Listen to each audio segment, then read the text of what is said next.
Our main character, a young man named Evan who works as a courier, was delivering orders as usual that day. At some point his phone vibrated and then he answered the call. An unknown woman told him that she was pregnant by him and that they needed to talk. However, busy with orders, Evan treated it as a scam, said he didn't have time, and angrily hung up. Then he accelerated again, deftly weaving through the traffic. Soon, the protagonist arrived at the food delivery center, where his colleagues were standing outside and animatedly discussing something. At that moment, Evan parked right next to them. He asked his fat colleague what he was muttering about. He explained that the daughter of the influential Sioux family was marrying the son of the richest man in the city. But this did not interest the hero. Then the colleague showed her photo on his phone and complained that such a perfect girl was being married to a rich but ugly guy. When Evan glanced at the photo, he suddenly froze, realizing that the face looked familiar. The hero immediately snatched the phone from the fat man's hands, and then the young man's memory gradually cleared up. At that moment, the hero realized that he knew her. It was the same drunk girl who once tried to seduce him. Then it dawned on him that it was she who had called him a few minutes ago. And then he began to think that perhaps the call had not been a scam at all. This whole story happened a month ago. A girl from the Sioux family, Sarah, was staggering along the hotel corridor. She felt very dizzy and suspected that a man named Oliver had slipped something into her drink. She then headed towards her room 809, but due to her clouded consciousness, she mixed up the number and went to door number 806. She noticed the door was slightly open and wondered if she had forgotten to close it earlier. Meanwhile, inside the room, Evan was sitting on the bed. He was already drunk, and he continued to drink alcohol. He recalled being told that his aura was too strong for one opportunity, and he eventually resigned himself to working as a courier. At that moment, the girl, barely able to stand on her feet, entered his room and collapsed onto his bed. She looked up at the young man and asked who he was and if he could help, explaining that she was feeling dizzy and very hot. The hero himself, being drunk, was captivated by her appearance and thought that she was incredibly beautiful. When Sarah approached and began asking for help, he became confused, wondering if this was a dream. He clenched his fists and tried to control himself, but the girl was so attractive that he reciprocated her feelings. Then the memory abruptly ended, and Evan returned to the present, still looking at the photo of Sarah on his colleague's phone. He began to mock the hero, reminding the others that Evan often made up stories, for example, about an affair with an international movie star. The other employees joined in the joke, recalling his stories about being an arms dealer or the head of an elite family in Beijing. However, Evan remained calm, saying that they simply did not understand anything, adding that he was acting in full view of everyone. But just as one of his colleagues brushed his words aside again, their conversation suddenly ended. A luxurious red sports car pulled up in front of the delivery center, immediately attracting the attention of all the couriers. Then the driver's side door opened and a girl stepped out. This woman turned out to be that same Sarah. The couriers literally froze, looking at her in admiration and calling her a stunning beauty. As she came closer, one of them recognized her from the photograph. Then everyone realized with shock that the one standing in front of them was the very daughter of the Sioux family. However, the guys couldn't understand why she came to their modest delivery center. At this point, they began to suspect that perhaps their colleague was not lying about knowing her. The girl walked straight up to Evan, who was calmly stretching at that moment, and asked why he wasn't answering her calls. The others were completely stunned. They couldn't believe that Evan actually knew the famous heiress Sarah. However, the hero pretended not to notice anything and calmly asked what was going on. Then Sarah got straight to the point, looked him in the eye, and announced that she was pregnant and the baby was his. This statement caused shock among those around her. They were unable to comprehend that such a rich and beautiful girl was carrying their friend's child. Evan himself was also shocked. He rubbed his eyes as if trying to come to his senses and asked if she was sure. The girl, with a serious expression on her face, replied that he could go with her to the hospital to make sure. Then, while she was waiting by the car, his colleagues began to persuade him to go with her. In the end, the hero agreed and asked his friend to replace him. Afterwards, they drove away in her red car, leaving behind stunned employees. Evan asked if the baby was really his, and Sarah counter-questioned why she would lie about something so serious. Then he stated that if the child was his, he would take responsibility for her and the child. However, Sarah looked at him skeptically. She chuckled, asking how he was going to do that with the courier's income. However, The young man calmly leaned back and confidently said that there was nothing wrong with honest work and that he could provide them with it. Then she reminded him of her status in the Sue family, but the hero just waved it off, saying that this whole status thing was nonsense. Irritated by his indifference, Sarah stepped on the gas. As a result, the car jerked, and the guy leaned forward, hitting his head on the windshield. He became indignant, accusing her of doing it on purpose, and asked what was so special about her family. Soon they arrived at the hospital. The girl parked and calmly announced that they had arrived. As they got out of the car, Sarah warned him not to throw around words about responsibility. She reminded him of the serious consequences that awaited him if her family found out that the courier had made her pregnant. This angered the hero, and he declared that this was not a joke for him, and that if the child was his, he would definitely take responsibility. However, the girl ignored his words and told him to follow her. They walked down the hospital corridor, after which she headed towards the door marked operating room. Evan stopped in shock and asked why they were going there. Then Sarah turned around and said she was going to go inside. At that moment, he realized her intention to terminate the pregnancy. In a panic, the young man grabbed her hand, trying to stop her. He began to convince her that although she believed that he would not be able to provide for them, money was not a problem for him, and he would find a way out. At that moment, a nurse approached them and announced that it was time for the procedure. The girl looked at Evan with a slight smile, then followed the nurse. She then walked into the operating room, leaving Evan outside. He remained standing in front of the closed door, feeling helpless and angry, realizing that he could not stop the girl. At this time, in the operating room, Sarah was lying on the table in a hospital gown. The surgeon asked if she was ready. Meanwhile, another doctor was preparing a syringe and asking her to relax. The girl closed her eyes and was already prepared for the operation. However, at the very last moment, just before the procedure began, she raised her hand and stopped them, saying that they needed to wait. Meanwhile, Evan had already come to terms with what was happening and decided that if Sarah was determined not to keep the child, then he would not be able to stop her. However, suddenly the operating room door swung open and Sarah came out. The young man was stunned.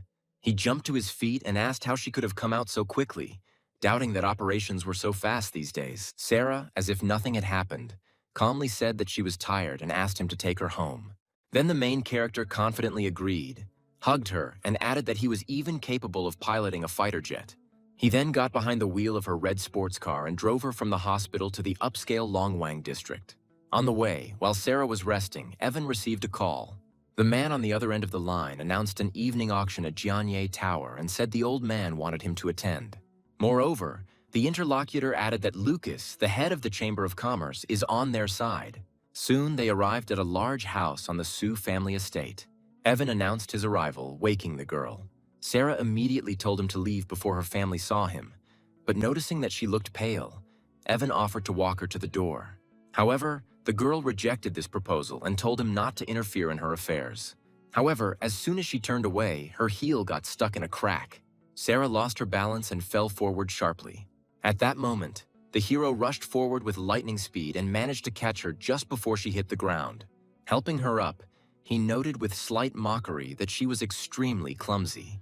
In response, she flushed with anger and pinched his side with all her might, causing him to cry out in pain. However, this sudden movement also affected her.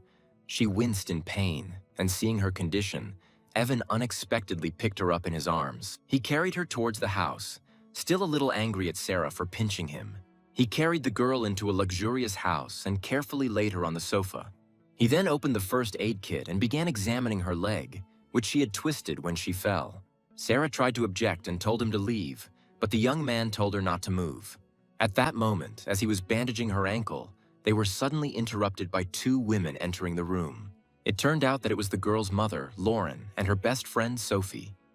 The mother, in shock, demanded to know what was going on. Then both Evan and Sarah simultaneously explained that she had twisted her ankle. Then, looking at her stunned mother, the girl calmly added that her boyfriend had only helped her treat the wound. These words took the hero completely by surprise. At the same time, the mother was even more shocked. She pointed to the guy in the courier uniform and asked in disbelief if this man was really her boyfriend. Then, still in shock, the woman demanded to know who he was and what was going on. After a short pause, Sarah quickly corrected herself and explained that she had twisted her ankle and the young man had only helped her get home. Then her mother, having calmed down, noticed that she had frightened her greatly and reminded her that she would soon be getting married.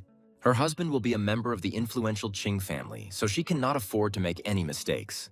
Evan, who had been silent until then, sensed the obvious disdain in her words and asked what was wrong with being a courier. Lauren abruptly told him he was a nobody and was trying to achieve something that was beyond his capabilities, and then added that he should keep dreaming. These words stung him, and an angry expression appeared on the young man's face. However, before the situation could escalate, Sarah intervened and calmly told him he could go and thanked him for his help. Then the hero nodded briefly and headed for the exit. And as he left, Sophie watched him with a thoughtful expression on her face. After he left, Lauren ordered her to help Sarah get to the room and ordered her to wipe the floor in the place where the dirty courier had stood. Later, already in the bedroom, Sophie helped Sarah sit on the bed and immediately asked about her current relationship with that guy. Sarah said that there was nothing between them, but her friend didn't believe her and said that she couldn't be fooled because Sarah's look said otherwise. Cornered, the girl confessed that she was pregnant by him. Sophie was in complete shock, asking again if she was really pregnant and asking why, of all people, it had to be the courier. Sarah then explained that she had drunk too much that day and tried to pass it off as an accident. Sophie asked what she was going to do and reminded her that hiding the pregnancy from the influential Ching family would not work indefinitely. To her surprise, the girl firmly stated that she had decided to keep the child, and Sophie decided that she had gone crazy. In response, Sarah tried to calm her down and explained that she had already spoken to Evan and he had promised to take full responsibility. But her friend didn't agree with this, saying that she needed to come to her senses. She also said that she considered him unworthy of the heir of the Su family. Tired of being lectured, Sarah said she would figure it out herself. Then she changed the subject and asked why her friend had returned to the city. Sophie explained that her grandfather had come to Jiangning to meet an important person and attend an auction, so she had gone with him. However, Sophie's expression suddenly changed and she announced that she had a great idea. Leaning closer, she whispered a plan. If the truth came out, they could simply say that the courier had raped her. Sarah responded with disgust that it was a terrible idea. Meanwhile, Evan left the Su family's territory and walked through the elite villa area. He took out his phone and said with displeasure that there were no taxis in the area. At that moment, a black car stopped next to him. The young man noticed a man in a formal suit coming out of it. An elderly man approached him and greeted him as a young master. He introduced himself as Lucas, head of the Kowloon Chamber of Commerce, and explained that he had come to escort him to the evening auction. Evan, putting all the details together, recalled the recent conversation and confirmed that his grandfather had already told him about this agreement. The protagonist then told Lucas that he needed to take a shower and change his clothes before the auction. He promised to organize everything, after which they left in a luxurious black limousine. We soon find ourselves at a lively auction taking place in a spacious ballroom filled with wealthy guests. Evan arrived there looking completely different, having swapped his courier jacket for a perfectly fitting suit. As he stood by the window, his attention was drawn to a familiar face. It was Sophie, Sarah's friend, in a white evening dress. The girl approached him with obvious disdain and asked what the courier was doing at such a closed event. However, without waiting for an answer, she immediately assumed that he was working here part-time. At that moment, Evan froze and fell silent and was about to justify himself to the girl. But without giving him a chance to explain, she grabbed his hand and pulled him aside, declaring that she needed to talk to him. Taking him to a secluded place, Sophie told him that if he didn't take responsibility for Sarah's child, he would deeply regret it. These words stunned the young man, and then he said that he thought the girl had gotten rid of the child in the hospital.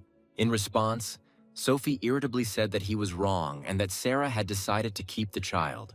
This news shocked the hero, and he said her name in disbelief, realizing that the operation had failed. However, the girl regarded this as an attempt to evade responsibility and repeated again that if he tried to leave, he would regret it. To emphasize her words, she pressed her sharp heel hard against his foot. Evan cried out in pain, and Sophie just turned around and walked away. As soon as the girl walked away, the presenter's voice echoed throughout the hall, announcing the start of the auction. Still processing the fact that Sarah had decided to keep the baby, Evan decided to finish things as quickly as possible and find her. At that moment, a woman in a business suit approached him and respectfully addressed him as a young gentleman. She introduced herself as Stella, his new assistant, appointed by Chairman Lucas. Then the hero nodded and said that it was time to go. They headed together to the main trading area.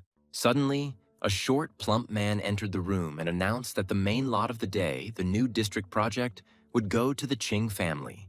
That man turned out to be Oliver, the eldest young master of the Qing family, and he warned everyone to show respect. Otherwise, they would face consequences.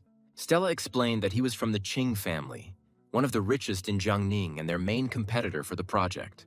She added that the Qing family intends to win the project and use the marriage alliance with the Su family to get out of the difficult situation.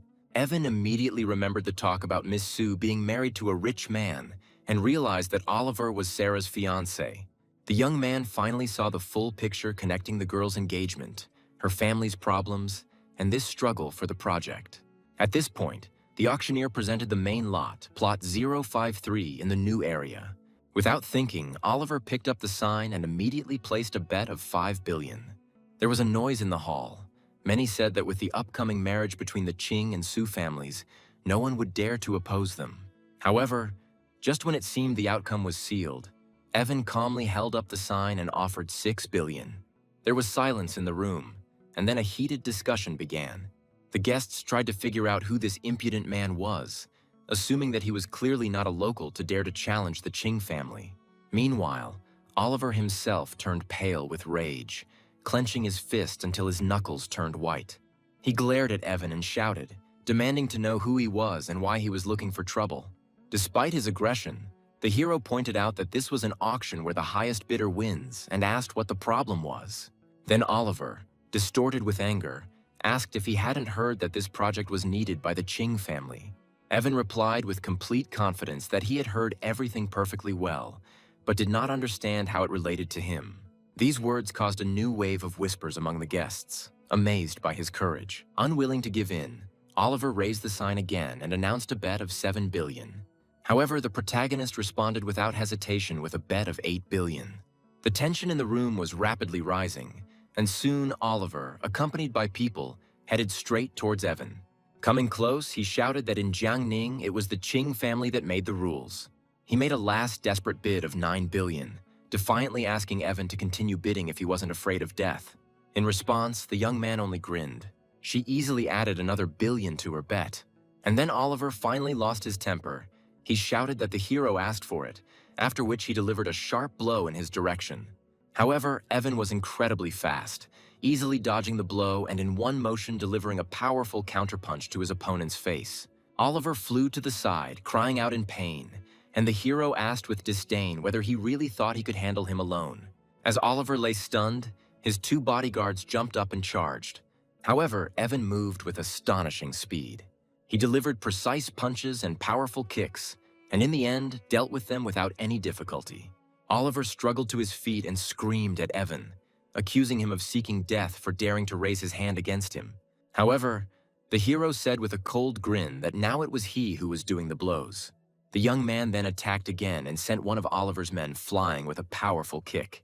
The bodyguard fell with a crash right on top of his boss, and both ended up on the floor in a very humiliating position, unconscious. So, in just a few seconds, the fight was over, and Evan asked the auctioneer if anyone else was going to bid. He stuttered and hastened to answer that there were no other participants, and thus, having won the auction, the protagonist completed his business. After this, he turned to Stella and instructed her to sign the documents and transfer the funds, explaining that he had urgent business. Meanwhile, Sophie stood in front of her grandfather, the same Lucas who served Evan. The girl asked why he had called her urgently, which was why she had missed the auction. The man then warned her to be careful when their guest arrived and admitted that he still could not understand his character. Sophie just chuckled, wondering who this important person was that her influential grandfather was so cautious. At that moment, an assistant entered the room and announced that the auction had ended, but the winner was someone other than the Qing family. The girl was shocked and said that it was impossible. She couldn't believe that the project had slipped out of the hands of the Qing family. Then her grandfather calmly said that the man they were waiting for had already arrived, and Sophie noticed that this man was acting too arrogantly. Then, deciding the information was too important, she told her grandfather she was going out to call her friend Sarah. As she walked down the corridor, the girl thought about how the Qing family's defeat would jeopardize their planned cooperation with the Su family. Absorbed in these thoughts, she did not look around and suddenly bumped into Evan, who was walking towards her. Angered, the girl looked up and recognized him. Then she began to scold the smelly courier for not looking where he was going. However, her urgent call turned out to be more important, and she immediately turned away from the young man, telling Sarah important news. After Sophie left, the hero went to meet Lucas. The older man greeted him respectfully. Evan confirmed that he had finished his business at the auction, and then casually inquired about the woman he had just encountered. Lucas introduced her as his granddaughter Sophie and noted that she was single. He also praised her, adding that she had long admired Evan. This attempt at matchmaking amused the hero, and he wearily said that he was not interested. Changing the subject, Evan asked if he knew Sarah. Lucas explained that the Sue family's upbringing was very strict, and the girl herself had a stubborn character. He added that she doesn't approach people easily, and as far as he knows, she has never had a boyfriend. This information brought a faint smile to Evan's face. At that moment, his phone rang. Sarah's name appeared on the screen, and he answered, saying that he had just been thinking about her.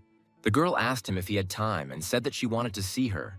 The hero immediately agreed and inquired about her location.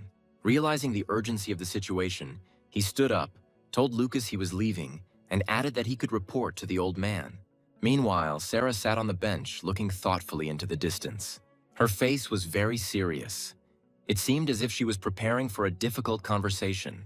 After a while, Evan rode up on his red motorcycle, still dressed in a formal suit. He walked up to her silently and got straight to the point, telling her not to worry about the baby as he would take care of them both.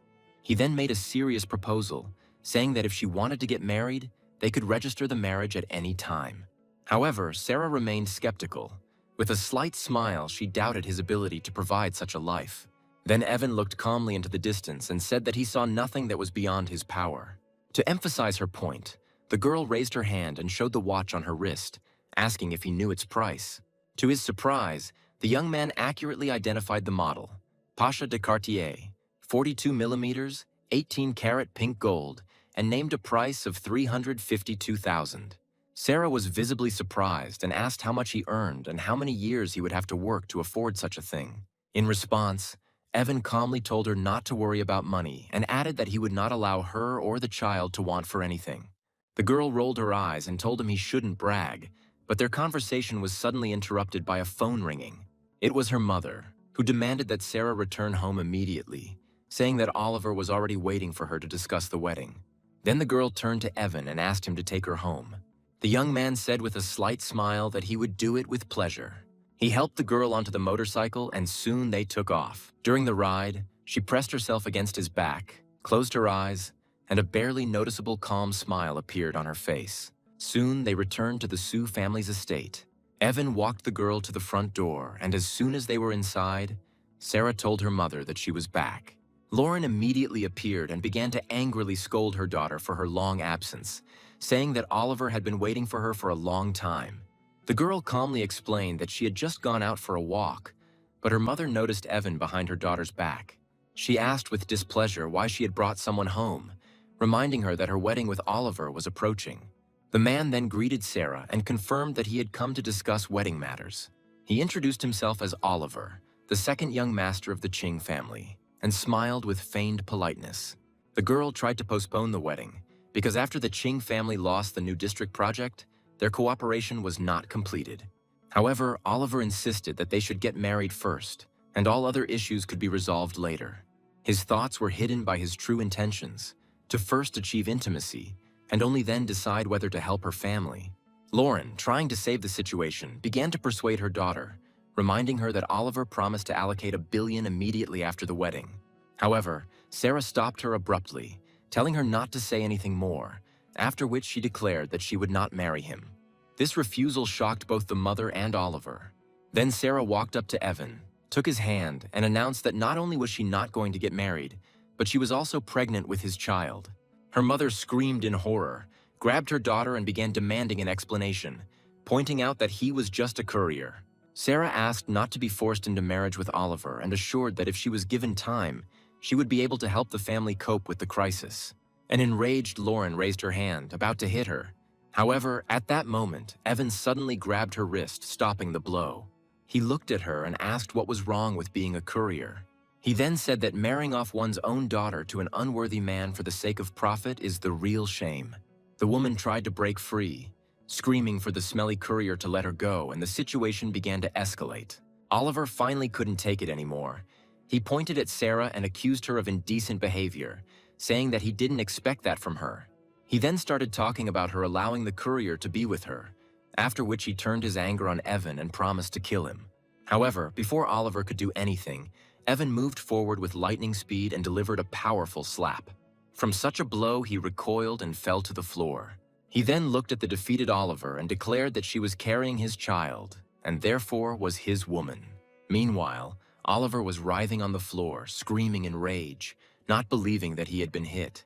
Boiling with anger, he grabbed a heavy ashtray from the table and rushed at them, shouting that he would kill them both. However, Evan smiled calmly and told Sarah to stay behind him, and the girl agreed.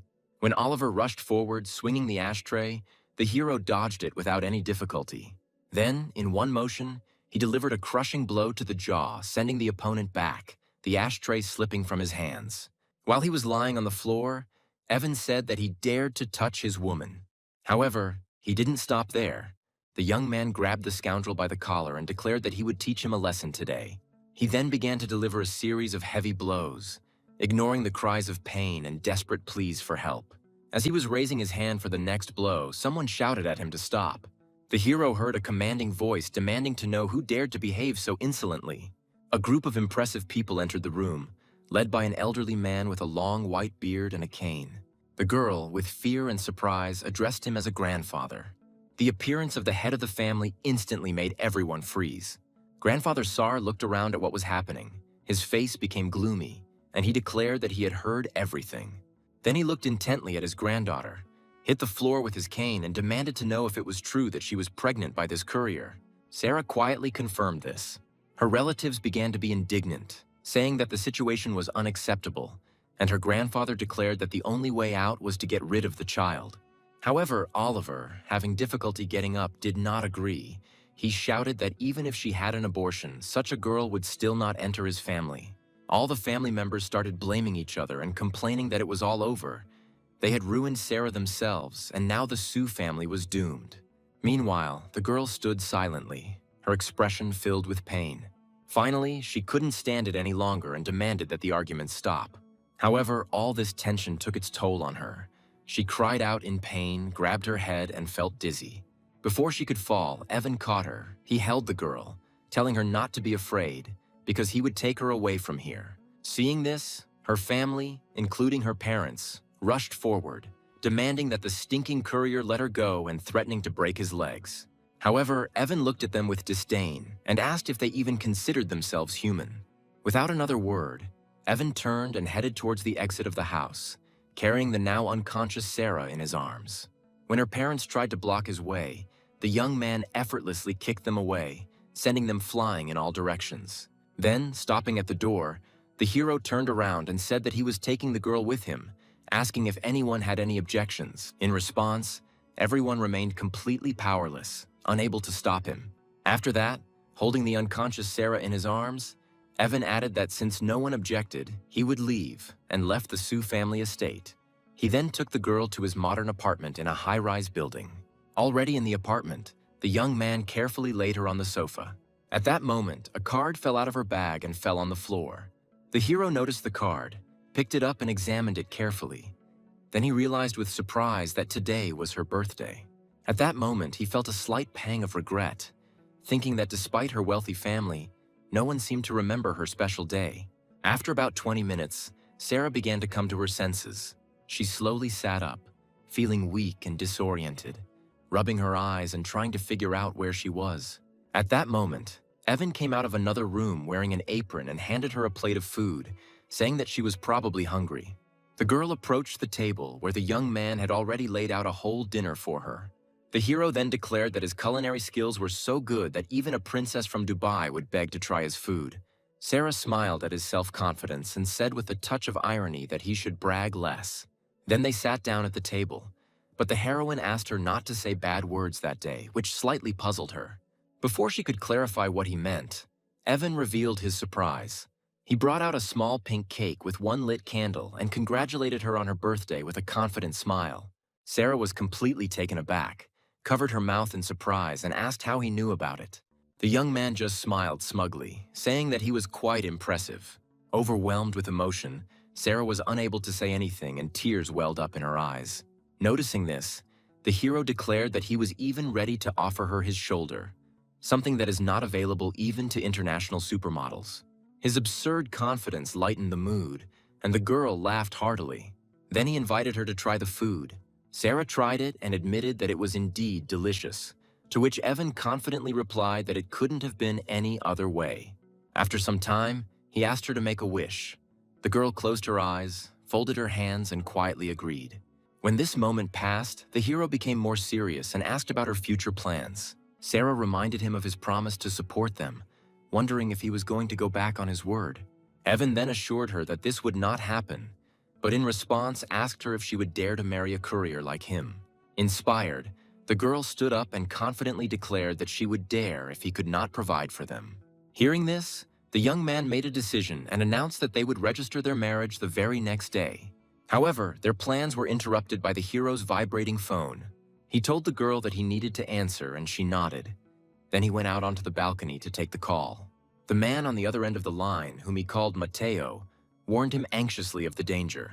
He reported that a hired killer named Hydra was heading to Jiangning City to eliminate him. He explained that the Hydra was last seen near the Lin family villa, and Evan said that he would find time to deal with the killer tomorrow.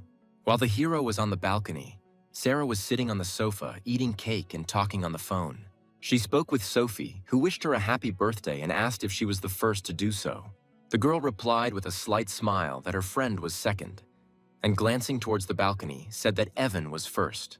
Her friend immediately became angry and began demanding an explanation of how she got in touch with this courier again. Sarah sighed and said it was a long story, adding that they had decided to register their marriage tomorrow. These words threw Sophie into a panic. She tried to calm her down and promised to think of something. Moreover, she stated that she would contact the mysterious influential man who won the auction, whom her grandfather knew. Meanwhile, Evan's conversation continued, Mateo adding that the eldest princess had inquired about his whereabouts 2 days ago. Hearing this, the hero became more serious and demanded to know whether he had told her that he was in Jiangning. The interlocutor admitted that he had no choice, since he knew the princess's character and feared the consequences if he refused. This news shocked Evan so much that he even dropped his lighter. In a rage, he began to demand explanations, accusing Mateo of betrayal. He tried to smooth things over by saying that the princess's background made her an excellent match, and perhaps he should agree. However, Evan abruptly interrupted him, demanding to know when she would arrive. At that moment, his phone vibrated again. Irritated, he looked at the screen and saw a message from an unknown number. Sophie offered him a partnership, explaining that working with the Su family on the new district project would be beneficial to both parties. Almost immediately after this, Lucas called him, having already learned about his granddaughter's actions, and he began to apologize for the inconvenience caused. However, the protagonist calmly said that everything was fine. Then the young man got down to business and gave 2 clear instructions. He informed her that he would need a sniper rifle and ordered that Sarah be given full control over the new district project. While Evan was on the balcony, Sarah was relaxing in the apartment, lying on the bed and reading. At that moment, her phone vibrated. Sophie informed her that she had contacted the very man who had won the project and that he had agreed to cooperate with the Su family. And most importantly, he insisted that Sarah lead the project. They were to meet the next day. At that moment, Evan returned to the room and noticed her good mood, asking what made her so happy. However, Sarah, still perceiving him as an ordinary courier, brushed him off and said that it was a work question that he wouldn't understand anyway. The hero leaned closer, so that their faces were almost next to each other, and said that there were many things about him that she did not expect. Embarrassed by such closeness, the girl blushed and asked what he was doing, reminding him that consent to marriage did not mean anything. However, instead of continuing, Evan simply picked up a pillow from the bed. Then he calmly said that if she was tired, she should rest, and he would sleep on the sofa. As he left, the young man added that reading while lying down was harmful for pregnant women, leaving Sarah confused. Lying on the bed, the girl thought that she had been wrong to think that he was going to do something different. The next morning, Evan was already on the balcony, doing a tough workout, doing one-arm push-ups. Sarah came out to him in her pajamas and watched him with interest, asking with a slight smile if he was practicing the toad style. The hero corrected her, explaining that it was a technique called the coiled dragon arm, which she had never heard of. He then added that this was not a showy martial art, but a real killing technique, and demonstrated several movements. Evan, looking at her, relayed his father's words about martial arts being needed to stop conflicts and protect the family. Changing the subject, the hero said that he had prepared breakfast for her, and the girl was touched because she did not expect such thoughtfulness from him. In response, he said that she still didn't know much about him, and then she added that after eating she needed to go to her house. She explained that they would need her residence permit to register the marriage. Evan jokingly asked her again if she was really sure she wanted to marry the courier. As they headed toward the motorcycle, Sarah asked if they should meet his parents first. However, Evan explained that his family might not approve of her and suggested that they would have to come to terms with it after the baby was born. Hearing this, Sarah asked if he was hinting that she was part of his family. Then the young man smiled and assessed her appearance, figure, and character, but added that her marital status was a bit disappointing. Sarah asked if he thought he was too good for her, but Evan just laughed, telling her not to take things so seriously. With slight displeasure, she nevertheless sat behind him. He told her to hold tightly to his waist, and then they drove away. However, without knowing it, they were under surveillance, with Oliver and his subordinate watching them from behind cover. The fat man noticed with disgust that the girl had spent the night with the courier, and his fighter asked what to do next. With his face distorted with anger, Oliver gave a cruel order. He ordered the courier to be killed and the girl to be taken to the hotel. The subordinate, cracking his fingers, agreed and declared that he would immediately go after them. Meanwhile, driving through the city, Evan noticed in his rearview mirror a white van following them. He realized pretty quickly that they were being followed. Quickly getting his bearings, he informed Sarah that plans were changing. She needed to go home to get her things, and he had something to do. Then Evan suddenly accelerated and began to maneuver in the traffic, trying to break away from his pursuers. Following his plan, he took Sarah to a safe place. After making sure she was safe, he got back on his motorcycle. The main character left, diverting the attention of ill-wishers to himself. The white van immediately rushed after him, continuing the chase into the upscale area. Evan deliberately led them to a large modern villa, and when he reached the right place, he stopped in front of it. Getting off his motorcycle, he seemed to wait. Looking up at the second-floor balcony, the young man noticed a man hiding there and realized it was an ambush. However, Evan calmly headed towards the house, deciding that since all the enemies had gathered here, it was time to deal with them at once. He entered the luxurious house and went upstairs. In one of the rooms, an open case with a sniper rifle lay on the table, exactly as he had ordered earlier. Then the hero took the weapon in his hands and noted the effectiveness of this old man Lucas's work. However, at that moment, something unexpected caught Evan's attention. He looked up and noticed a blue bra on the bed nearby. Before he could think about it, a girl wrapped in a towel came out of the next room. It turned out to be Sophie, Sarah's friend. Seeing a man in her room, the girl began to demand an explanation, wondering what this smelly courier was doing in her house. However, the next moment, a red dot appeared on her forehead, and upon seeing this, the protagonist sharply shouted for her to duck. At that very second, a bullet crashed through the window, and then the young man knocked the girl down and dragged her out of the line of fire at the last moment. They collapsed onto the bed together, and Sophie, not understanding what was happening, began to struggle, demanding that he let her go. However, Evan quietly warned her that she needed to be quiet. Otherwise, if she made another sound, she could be killed. Then he stood up, picked up the rifle, and the stunned girl, still in shock, began to ask what was going on. The hero walked up to the broken window and pointed his weapon towards the villa, chuckling as he did so, noting that Hydra clearly didn't have 9 lives. Immediately after that, he fired one accurate shot. The bullet flew across the courtyard and hit the shooter on the opposite balcony. The hero hit him right in the head, killing him instantly. Evan then calmly lowered his weapon, noting with a hint of disappointment that the Hydra had been dealt with too easily. However, before he could relax, a second bullet from the other side blew out another window. Then the hero again shouted at the girl to duck and instantly rushed at her, covering her with his body. They fell to the floor, and the bullet flew past the place where they had just been standing and hit the wall behind them with force. Lying on the floor with Sophie, Evan quickly realized there was more than one shooter outside. Then, acting preemptively, he grabbed the clothes lying on the bed and threw them into the air as bait. The hero concluded that he clearly had several guests today. As he had expected, the bait worked and the enemy shooter opened fire on the moving object. At that moment, Evan took aim and fired his second and final bullet. The bullet shattered the window and struck another sniper hiding elsewhere, instantly incapacitating him. However, it didn't end there. Almost immediately after that, heavy shooting began from the third position. Then Evan grabbed Sophie and quickly jumped with her behind the couch, using it as cover while the walls behind were under fire. When the gunfire died down briefly, Evan calmly reached out and pulled a shell casing out of the wall. He noticed a 6-pointed star on the base, recognizing it as ammunition from an Eastern European mercenary organization called Abes. He then turned to the still frightened girl and asked when she had managed to get involved with such dangerous people.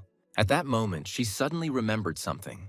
Sophie reported that an Eastern European boss tried to buy her company's technology, but she turned down the deal. Meanwhile, the shooting continued. Evan jerked her head down again, warning her of further danger as another bullet flew past. They both remained behind cover among the broken glass and debris, waiting for the right moment. Realizing that he was out of ammunition, the hero realized that he had to act differently. Then his gaze fell on the shards of glass on the floor. Taking a risky decision, he grabbed one sharp piece.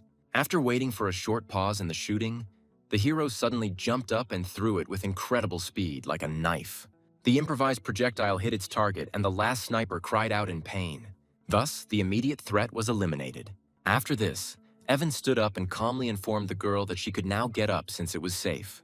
Sophie stood up and declared that his job as a courier was just a cover, after which she demanded to know who he really was. Enraged, the girl threatened to tell Sarah everything, but he immediately put his finger to his lips, demanding silence. Evan's expression turned serious, and he said that there was a noise outside. Frightened, Sophie asked if the enemies were still there. In a panic, she grabbed him and asked what they should do now. Then Evan calmly assured her that everything was under control. Meanwhile, downstairs, 3 of Oliver's men had already entered the villa, armed with machetes. One of them recognized Evan and wondered what the courier was doing in such a place, while their leader assumed that they were dealing with an ordinary thief. It was at this moment that the young man appeared at the top of the stairs. He looked down at the armed men and greeted them casually, then asked with a confident smile if they were looking for him. The leader pointed a blade at him and said that they were Oliver's men, then accused him of getting involved with their boss's girlfriend. However, Evan remained completely calm and only asked what exactly they were going to do. Enraged by his behavior, the attackers rushed forward, shouting threats and insults. However, the hero moved with incredible speed and with his first kick knocked out one of his opponents. Then, almost immediately, he incapacitated the second one, and within moments, the 2 attackers lay unconscious. In the end, only their stunned leader remained among the opponents. The bandit stared at Evan, trying to figure out how couriers had such skills, realizing that this was no ordinary person. However, not wanting to accept defeat from some courier, he screamed furiously and rushed at the young man with a machete. However, Evan easily jumped over his clumsy swing. At the same moment, he delivered a crushing kick to the arm. The blow sent his weapon flying, and the attacker himself fell to the floor. Thus, all 3 opponents were defeated. Meanwhile, Sophie, who was watching what was happening from the top of the stairs, could not bear it and screamed in fear. This cry brought their leader back to his senses, who, despite his defeat, was still conscious. Irritated by her scream, he rose with difficulty and, noticing an opportunity, rushed sharply towards the defenseless girl. Before she could react, he grabbed her and held the blade to her throat, threatening to kill her if Evan took another step. However, Evan remained absolutely calm. He said with icy indifference that he could do whatever he wanted. Moreover, the hero began to slowly approach, wondering why he had not yet carried out his threat. The bandit, covered in sweat, screamed in panic for him to stop. However, the next moment, Evan closed the distance with lightning speed. Before the enemy could do anything, the protagonist clamped the blade between his thumb and index finger. The bandit was shocked to realize that he couldn't even move the blade. Then Evan mockingly asked again why he still hadn't acted. The bandit was terrified. He understood that he was absolutely powerless in front of this man. After that, with a barely noticeable movement of his fingers, he broke the metal blade. The shards flew in all directions, while both the bandit and Sophie looked on in complete shock. Without giving his enemy time to recover, the hero grabbed him by the throat and wondered if such a pathetic man was even worthy of fighting him. Gasping for breath, The bandit tried to save himself and blurted out that he was a member of the powerful Black Dragon Society. However, Evan showed no interest whatsoever and said indifferently that it didn't matter. After this, he hit his head hard on the floor, knocking him unconscious. However, he quickly stood up and began to beg Evan not to take the path of crime. However, these words had no effect. Then the hero stepped hard on his face, causing him to scream in pain and blood to spurt from his mouth. Completely broken, the bandit began to beg for mercy. He tried to soften his heart by saying that he supposedly had an elderly mother. Then, in an attempt to save himself, he stated that Oliver had already gone looking for Sarah, and if Evan didn't hurry, it would be too late. This news shocked the hero. He became angry that the bandit had not said this earlier. Then the young man delivered one final powerful blow, knocking him out completely. At that moment, there was a loud knock on the door and a voice was heard from outside announcing that it was the police. Realizing he needed to act quickly, Evan told Sophie he was going after Sarah and leaving the situation to her. Shortly after, 2 police officers entered the house. One of them showed his ID and asked what had happened. Police cars pulled up outside and Sophie began to explain that she had been taking a shower when 3 men burst in with knives. Following her testimony, police detained all 3 attackers. Then one of the officers reported to his superior that they had discovered 2 bodies. These were the snipers who had been in the villa opposite. Meanwhile, Sarah found herself in the bedroom with an enraged Oliver, who said that he was going to take her by force. The frightened girl demanded that he leave, but this only made him even more angry. Then he said with a grin that he had already sent people to kill the courier and rushed at her, intending to carry out his plan to the end. Oliver pinned the struggling girl to the bed as she struggled and demanded to be let go. However, he only mockingly said that she could scream as much as she wanted, but no one would save her. That courier was now busy with his own problems. However, at the moment when he leaned towards her, a powerful blow was heard, and a strong blow hit his face. Oliver flew to the side and collapsed on the floor. Evan stood at the door and said that he seemed tired of living since he dared to touch his woman. With difficulty, Oliver rose to his knees and clutched his broken face, furiously asking if the courier knew who his father was. However, the young man remained indifferent and replied that whoever his father was, he would have to answer for such a son. Oliver jumped up and declared that his father was the richest man in Jiangning, and that going against him was tantamount to a death sentence. After that, he rushed to attack again, but Evan easily dodged and threw him back with a powerful kick. After this, the hero turned to Sarah and gently told her not to be afraid, since everything was already over. He pulled her close and confidently said that while he was near, no one would dare to harm her again. Meanwhile, the beaten Oliver, having barely come to his senses, got up and left the room, throwing out a final threat that the courier would regret it. When the danger had passed, Sarah looked at Evan and asked him the time, and, a little surprised, he asked what had happened. Then the girl explained that she had almost forgotten about an important meeting at her company and asked if he could go with her. Soon, Sarah and Evan arrived at the place. When they got out of the car, the girl was informed that President Liu was already waiting in the conference room. They then went inside and the girl apologized to the woman in the business suit for being late. The woman turned out to be President Liu, none other than Evan's assistant Stella, and she was shocked to see him. Realizing this, the hero put his hand on her shoulder and pretended that they were old classmates. This greatly surprised Sarah, who couldn't believe that Evan and the powerful President Liu knew each other. The girl noticed this strange coincidence, and Stella nervously agreed, after which she was invited to sit down. However, just as they were about to begin, the door suddenly burst open and Sarah's grandfather, her father, and 2 other men from the Su family entered the room. A shocked Sarah asked her grandfather why he had come, and Stella greeted him politely. However, his friendliness disappeared as soon as he noticed Evan, and he then irritably asked Sarah why she had brought a stranger. Sarah reminded them that since she was responsible for the project, she had the right to decide who to bring. This enraged her father, Sam, and he shouted at her, asking since when did she have the right to speak on behalf of the company. Then a man came forward and introduced himself as Joshua, and he said that the project should have been discussed with him, and that Sarah's words meant nothing. The girl tried to object, reminding him that the project had been assigned to her, but her father interrupted her again, demanding that she pour them water. Then Sarah's uncle, Jack, said that Joshua should handle this, since she herself would soon be getting married and should understand her place.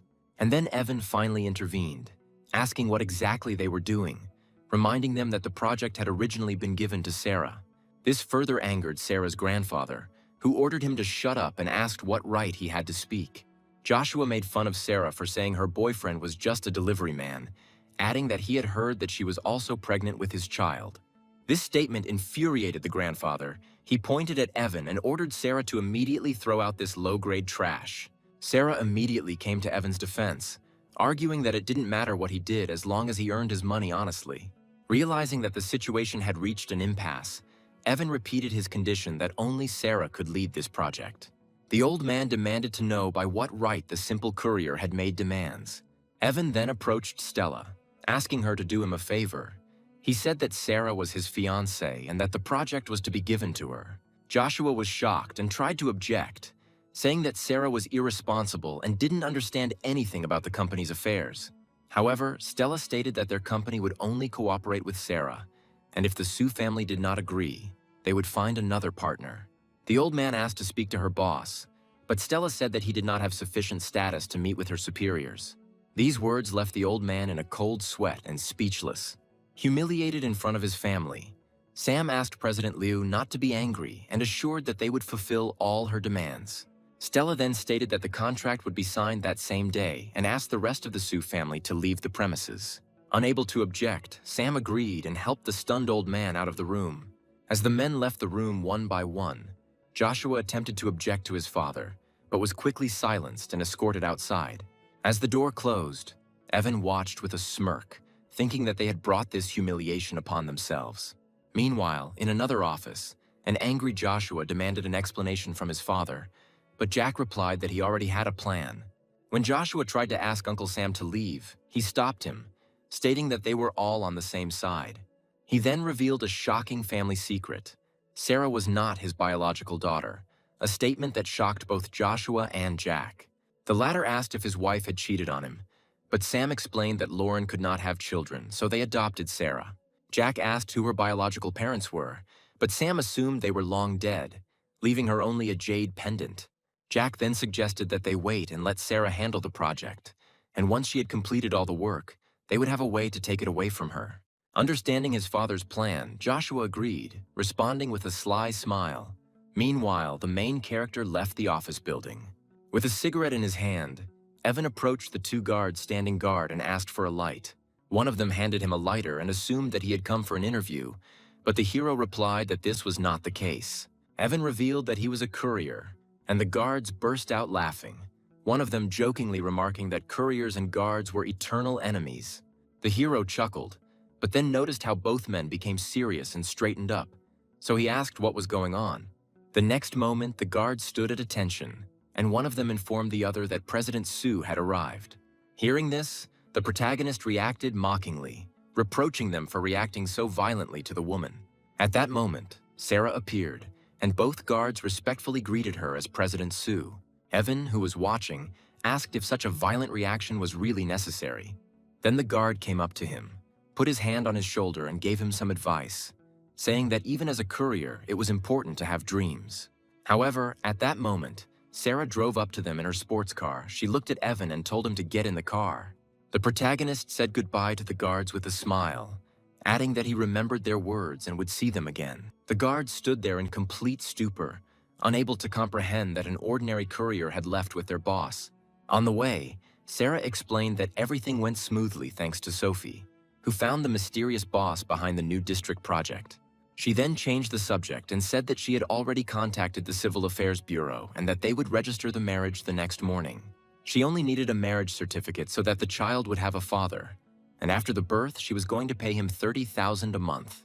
Surprised, Evan chuckled and noted that if she really wanted to support him, then $30,000 was too little. This answer angered Sarah. She told him not to tempt fate, because $30,000 was more than enough for a courier. Soon, they arrived at the entrance to a modern luxury residential complex. Evan got out of the car and teased Sarah, noting that she knew the road well and had already memorized the way to his house. As they walked through the complex, the hero's phone rang and he asked Sarah to wait a bit. He was informed that one shipment had been seized by the Black Dragon Society and that he needed to deal with it. Then the interlocutor abruptly changed the subject and asked if it was true that Evan was planning to get married. This question surprised and angered the hero, and he demanded to know who had revealed this information. The elderly man accused Evan of neglecting numerous rich heiresses for a girl from the Sioux family. Evan tried to explain, but the old man interrupted him, saying that his older sister would come tomorrow to personally interrogate him. These words threw the hero into a panic. He began to beg the old man not to be so cruel, but the call suddenly ended. Quickly hiding his emotions, the hero assured Sarah that nothing serious had happened, and then said that it was time for them to go home. Soon they returned to his apartment and entered the living room. Once inside, Sarah noticed a white map on the coffee table and asked what it was. Evan explained that it was a postcard, then took off his jacket and suggested that she was probably hungry, offering to cook. Sarah sat on the sofa, holding his jacket, and thought that having a contented man at home was quite pleasant. In the kitchen, Evan, now wearing an apron, told Sarah to sit down and that he would soon finish cooking, and the girl thanked him. He jokingly noted that for his wife and child, this was not a problem after all. He was a kept man. These words left Sarah speechless, and she remained sitting on the sofa with a barely noticeable smile. The next day, our heroes arrived at the Civil Affairs Bureau in Jianying. Evan and Sarah walked out of the building, each holding a red marriage certificate. The hero joked that now that he was well dressed, he should go out and have some fun with a few girls. This answer irritated Sarah. She called him hopeless and complained that even after getting married, he did not change his terrible character. The girl then turned around and walked away, angrily telling him to do whatever he wanted. Evan thought that he should deal with the task that the old man gave him, and soon he came to the Black Dragon headquarters. The Black Dragon Society was once an ordinary local gang, but over time it has transformed into a seemingly legitimate corporation. However, the hero knew that they were still up to dark deeds, and he decided to personally check what they were capable of.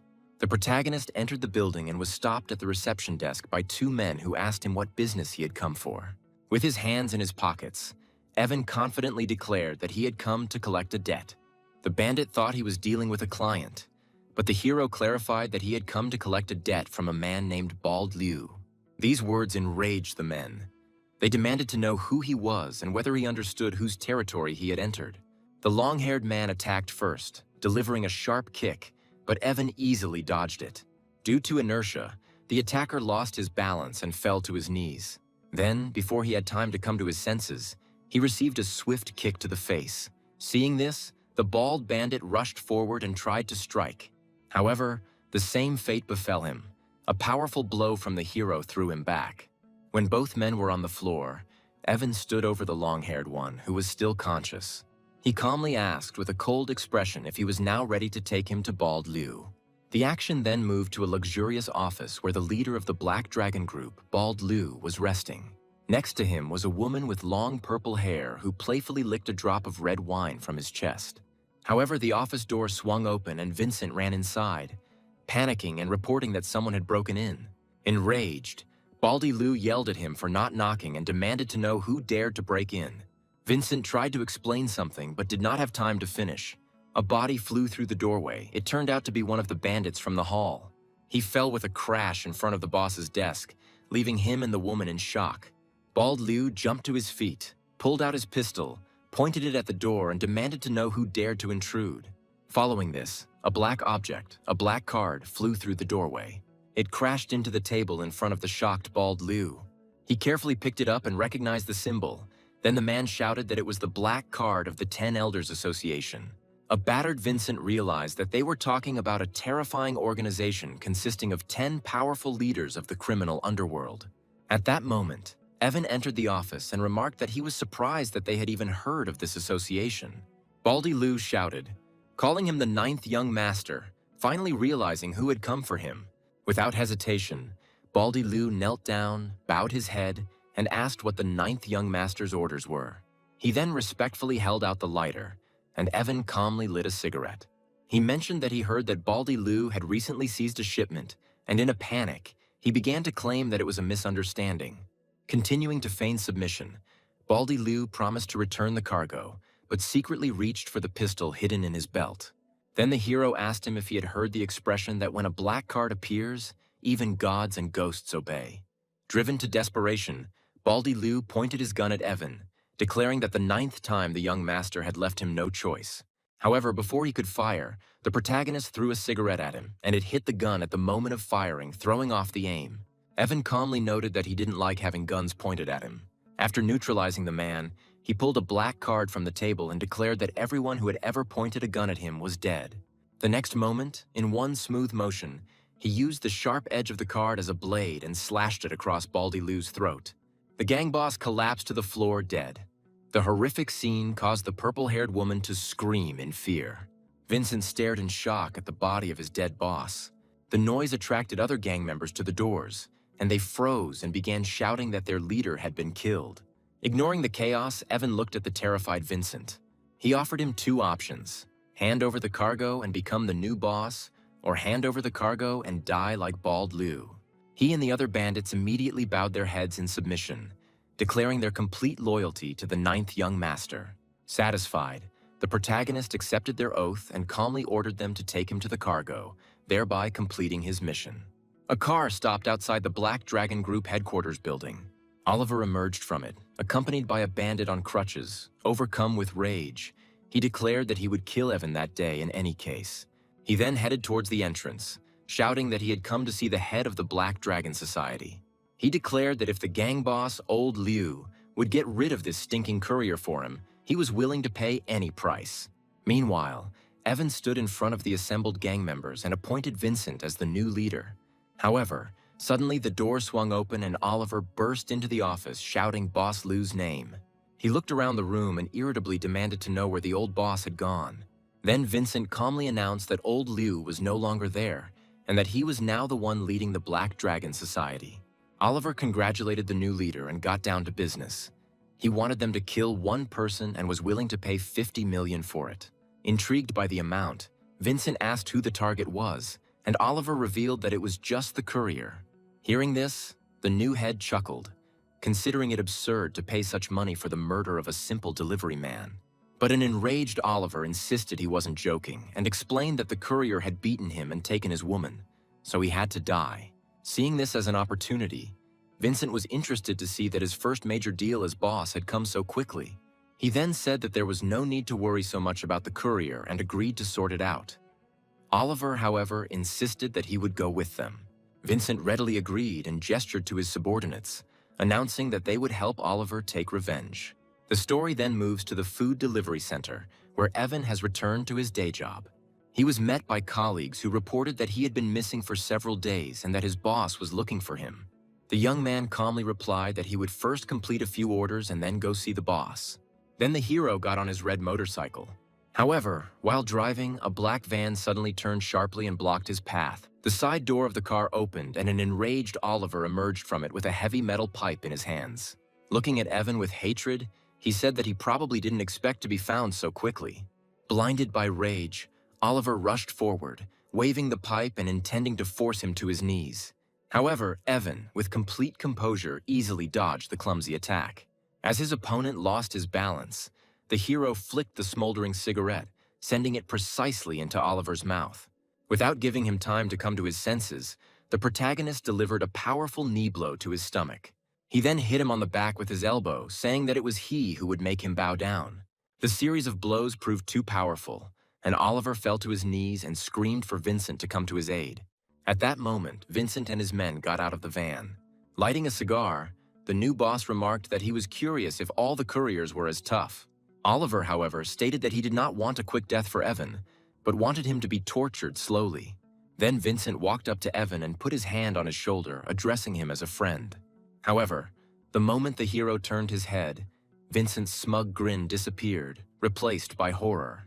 Evan angrily asked who he was, then grabbed his head and abruptly pressed his face into the smoldering cigar, burning him. Standing over him, the protagonist mockingly asked if he had become too arrogant after barely taking up his post. Vincent quickly apologized, assuring that he would never have dared to come if he had known who he was dealing with.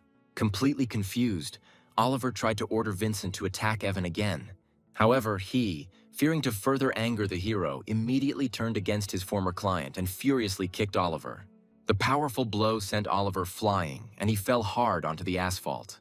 Evan stepped on his opponent and warned that this was the last time, and if he valued his life, he should not provoke him anymore. After this, The main character added that Sarah was his wife and demanded that he stay away from her. The hero said that this time he only broke his arm, but next time the consequences would be much worse.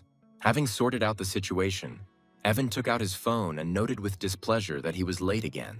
When the hero left, Oliver rose to his feet and shouted at Vincent, demanding to know why he couldn't handle the courier.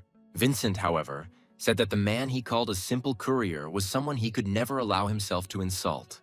Meanwhile, Evan continued to fulfill orders and soon arrived at an old residential building.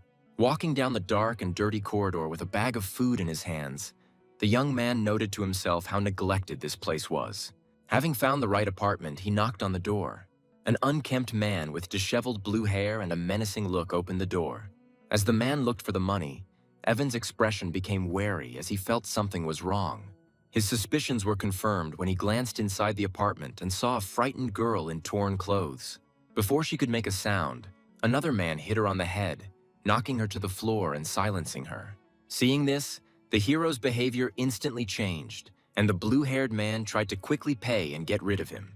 After paying, he slammed the door, and already inside the apartment, the criminals panicked, realizing that the courier had seen everything.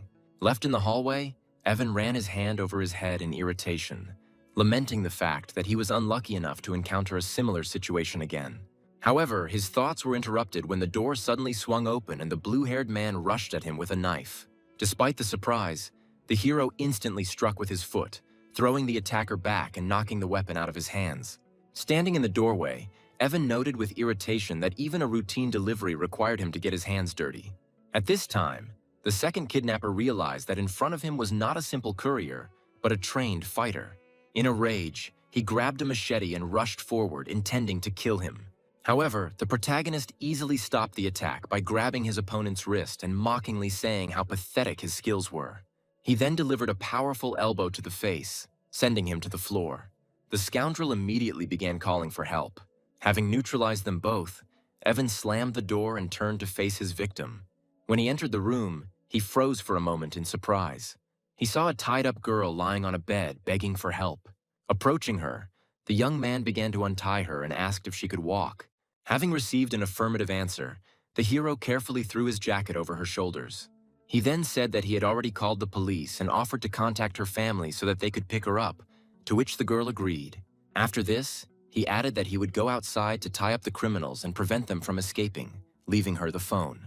Evan stood over the two kidnappers he had tied back to back and told them they got what they deserved for confronting him. At that moment, the rescued girl approached him and thanked him for saving her and introduced herself as Emily. While the girl was holding the phone after calling her family, she suddenly looked at the screen in surprise. An incoming call interrupted her. She then handed the phone to Evan, who answered in a businesslike manner, but an angry female voice came from the other end. The girl scolded him, wondering if he had become so impudent as to marry without informing his family. The hero's face turned pale, and he realized that it was his older sister who had called, and she had ordered him to meet her and bring his bride. After the call abruptly ended, Evan said in an irritated tone that she, as always, hung up without warning. At that moment, the door swung open and an old man rushed in, accompanied by two police officers shouting Emily's name. The girl, overwhelmed with joy, called out to her father and rushed towards him, while the hero stood next to the neutralized criminals. Her father hugged her tightly, asking anxiously if she was hurt. The girl hastened to assure him that she was fine and pointed to Evan, explaining that it was he who saved her. Meanwhile, the police detained the tied-up criminals, and the senior officer ordered them to be taken away, Evan adding that he had neutralized them.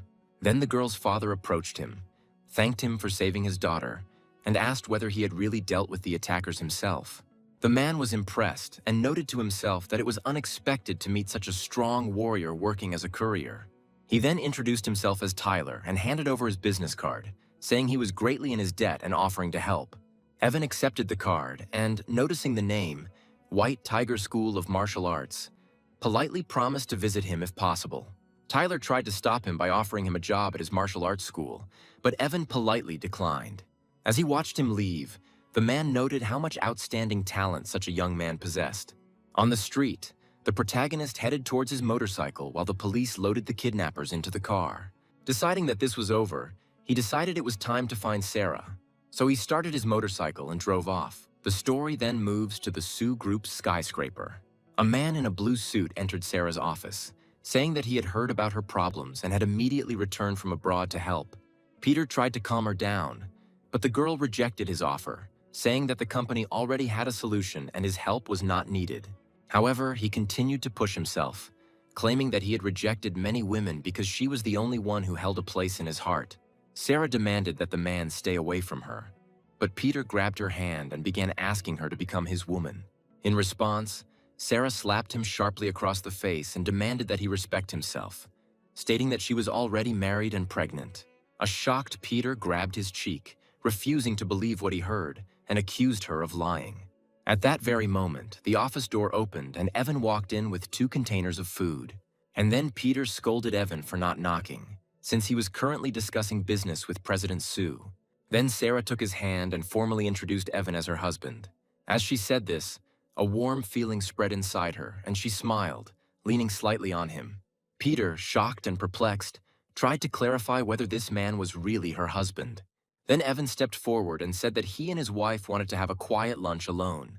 When Peter tried to object, the protagonist merely repeated his demand, after which the couple turned their backs on him.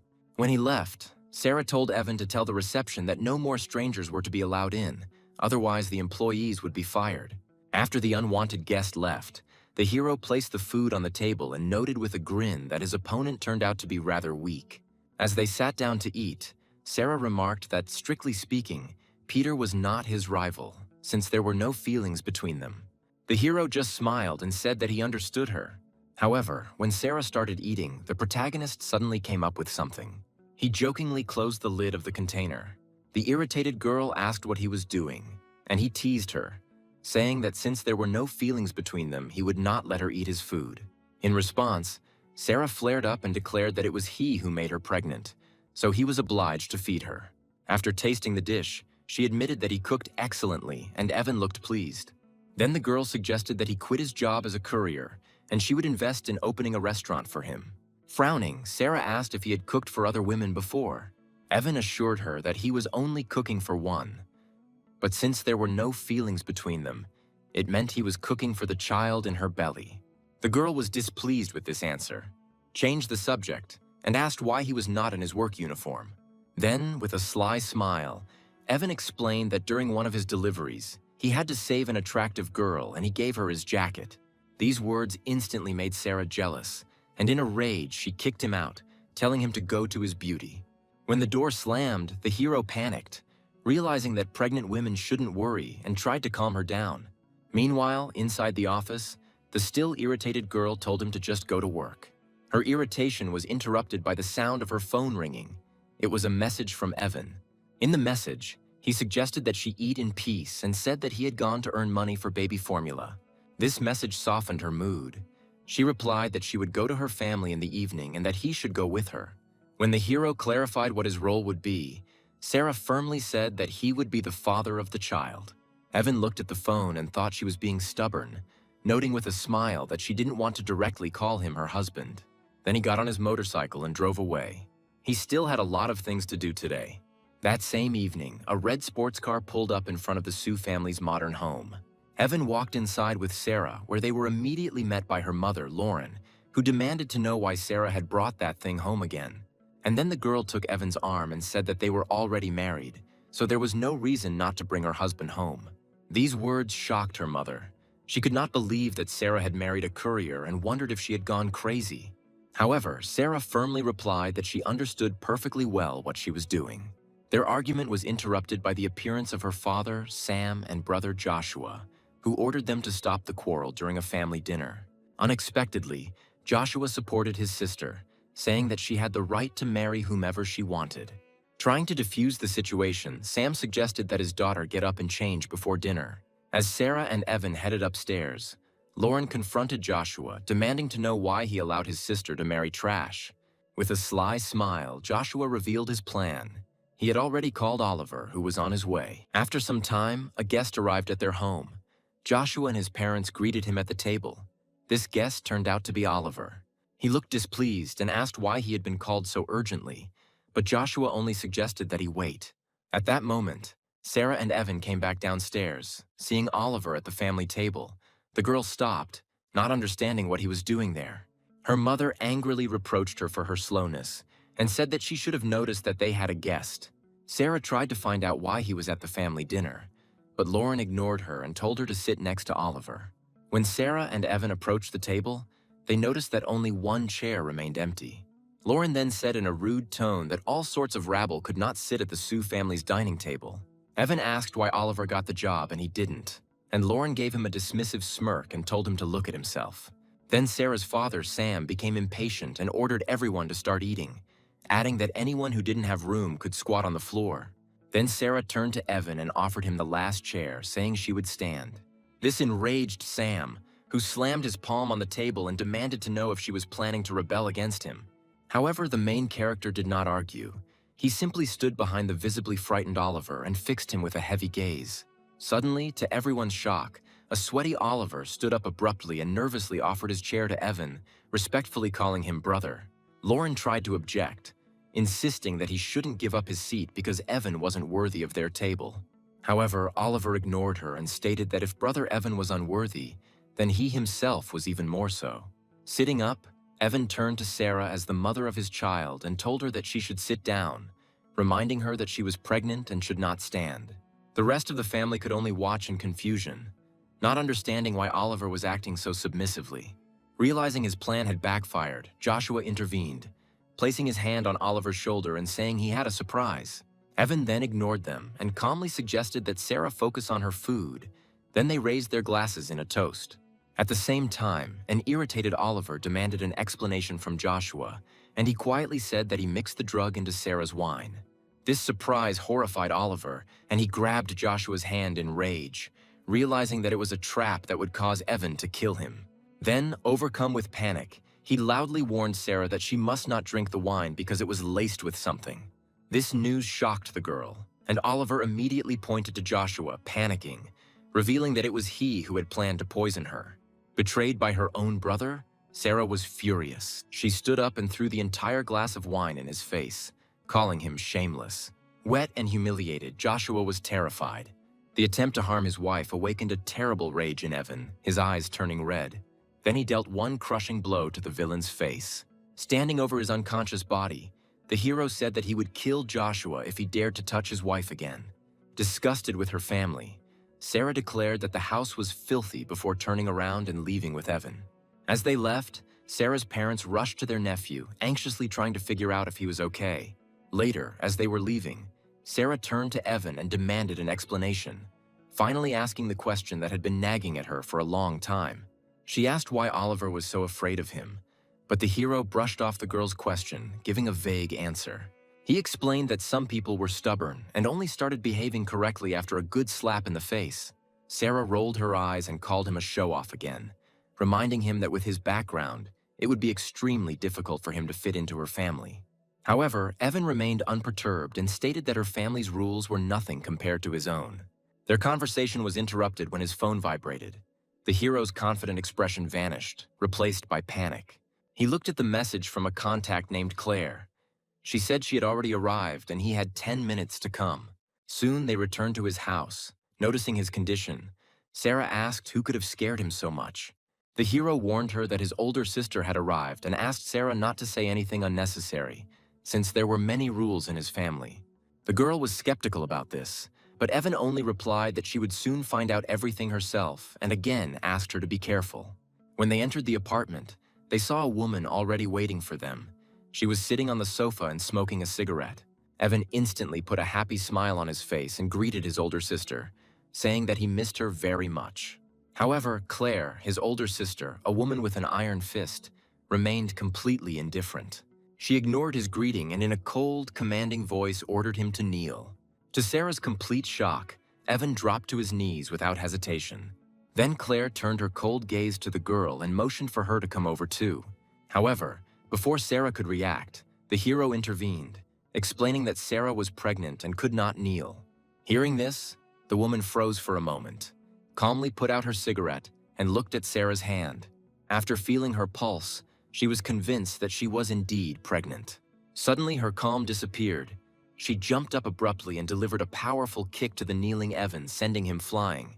In a rage, she scolded him, saying that several years abroad had taught him many bad habits. Claire towered over him and declared that he had to be punished first before he would be allowed to speak. Seeing this, Sarah immediately rushed forward and stood between them, spreading her arms to protect Evan. The girl stated that although she did not know the rules of their family, it was wrong to hit him without understanding what he allegedly did wrong. Claire explained that firstly, he had shown disrespect by marrying without informing his elders. Secondly, he made a woman pregnant before marriage. And thirdly, he acted unwisely by choosing an unsuitable companion for himself. The last point infuriated Sarah, who demanded to know what kind of woman was even considered worthy of her brother. Then Claire began listing the women of the highest status that the family had chosen for him, all of whom he had rejected. Realizing that the situation was escalating, Evan intervened and began asking his sister to stop provoking Sarah, reminding her that she was pregnant. However, the girl no longer wanted to listen. She suddenly demanded that this performance be stopped. With a cynical grin, Sarah said that she could see right through their childish play. She claimed that Evan had staged the whole farce, inventing a powerful family just to make himself feel better. The girl said their behavior was too immature and said she did not want her child to grow up in such an environment. After this, she stated that she would contact him after the birth of the child and left the house, leaving Evan with his sister. When the hero tried to follow Sarah, his sister sharply ordered him not to chase after her. She then said that she had come to Jiangning on the instructions of the old man and took out a small object and explained that it was a token. Claire said that many years ago, the head of Kaofeng Valley lost his child in Jiangning City, and he had the same pearl. Evan was a dragon, and the lost girl was a phoenix, and that a marriage contract had been made between them even before birth. Evan reminded her that he had already been married, but Claire ignored him and said that he would not dare disobey the old man's direct order. Meanwhile, Sarah was at Sophie's, disappointed in Evan for making that stupid scene. And then her friend asked if he could just be pretending. Sarah found this impossible and questioned why such an important figure as the Holy Maiden of the Meow clan would be interested in the courier. However, Sophie guessed that if everything Evan's sister said was true, then his personality was far from simple. Sarah was surprised that her friend suddenly started defending Evan and asked why she did it. Sophie immediately began to deny it. However, the girl did not believe her and, grabbing her hand, began to jokingly demand that she confess what she was hiding. Then Sarah became serious again and asked Sophie to tell her how the meeting with the mysterious man was going. Sophie said her grandfather had been acting secretive lately, but she promised to find a way to get the man's contact information for Sarah. At that moment, their conversation was interrupted by a knock on the bedroom door. When Sophie opened the door, Peter was there, and the girl asked in surprise what he was doing in her house. And then the man said that he knew the very person they were talking about and offered to arrange an introduction. Sophie asked if he really knew the influential man who had invested $10 billion in the new district project. Peter confidently confirmed that his grandfather had introduced them and said that he could easily arrange a meeting. The next day, Evan stood on the balcony of his apartment, thinking about Sarah's stubbornness as she didn't answer his calls. His thoughts were interrupted by the ringing of his phone. He hoped it was Sarah, but was disappointed to see that the message was not from her. The message came from Emily, the girl he saved, saying she had washed his jacket and asking for an address to return it. However, Evan curtly replied that there was no need for that and she could simply throw the clothes away. Having dealt with this, the hero took the golden pearl with the dragon in his hand and wondered where to begin his search for that girl. His thoughts were interrupted again by a call. It was his subordinate Mateo. He was saying that their comrade Ironhead had died. A shocked Evan demanded an explanation, and Mateo explained that he had drowned after exhausting himself while saving several people from the water. Meanwhile, in her room, Emily sat wrapped in a towel, looking sadly at her phone after Evan answered. She wondered if this meant she would never see her savior again. At that moment, her father Tyler entered the room and asked why she looked so upset. He said that the next day, young Master Jeffrey was throwing a birthday party and asked her to go there instead of him. He clarified that the celebration was held in honor of the young gentleman's new beginning after he was recently rescued from drowning. However, Emily refused to go, because the rescued man did not even thank his savior and, moreover, called him a scoundrel. Changing the subject, the father asked the girl if she had contacted the courier who had saved her life. Emily confirmed that she had contacted him, but added that the young man didn't even want to take his jacket back. Tyler was disappointed to hear this and noted that there didn't seem to be any special connection between them. The story then moved to the entrance of the luxurious Taishun Grand Hotel. The protagonist arrived there in a gray van, looking impeccable in his suit. He was immediately met by 4 men. They were the Ghost, the Blind Man, the Smiling Buddha, and the Young Master Day. They greeted the hero with respect. Then Evan said it was time to go inside, and his men followed him into the hotel. As soon as the young man's group entered, a white luxury car pulled up to the entrance. Emily stepped out of it, and at that moment she caught a glimpse of the hero's back and thought that he looked incredibly familiar. Her butler asked what had happened, but she quickly brushed it off, claiming she had just imagined it. Inside, the celebration was already underway. The man greeted the guests, thanking them for coming to his second birthday party. The man turned out to be Jeffrey, and he stated that he had survived the recent situation solely due to his luck. In honor of this event, a huge 9-tier cake was rolled out for the guests. However, a female reporter suddenly stepped forward and asked Jeffrey a question about the man who tragically died trying to save him. The question instantly enraged the man, who shouted at security, demanding to know who had let the reporter into his private party. He ordered his bodyguards to seize her, and his men immediately carried out the order. While his subordinates held her down, an enraged Jeffrey viciously kicked the reporter, shouting that he only survived because of his strength. At this time, Emily and her companion watched what was happening and were shocked by what they saw. She noted that Jeffrey's behavior was disgusting, but the man warned the girl not to interfere. Meanwhile, Jeffrey continued to bully the woman lying on the floor, stepping on her and saying he would teach her some manners. Enraged, he was about to strike another brutal blow and, in fact, was about to kill her. However, at that moment, another leg approached his face, appearing with incredible speed. A powerful blow sent a stunned Jeffrey flying across the room. He fell to the floor and rolled straight towards the stage. Then he looked up and saw the main character standing in front of him with his 4 subordinates. Emily realized with joy that this was indeed the same man who had saved her earlier. Meanwhile, Jeffrey, having risen with difficulty, looked angrily at the uninvited guests and ordered the remaining people to kill them. The bodyguards rushed forward, shouting that these scoundrels dared to cause trouble in the Joe family's territory. However, the hero's men moved with astonishing skill, easily dispatching their opponents with a series of powerful blows. The Smiling Buddha knocked one of the guards away with his knee, and he flew off, losing consciousness. Young Master Lei also dealt with his opponent easily. The Ghost kicked one of the guards in the face. Finally, the blind man attacked the last enemy. Soon, all of Jeffrey's subordinates were defeated, and Evan and his team stood calmly amidst the chaos. A frightened Jeffrey stuttered and asked who they were, and Evan pulled up a chair, finally revealing the motive for his actions. He explained that his brother was the same man nicknamed Ironhead who sacrificed his life to save Jeffrey. Then, taking a drag on his cigarette, he declared that he was extremely unhappy that Jeffrey had dared to call his heroic brother a piece of trash. And then Jeffrey screamed that his life was supposedly more valuable than others because he had power, and called for security again. At his signal, a new group of people in black suits with batons burst into the hall, but Evan remained unperturbed. He issued an ultimatum. If Jeffrey went to his brother's grave, bowed 3 times, and publicly apologized, he would let him go. However, Jeffrey furiously rejected the offer and ordered the new guards to kill the hero and his men.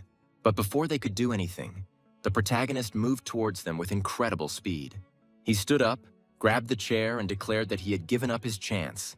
Then with great force, he brought the object down right into Jeffrey's face. The crushing blow sent the man flying into a huge cake. Covered in cream and spitting out blood, he sank to his knees, cursing in pain. Then Evan, standing over him, told him that his chance was lost. After this, he delivered another blow, completely knocking out his opponent.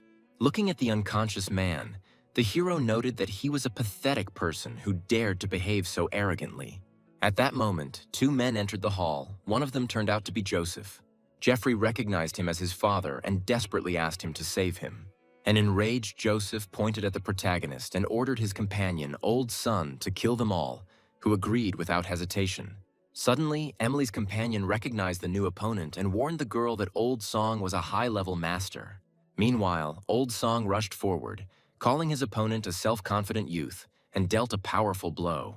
However, before the attack could reach its target, it was intercepted. Someone's hand firmly grabbed his fist, stopping the movement. Old Song was shocked at how easily he was stopped. The man turned out to be Smiling Buddha, and Evan allowed his man to play with the opponent for a bit. Then the Smiling Buddha dealt a crushing blow. He grabbed Old Sun by the head. The next moment, he forcefully slammed his face into the floor of the hall. A shocked Joseph could only watch in horror as his strongest bodyguard was cut down in a matter of seconds. Meanwhile, the battered old man Song recognized the technique that attacked him and declared that it was the diamond palm of the Gu clan from Gancheng. Joseph instantly smiled and suggested that since they were all from Gancheng, they should settle the conflict peacefully. However, the protagonist remained unperturbed. He reminded that he had already voiced his conditions, but his son rejected them. Joseph claimed to have learned that Ironhead was a car mechanic and offered 1 million yuan to settle the matter. This enraged Evan, who kicked the chair he was sitting on and declared that his brother's life was priceless. He approached Joseph and asked how much money the Zhou family had if they could behave so arrogantly. In response, Joseph laughed and stated that their family had more than enough money, and buying the life of some mechanic was a trifle. Evan then asked him if he would believe that he was capable of driving the entire Zhou family into bankruptcy right now. Lei, having contacted the necessary people, gave the order to immediately stop all the Zhou family's business in the city. However, Joseph still did not realize who he was facing and continued to laugh, believing that they were simply putting on a show in front of him.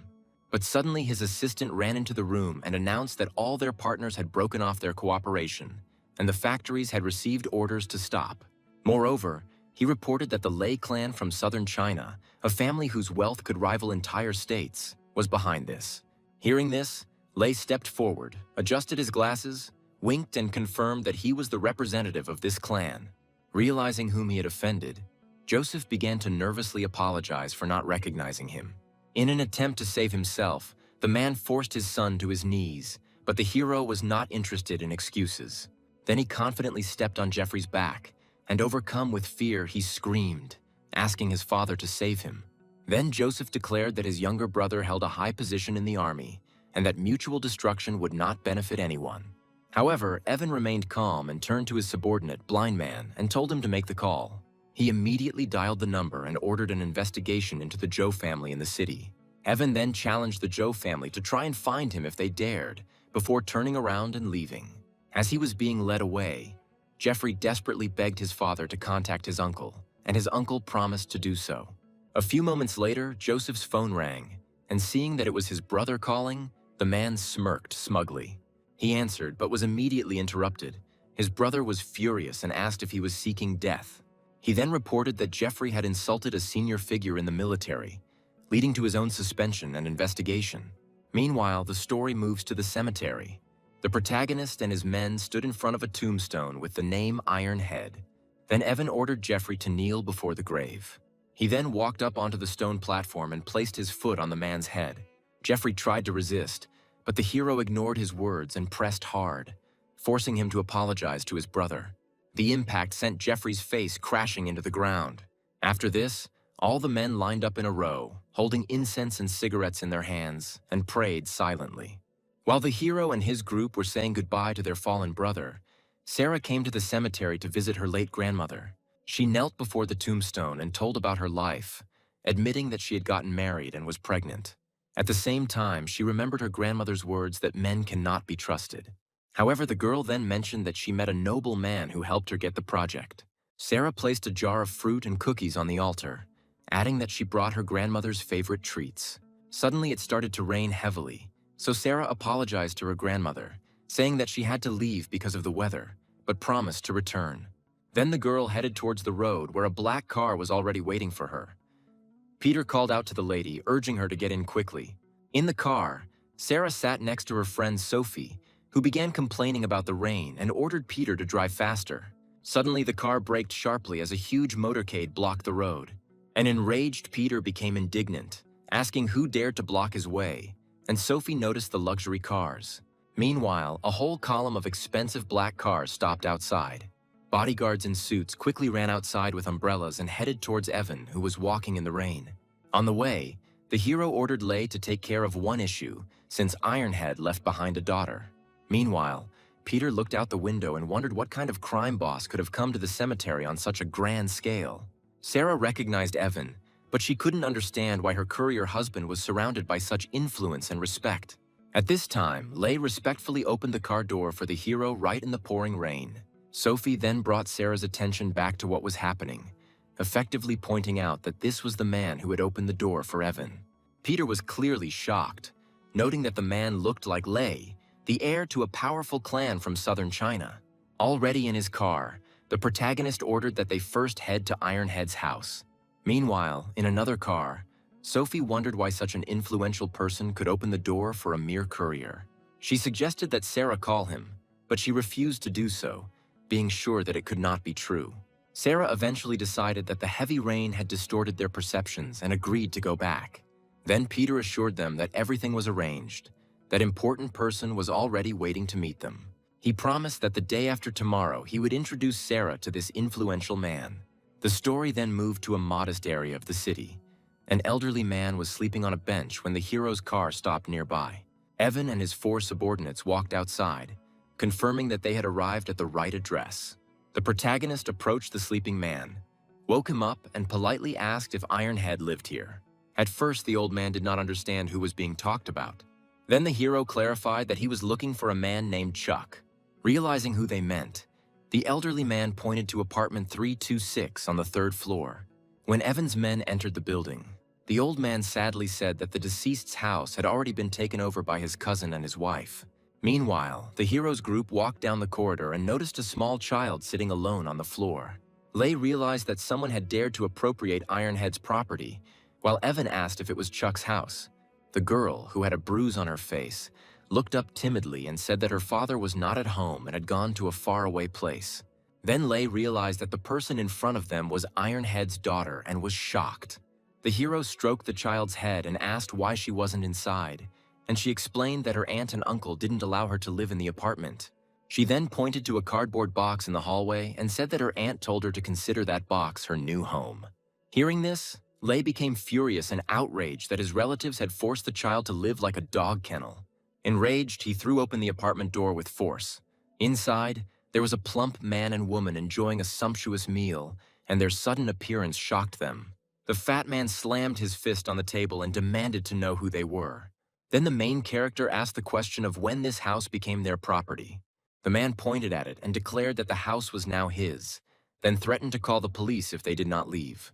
In response, the hero called him a monster and delivered a powerful knee blow to his stomach. The blow sent the man flying backwards, crashing into the dining table and scattering food. Meanwhile, Evan calmly held the girl's hand, protecting her, and ordered the smiling Buddha to teach them a lesson. Then the smiling Buddha and the ghost came forward with threatening smiles, flexing their fists. The first one dealt a powerful blow to the fat man, and he began to desperately beg for mercy. After the beating, the relatives began to ask for mercy. However, the hero ignored them and turned to the girl, asking her name. She looked up at him and replied that her name was Megan.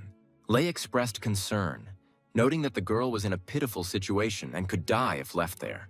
Then the main character leaned over to the child and invited her to move in with him and his uncles, and the girl agreed. Evan suggested that Lei be the one to raise her, but he panicked, saying that he didn't know how to take care of a child. At that moment, Megan tugged at the hero's jacket, looking at him with pleading eyes. Then Lei suggested that the girl call Evan her godfather. The girl immediately hugged the hero and happily called him godfather. Evan noted with a grin that he became a father just a few days after the wedding. The next day, the main character took Megan to his apartment. He made breakfast for the girl and told her to eat more because he was going to take her to school later. While they were eating, the hero took a photo of the food and sent it to Sarah with a message inviting her to come home for dinner. However, the girl replied that she would not eat. Then he offered to bring her food, but she again refused and added that he should not look for her. Evan sighed heavily, noting her character. Meanwhile, the girl announced that she had finished eating. Then the hero smiled and said that he would change his clothes and take her to school. Soon, they arrived at the prestigious educational institution. In the hallway, the hero explained to the girl that Lei had enrolled her in this school. It was the best place in the area, so he encouraged her to study hard. They then entered the office where the director greeted them, addressing the hero as Sir. He introduced himself as Principal Dan and pointed to the woman next to him, introducing her as Emily's teacher. The teacher turned around, and it turned out that it was Emily, the same girl whom the main character had previously saved. She looked shocked to see him, She was delighted and basically exclaimed that it was really him. Then the girl noticed a little girl next to him and asked if she was his daughter. Evan stroked Megan's head and confirmed that the girl was his daughter. Principal Dan suggested that since Evan and the teacher knew each other, she should take the child to class, and Emily agreed. Then the protagonist said that he left Megan under her supervision because he needed to work. As they walked down the hallway, he waved goodbye. The girl waved back and said goodbye, addressing him as her godfather. Then Evan turned around with a warm smile and promised to pick her up after school. When he left, Emily asked Megan if he was her biological father, and the girl explained that he was her godfather. Hearing this, the girl smiled. She told Megan to be smart and took her to class. Outside, the protagonist sat on his motorcycle and lit a cigarette, reflecting on how being a father wasn't as easy as it seemed. Suddenly his phone rang, and the woman on the other end of the line sharply called him a scoundrel and asked if he missed her. Evan was stunned and, addressing her as the eldest princess, asked how she got his number. Meanwhile, the red-haired woman, lighting a cigarette, declared that since he continued to be stubborn, she would have to come and soften him up. Evan tried to stop her, explaining that he was already married and his wife would be extremely unhappy with her appearance. Enraged, he began to say that she had threatened to interfere in his life, but before he could finish, the woman hung up. As a result, he didn't have time to say anything, as always. The next morning, the young man took his adopted daughter to school. As he was leaving, he decided to warn Sarah about the arrival of the eldest princess, not wanting to disturb the girl during her pregnancy. He wrote her a message warning her that if any woman came looking for him, she should be ignored. Evan lit a cigarette and noted with a sigh that women were difficult. After checking the schedule, he realized that one of the deliveries might be late and left in a hurry. By midday, his route had taken him to a wealthy area where he stopped in front of a huge mansion. After examining the impressive building, the young man noted to himself that it was truly a luxurious house. He rang the doorbell to announce food delivery. When the door opened, both froze in surprise. His wife, Sarah, stood before him. The hero smiled tensely and noted the coincidence. There was an event going on inside the house. Another woman asked Sarah who the person at the door was, and she replied that it was just a courier. Meanwhile, Evan handed the order to the woman. When she asked if they knew each other, he lied, saying that they were classmates. However, Helen was surprised since she also studied with Sarah but did not remember such a person. Then the hero invented the name John for himself and explained that he was an inconspicuous student, so they might not remember him. However, the man in the suit chuckled and noted that he too did not remember anyone with that name. He looked at the hero with disdain and wondered how their former classmate could turn out to be an ordinary courier. He then turned to Sarah, wondering why such an influential woman was communicating with the courier. He argued that the gap between the elite and the lower classes of society was too great, and that meeting such people only brought problems. To humiliate the hero, the man took out his wallet and handed him money as if he were a beggar. With a satisfied grin, he declared that couriers needed tips and that this amount would be more than enough for him. Evan held back his anger and accepted the bills, while the man asked why he hadn't left yet. Then the hero, smiling tensely, thanked him. At that moment, another girl asked if the pizza had arrived, and the man's face immediately changed. He addressed her as a goddess. However, the girl, who turned out to be Emily, ignored him and looked at the courier in surprise, exclaiming that it was really him. The main character greeted the teacher awkwardly. Then the girl enthusiastically explained to those present that she knew him and that he was her savior. She happily took his hand and invited him inside, but Evan tried to refuse, citing that he had other deliveries. However, the man intervened again and asked why they needed to detain the courier, which angered Emily, and she snapped back at him. Taking advantage of the moment, the hero apologized and left. Then the girl hurried after him, asking him to give her a ride, since she arrived without a car. The man immediately offered his Porsche, saying that the hero's motorcycle was too dangerous. Meanwhile, Sarah watched silently as her husband engaged in conversation with the beautiful teacher. The protagonist glanced at her, but the girl turned away and said that he could have given her a ride without asking her permission. Emily sat behind the hero on the motorcycle and said that she needed to get back to work. Soon after, they drove towards the school. After they left, the arrogant man smiled and invited Sarah to come inside and eat, but the girl abruptly refused. She stated that she had urgent business at the company and left immediately. Meanwhile, on the road, the main character was racing through the city and Emily was holding on to him. He asked if he had been driving too fast, The girl, blushing slightly and pressing herself against his back, replied that the speed was normal and she even liked it. However, the moment was cut short when a red sports car cut them off, forcing the hero to brake sharply. It was Sarah who rolled down the window and firmly demanded that Emily get into her car. Knowing he shouldn't provoke his pregnant wife, Evan immediately agreed, lying and claiming he had suddenly become busy. Before getting into the car, Emily asked if he was free this weekend so she could treat him to dinner. Evan became nervous and replied that he had to work. He said that they could arrange it later and then hurried away. The protagonist quickly rode away on his motorcycle while Emily waved goodbye to him and then stayed behind with the other girl. As Evan left, he thought that dealing with women was extremely difficult. Later that day, the hero walked with Megan through the courtyard of the apartment complex, holding the girl's hand. He asked if she was hungry, adding that he would cook food as soon as they got home. However, when they opened the door, the young man froze, and there was a pair of women's high-heeled shoes on the floor. Suddenly, the bathroom door opened, and a woman wrapped in only a white towel came out. It was the eldest princess, Madison. Evan panicked, covered Megan's eyes, and screamed, demanding that Madison get dressed immediately. Then the hero reminded her that there was a child in the house, and Madison finally noticed the girl and asked who she was. Evan replied that it was his daughter. He also reminded that he had previously told her about his marriage, but she did not believe her. After this, the girl stroked Megan's head and playfully invited her to call her mom. This completely infuriated the hero, and he indignantly asked what kind of nonsense she was talking about. However, Madison remained calm. She leaned toward the girl and essentially explained that since this man was her father and she was his wife, that meant she was her mother.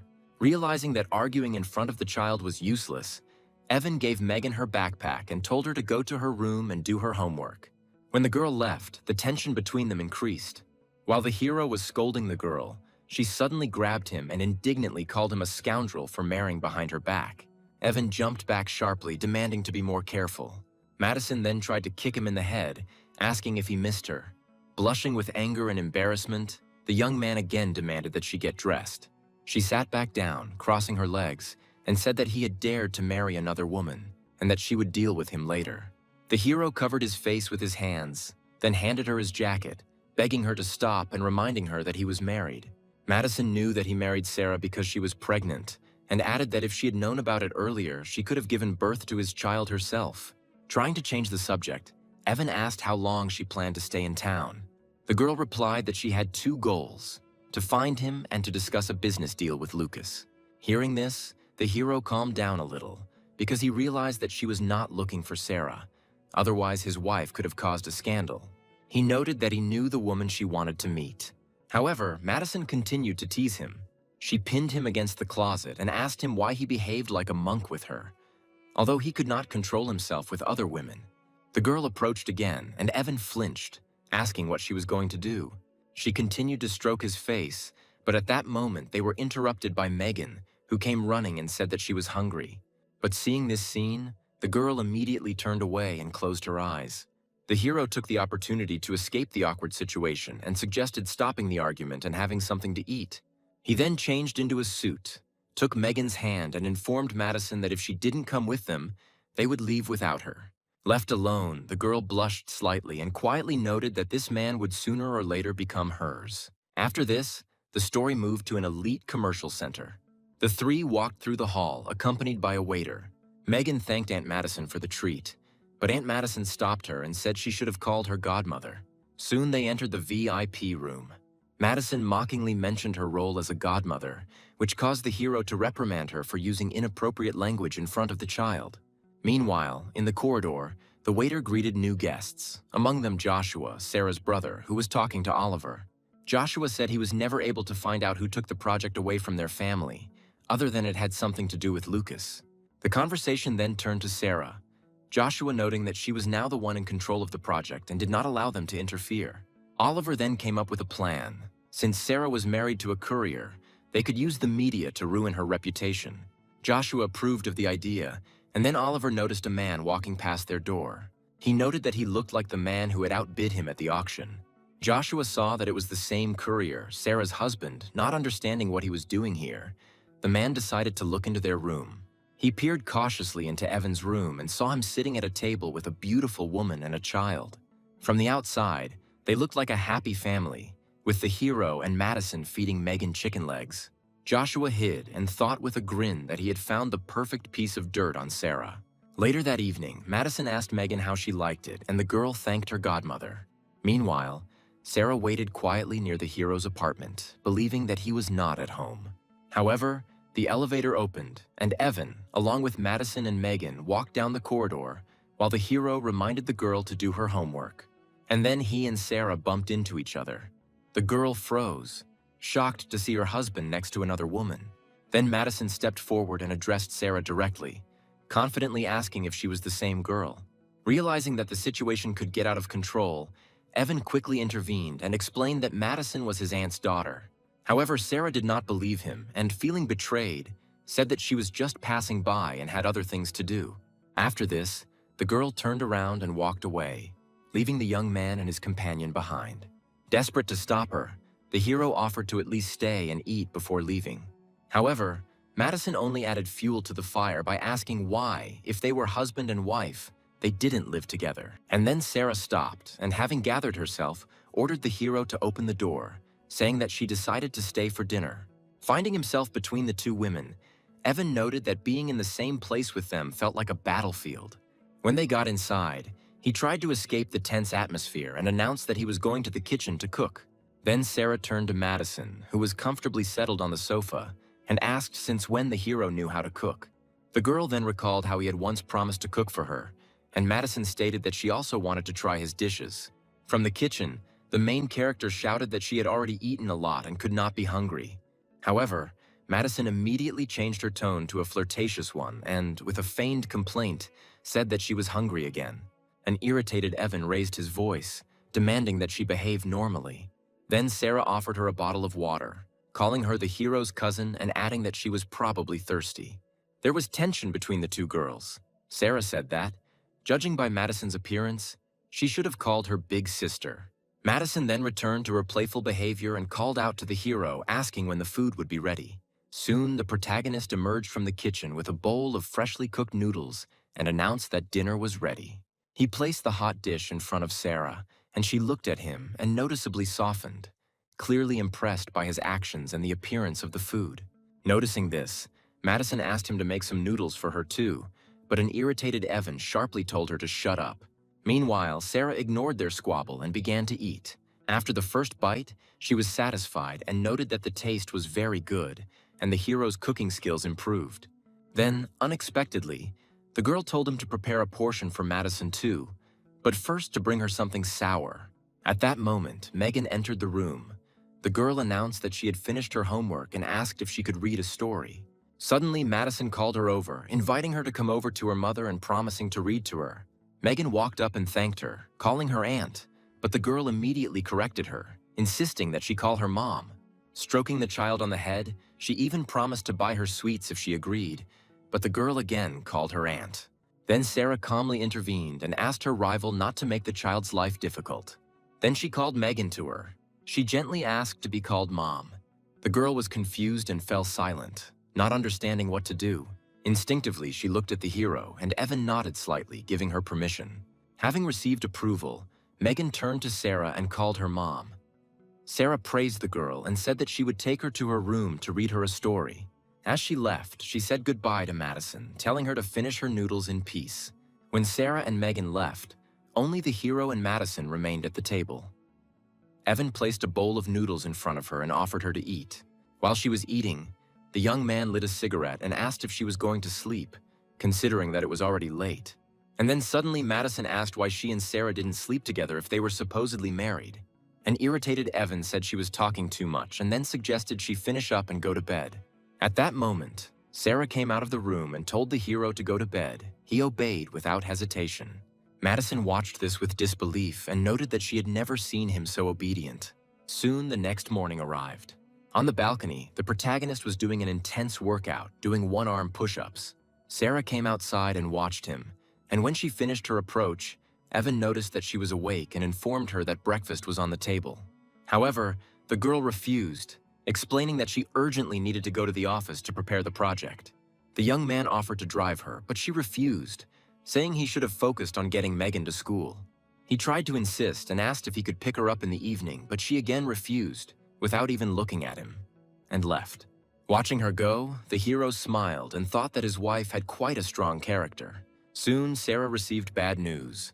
Someone paid dirty media to smear her, and her project was stopped by the authorities. Shocked, the girl asked how the project could have been stopped, and her interlocutor advised her to check the news link. The headline claimed that a member of the Sue family was allegedly in a relationship with a courier. Enraged, Sarah began to wonder who could be behind such a malicious attack. Meanwhile, Madison had already seen the news on her phone and told the hero that his wife was in trouble. Evan initially told her not to talk nonsense, but Madison added that if he didn't believe it, he could see for himself. The protagonist snatched up the phone, and the moment he saw the article and the photos, his expression changed dramatically. Without a second's hesitation, he immediately made a call and told Vincent that he needed help. Meanwhile, Joshua was lying in bed with a woman, and she asked him why he was so happy. In response, the young man smugly declared that the news was excellent and he felt great. Leaning toward her, he explained that since Sarah was about to lose control of the company, they should celebrate. However, at that moment, the door swung open with a powerful blow, and Joshua flinched in surprise. Vincent entered the room with two subordinates.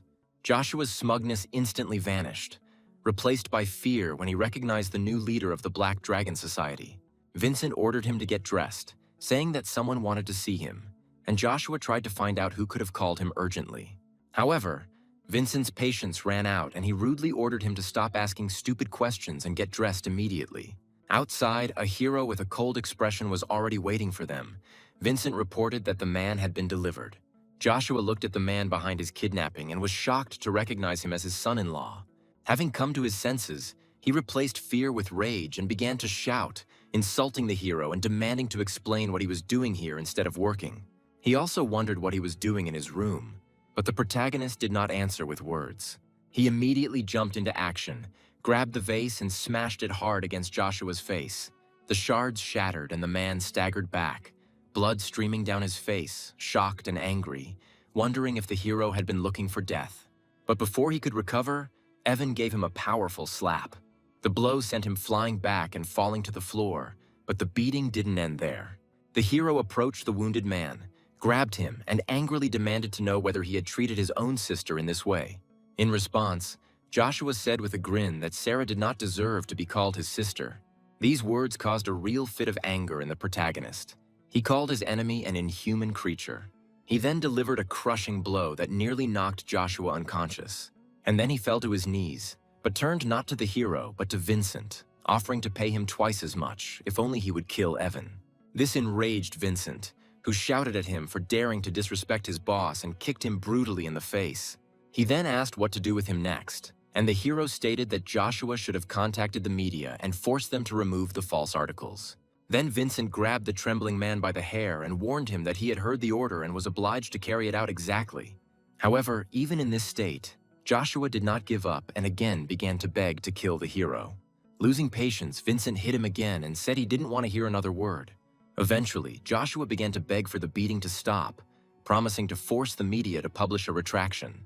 Satisfied, Vincent smiled mockingly and noted that everything would have been much easier if he had been so obedient from the start.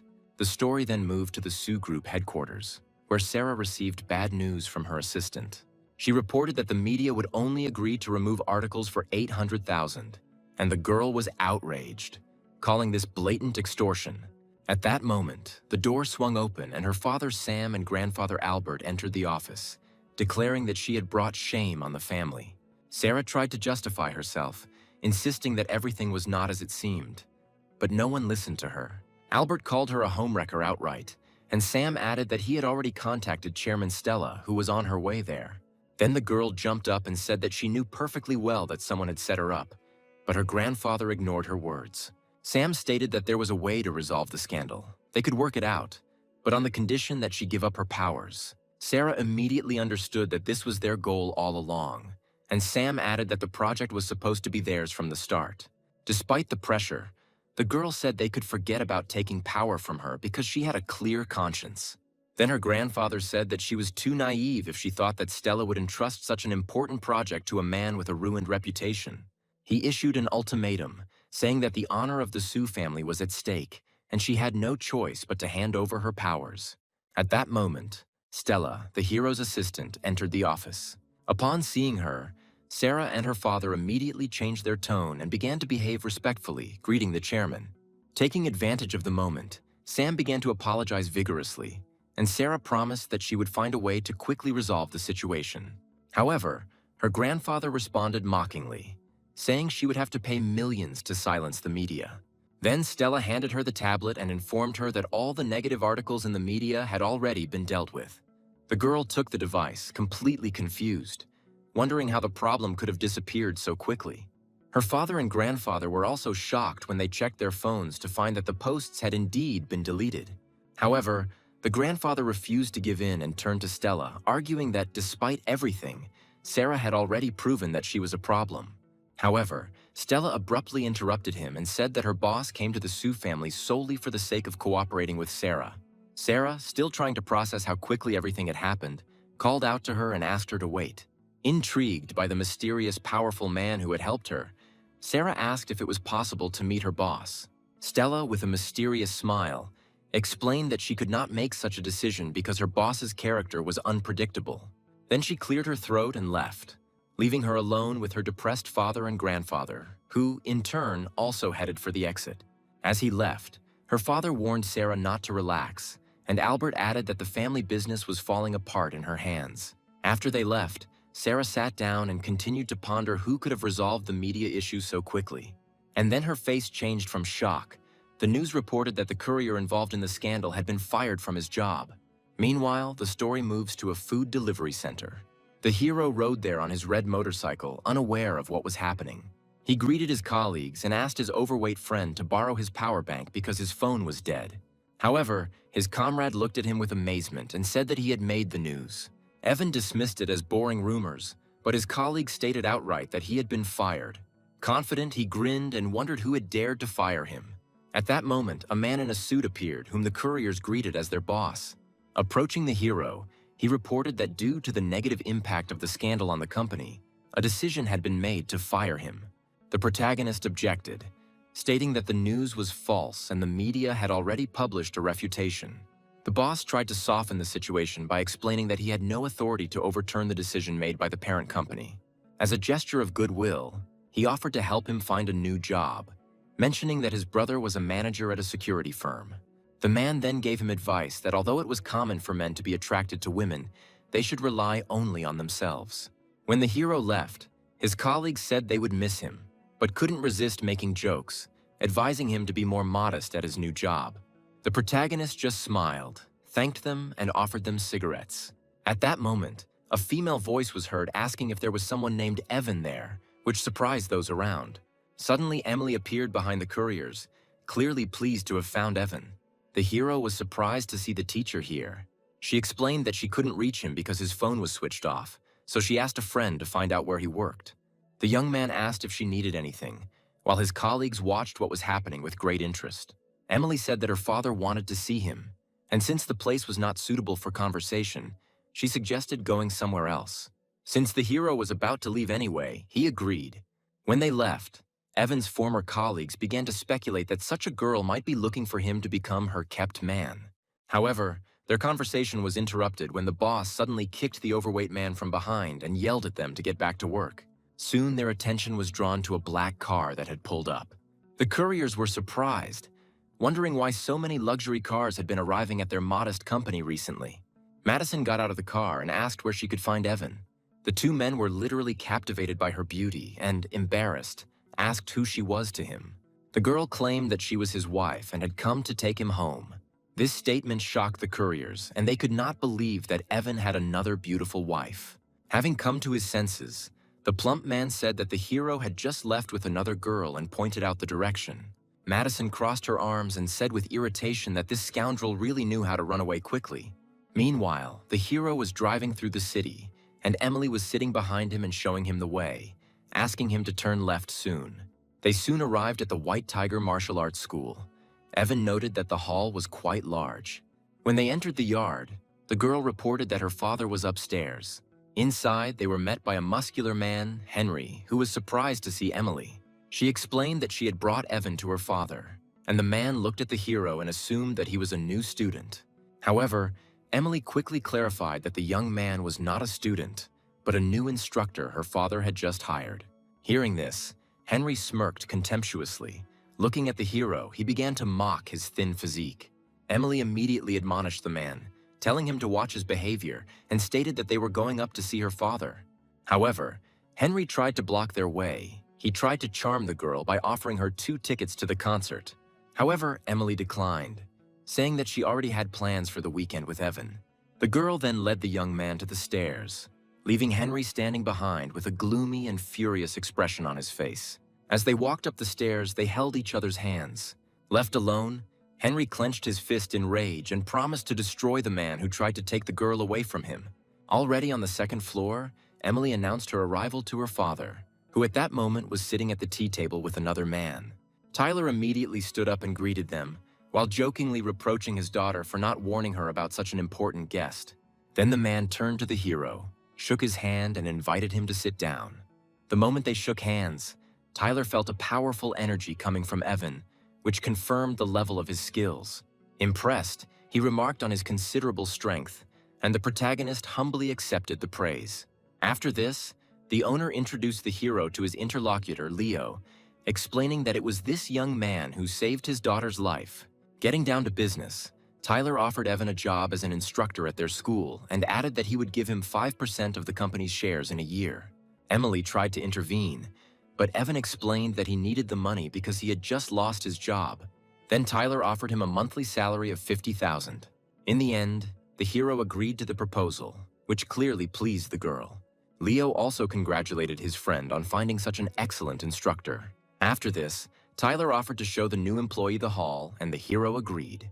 Now the story moves to a spacious modern training hall. Tyler called all the students to gather.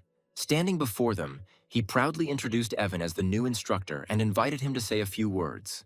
However, the students were not impressed and began to whisper, noting that his physique did not look like that of the master. Then Henry stepped forward as their representative and asked what fighting styles Evan had studied. The young man confidently replied that he knew a little bit of different styles, including Hong Kwan, Tai Chi, and Wing Chun. This irritated Henry, who stated that he was a jack of all trades, but a true expert in none.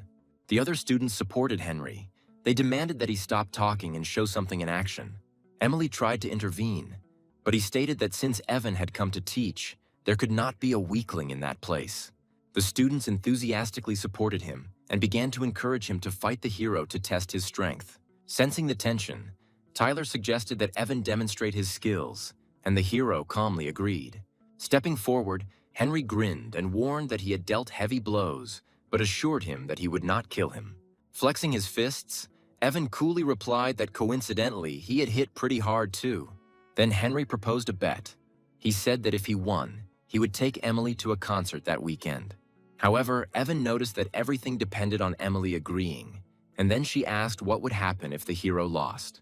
A confident Henry laughed and declared that if he lost, they could make any demand they wanted.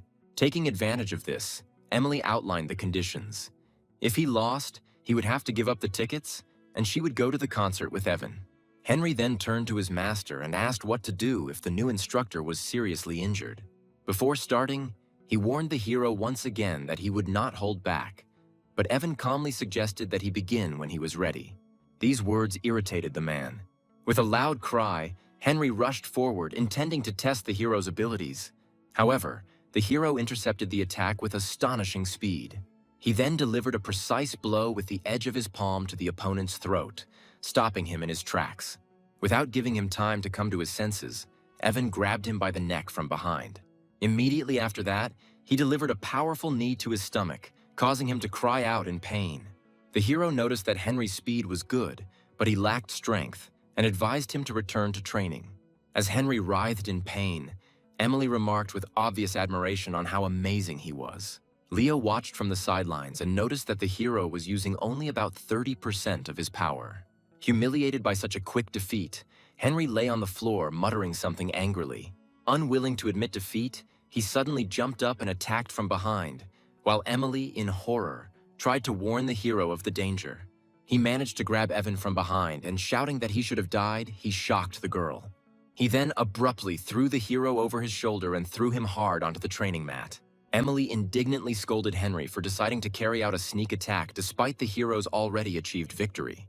However, Henry himself only grinned and stated that, in his opinion, showing mercy to the enemy means being cruel to oneself. He then raised his leg arrogantly and declared that in battle, the winner is the king. Henry brought it down with force, intending to crush the hero lying on the ground. However, the next moment Evan easily jumped to the side and the blow missed its target. The surprise on the opponent's face quickly turned to mockery, and he asked if he really only knew how to run away and dodge. After that, Henry rushed forward again, striking. However, Evan calmly dodged and noticed that the attack was too slow and decided to teach him a lesson. He explained that in combat there is an important principle. Speed is the only indestructible factor. And then, unable to bear it any longer, Henry demanded that they stop talking and attacked him with a series of blows. However, Evan dodged every blow. After another attack, the hero mockingly asked if that was all, again emphasizing the enemy's slowness. Driven to his limit, Henry screamed in rage at how dare he behave so arrogantly, after which he vowed to take his life. Leo immediately recognized this move as a deadly technique. And then Emily turned pale and screamed out the hero's name in fear. However, the main character himself remained absolutely calm. He easily jumped over the attack. Then he, flying over the enemy, reminded him that he was still too slow. Without giving him time to recover, Evan delivered one powerful knee strike that sent Henry to the floor unconscious. After this, silence reigned in the hall. The students watched in horror as their strongest comrade was defeated with just one blow.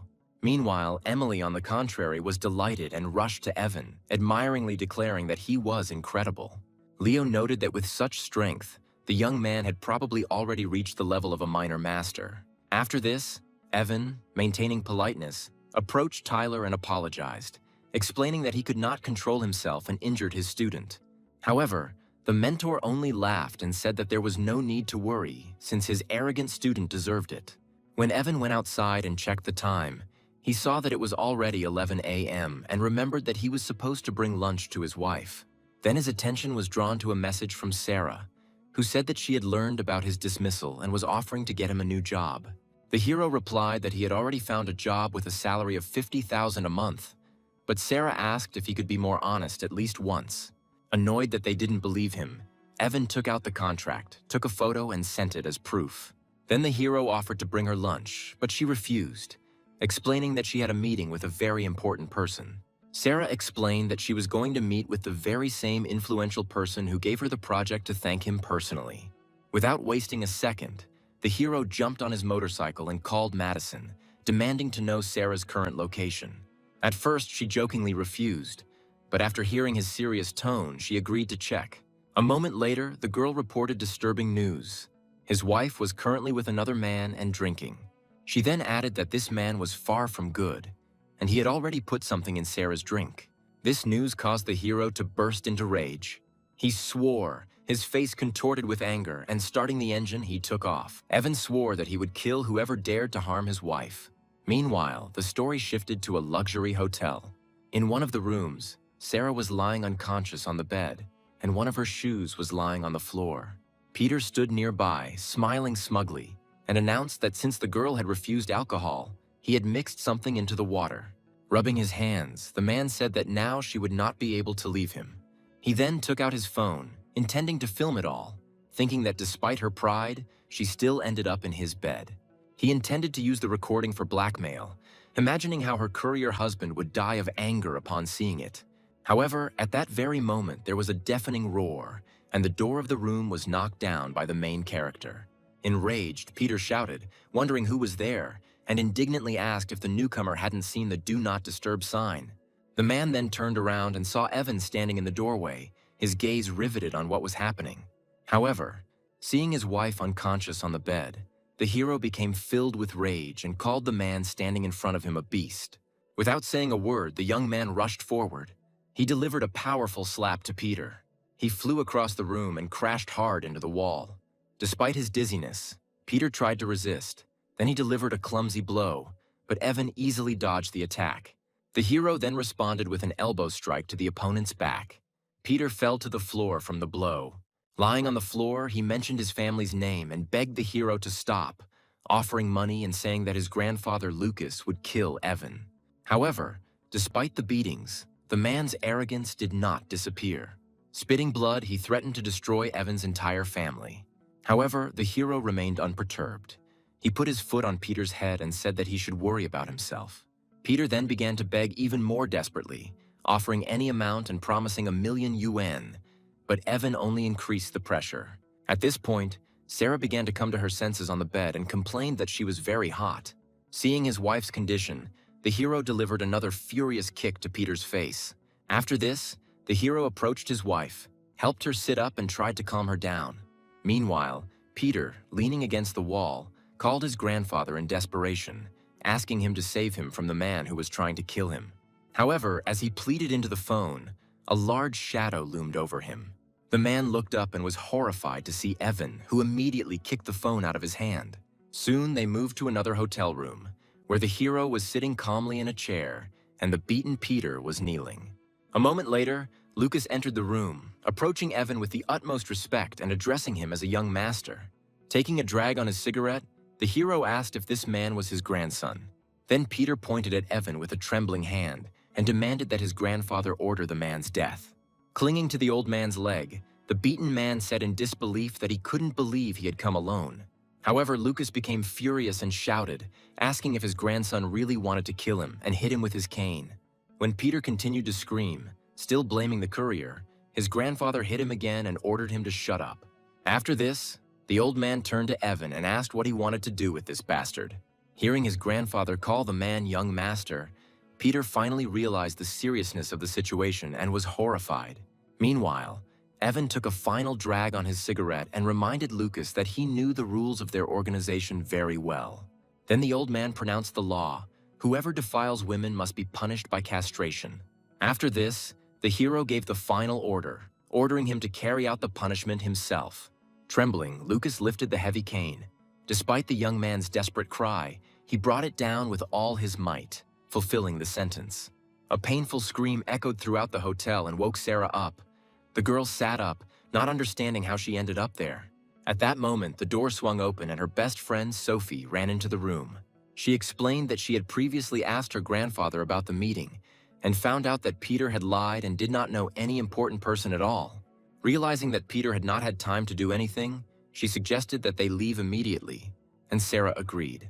As they began to rise, the friend noticed a small dark bead with a gold pattern on the sheet and asked what it was. Sarah picked it up, and then the girls realized that the object looked familiar and suggested that it might have been left by whoever saved her.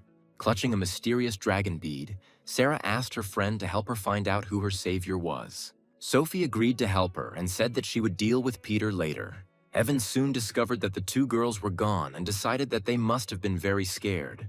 The hero then straightened his jacket and switched to other duties, reminding himself of the task assigned by his grandfather. However, suddenly it dawned on him. He began frantically feeling his pockets and realized with alarm that the precious dragon bead had disappeared. Meanwhile, at the Sue family's house, Albert interrogated the beaten Joshua, trying to understand how he could lose to an ordinary courier. The young man explained that Evan was not as simple as he seemed and revealed his connection with the Black Dragon group. At this point, Oliver, with a dismissive grin, declared that this group meant nothing. Albert asked him if there was a plan, and Oliver said that if Sarah died, control of the project would naturally return to them. A shocked Joshua asked for clarification, and Oliver said that anyone who stood in the way of the Ching family must die.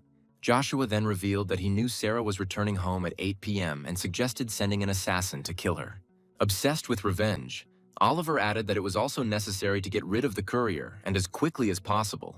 Joshua then declared that he would organize the assassination attempt that very night, since he could not wait another day for his revenge. Later that day, Evan brought his adopted daughter Megan to the apartment. Madison was already waiting for them inside, so the main character told the girl to do her homework while he prepared dinner. With a warm smile, Madison offered to help the child with her homework, introducing herself as her godmother. While the girl was busy, Evan worried about Sarah, believing that she was probably very frightened by the events of the day. He then texted her, saying he had cooked her favorite dishes and could bring them over, but Sarah said she would eat at home. At that moment, his phone rang, and when Evan answered, he was surprised to find that it was Sarah's brother, Joshua, on the other end of the line. He admitted that he had done wrong and invited the hero to a family dinner that evening to settle their differences. The man then asked if Evan could come before 8 in the evening, and he agreed. But Evan found it strange that Joshua had become so reasonable, and he couldn't shake the feeling that something was wrong. A little later, he was already racing through the city on his red motorcycle, thinking that he would make it on time. Having approached the intersection, he stopped at the pedestrian crossing. Suddenly, he noticed a woman with her little son crossing the road. Suddenly, a black car rushed towards them at high speed. And then Evan saw that a police car was chasing this car. Annoyed by the reckless driving, the hero thought that the driver must be looking for death. However, the car did not stop.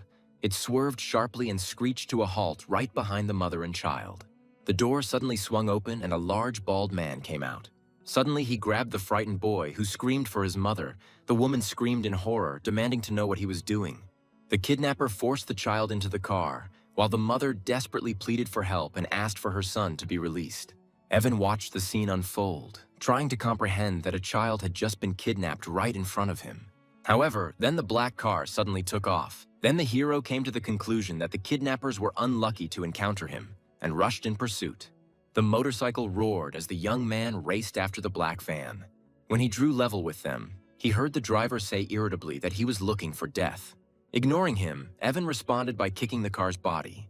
However, the kidnapper told his partner to ignore him, reminding him that the police were already catching up and the main thing was to escape. The driver finally promised to deal with him later and increased his speed. However, the hero was not going to let them go. Evan thought they were being stupid by actually challenging him. He maneuvered masterfully, pulled ahead and forced the driver to make a sharp turn. He swore and soon lost control. As a result, the car crashed straight into the wall. When the van stopped and began to smoke, Evan parked the motorcycle and calmly walked up to it. He mockingly told the man that he would hardly be able to escape now. The enraged driver got out of the car with a knife and rushed to attack. However, the main character easily dodged the attack. Then he instantly appeared behind him and delivered a precise blow to the neck. The kidnapper lost consciousness and collapsed to the ground. After this, Evan stood at the open door of the van where the frightened boy was and told the child that his mother would be there soon. At that moment, the second bald kidnapper got out of the wrecked car and tried to escape. Evan watched him go, wondering if he really thought he could leave. Soon the hero drove the criminal into a narrow alley where he found himself trapped. The chase continued. The kidnapper broke into a residential building and Evan followed him. They ran up the stairs and down the corridor. And then suddenly the criminal disappeared into the room at the end. The protagonist followed him in, but found the room empty, so he said that he had apparently decided to play hide and seek. At that moment, his gaze fell on the naked legs of the woman lying on the bed. With a seductive smile, she motioned him closer, holding a whip in her hand and saying that she was ready to take care of him. Meanwhile, the bald kidnapper, hiding behind the door, tried to slip away unnoticed. At the same time, the girl got out of bed, approached Evan and said that she did not understand why he was not happy with her proposal. She tried to block his way with her foot, offering her services at a discount. However, irritated, the hero pushed her away and said that he had not come for this, ordering her to move away. At that moment, the door suddenly swung open and a policewoman burst into the room. She pointed her gun and ordered everyone to freeze and raise their hands, and the girl on the floor immediately recognized Officer Naomi. Evan tried to explain the situation, but the police officer ignored him and told the woman to put her hands on her head. Suddenly, the officer heard a sound behind the closed door. She turned sharply, pointed her gun and demanded to be seen, while Evan raised his hands. She then cautiously approached the door and said that the building was surrounded, warning anyone inside not to resist. When the woman reached for the handle, the hero noticed that something was wrong. At the very moment the door opened, the bald kidnapper jumped out and swung a heavy object at the officer. However, at the last moment, Evan pushed Officer Naomi aside, taking her out of harm's way. Confused, Officer Naomi didn't immediately understand what had happened, but then realized she had just been attacked. She instantly came to her senses and, acting with professional precision, knocked down the bald kidnapper, quickly incapacitating him. Watching her decisive actions, Evan began to sweat nervously, thinking that this girl was really very strong. Meanwhile, the officer held the criminal and reported over the radio that she had 2 suspects under her control. Evan then rushed to explain, saying that it was he who helped apprehend the criminal and that he was a model citizen. However, Naomi was skeptical of his words and noted that everyone who is found in such places calls themselves decent. She then pulled out a pair of handcuffs, noting that it was a good thing she had a spare pair, and ordered him to hold out his hands. Evan tried to object, but the girl ignored him, saying that he could explain everything at the station. Later that night, they were already at the police station. Evan, still handcuffed, asked the officer for water. In response, Naomi sarcastically asked if he considered the plot his home. At that moment, a senior officer entered the room and praised the girl for a job well done. He then looked at Evan and asked who he was, and the girl stated that the man was a client of a prostitute. However, another officer said that the man's name was Evan and he was definitely not a criminal, and the rest of the staff were shocked.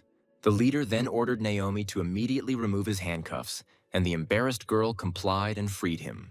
Evan rubbed his wrists and looked at the officer, noticing that he was telling the truth. Then he quietly said that she only had strength, but lacked intelligence. Hearing this, the girl flared up with anger and demanded that what was said be repeated. However, the hero ignored her, checked his phone and panicked. Realizing that he was late, the young man hastily left the station. When he disappeared, the girl promised that she would get even with him. Once in the taxi, Evan began to rush the driver, explaining that he was in a hurry, but the driver replied that you can't drive faster in the city. Then the main character took out an impressive wad of money and offered 1,000 yuan for speeding up. It worked. The driver stepped on the gas hard and told him to hold on tight. Meanwhile, in another part of the city, a huge fire was raging, and a large house was engulfed in flames. Evan's taxi arrived there soon after. As he walked out, he froze when he saw the burning building and realized that it was the Su family's house where he was supposed to go for dinner. At this moment, an excited woman from the crowd said that Madame Su was almost certainly in the house. The realization that his wife might be inside filled the hero with horror. Then he quickly turned to the woman, asking if he had understood correctly that Sarah was still in the villa. Without a second's hesitation, the young man threw off his jacket and threw himself straight into the fire, shocking those around him. The firemen shouted at him not to act so recklessly, and the woman begged him to come back because he had no protective gear. The woman folded her hands and began to pray, lamenting what had happened. Meanwhile, Sarah arrived on the scene. Getting out of the car, the girl asked the same woman what had happened, and she was surprised to see her. Then the woman panicked. She thought that Sarah was inside, and because of her, that guy had just run into the fire in vain. Confused, Sarah asked which young man they were talking about and if there was anyone else left inside. The woman quickly explained that the tall man, hearing that she was supposedly inside, took off his jacket and threw himself into the fire. Realizing that they were talking about Evan, Sarah tried to throw herself into the flames, but the woman and the firefighter grabbed her and held her back. The woman standing nearby continued to pray and gloomily noted that the fire was so strong that not even bones would remain. While firefighters were battling the fire, grief-stricken Sarah collapsed to the ground. She kept calling for her husband, wondering how he could leave her, and suddenly a figure jumped out of the second-floor window of the burning house. It was Evan.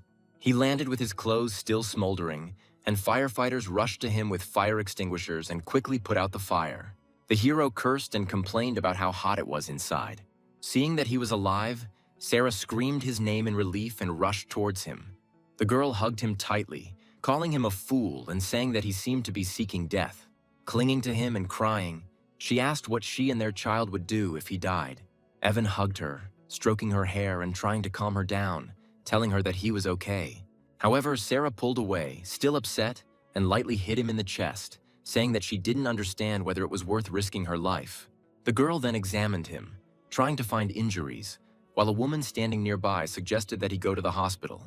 Afterwards, they watched together as firefighters put out the flames, and Evan wondered how the fire could have started so suddenly. His expression turned cold, and he soon came to the conclusion that Joshua was behind what happened. Deciding that there was no point in delaying, he told Sarah that he would take her home, and she agreed, carefully throwing a shawl over his shoulders. Later that night, Evan asked if her brother Joshua had really invited her to that dinner. Sarah confirmed this and explained that unforeseen circumstances had arisen along the way which had delayed her. She said that she had installed surveillance cameras in the house, and if the recording confirmed his guilt, she would personally send him to prison. Faced with irrefutable evidence, Sarah gritted her teeth and promised to make her brother pay. Evan tried to calm her down, reminding her that she was a mother, and suggested they eat first, promising that they would deal with it tomorrow. However, the girl, still seething with anger, clenched her chopsticks and said that she would not forgive them. The next morning, Evan rode his motorcycle to the White Tiger Martial Arts School for his new job. As he was about to park, a small red sports car suddenly braked sharply right in front of him. A young girl with short brown hair looked out of the window and apologized with a smile, explaining that she was new to driving. However, her smile instantly disappeared, replaced by shock when she recognized him. It was Officer Naomi. Evan greeted her, remarking on what a coincidence it was, and saying that it was as if she had run into him again on purpose. Then the girl got out of the car and asked what he was doing there. The hero replied that he worked there. Looking at him suspiciously, she noted that she was a student at this school and came here every week, but she had never seen him. Evan then explained that he had only started working yesterday, and when they walked inside, the two students respectfully greeted him as a master. Upon hearing this, Officer Naomi looked at him with disbelief, saying that she did not understand how he could be a master at all. The girl said indignantly that she could not believe that the man she had arrested so easily could be a master. As Evan turned to leave, she challenged him to a fight, stating that she didn't believe in his title and wanted to test it. Coming closer, the girl warned him not to look at her like that, but the hero calmly replied that he did not fight with women. Ignoring the refusal, Naomi rushed to attack, but he easily dodged. Then Evan said that he would fight with one hand behind his back, but if she lost, she would have to run in front of him naked. The enraged girl called him a pervert and delivered a powerful kick to his head. However, the hero easily blocked the blow with one hand. With a slight grin on his face, he mockingly said that this was not enough. After that, he pushed her leg away and she retreated, again taking a fighting stance. A look of determination lit up Naomi's eyes. She went on the attack again, throwing a high kick, but Evan easily dodged it, ducking. He mockingly asked if that was the limit of her capabilities, and said that perhaps she only became a police officer thanks to her connections. Insulted by his words, Naomi ordered him to shut up. She dealt him another powerful blow. However, Evan easily jumped back and warned that if she didn't have any serious moves, he would start to fight back. However, the girl did not back down, and telling him not to get cocky, she rushed into the attack again. Naomi even managed to land her fist on his chin. However, the hero immediately counterattacked. He grabbed her hand. Then he pulled it towards himself and turned it around. Evan locked her in a hold, pinning her arms behind her back and holding her body close to his. Completely immobilized and embarrassed, Naomi called him a pervert and began to struggle, demanding that he let her go. Then Evan let go of her and she staggered forward, a look of shock and humiliation on her face, barely holding back tears. Then the hero calmly asked her if she admitted defeat, and the girl admitted that his skills were superior. Then Evan reminded her of their bet with a sly smile, and to his surprise, she agreed to the terms, saying it was just a jog. Panicking, the young man hastened to declare that he was joking and should not be taken seriously. However, Officer Naomi firmly stated that a martial artist is obliged to keep his word. She grabbed the zipper of her jacket and unzipped it, saying that she would show him everything. Completely at a loss, Evan closed his eyes and exclaimed that he was a married man. After this, the hero quickly ran up the stairs, saying that he had other things to do. Watching him run away, Officer Naomi buttoned her jacket back up with a smug smile, deciding he was nothing but a coward. Meanwhile, in the upper room of the martial arts hall, Emily was playing the piano. Henry stood next to her, admiring her performance. However, the girl stopped, clearly irritated by his flattery, and said that she doubted whether he understood classical music. At that moment, Evan came in and started applauding, noting that he had not expected the teacher to play at such a high level. Henry said he doubted Evan was capable of understanding the piece, but the hero calmly replied that Emily was performing the nocturne. Emily asked Evan if he liked the piece, and he replied that it was a really good piece. Blushing slightly, the girl shyly asked if he knew how to play and would like to try. However, before the young man could answer, Henry chuckled and declared that such a man could not possibly be able to play the piano. Ignoring Gary's words, Emily took the hero by the hand and enthusiastically invited him to play. When the hero began to play, he closed his eyes, concentrating, and soon the room was filled with beautiful music. Emily listened with an admiring and happy expression on her face, noting how wonderful it sounded. Meanwhile, Henry watched grimly, forced to admit that this man really could play. When Evan finished, the girl hurried up to him and began to admiringly praise his performance.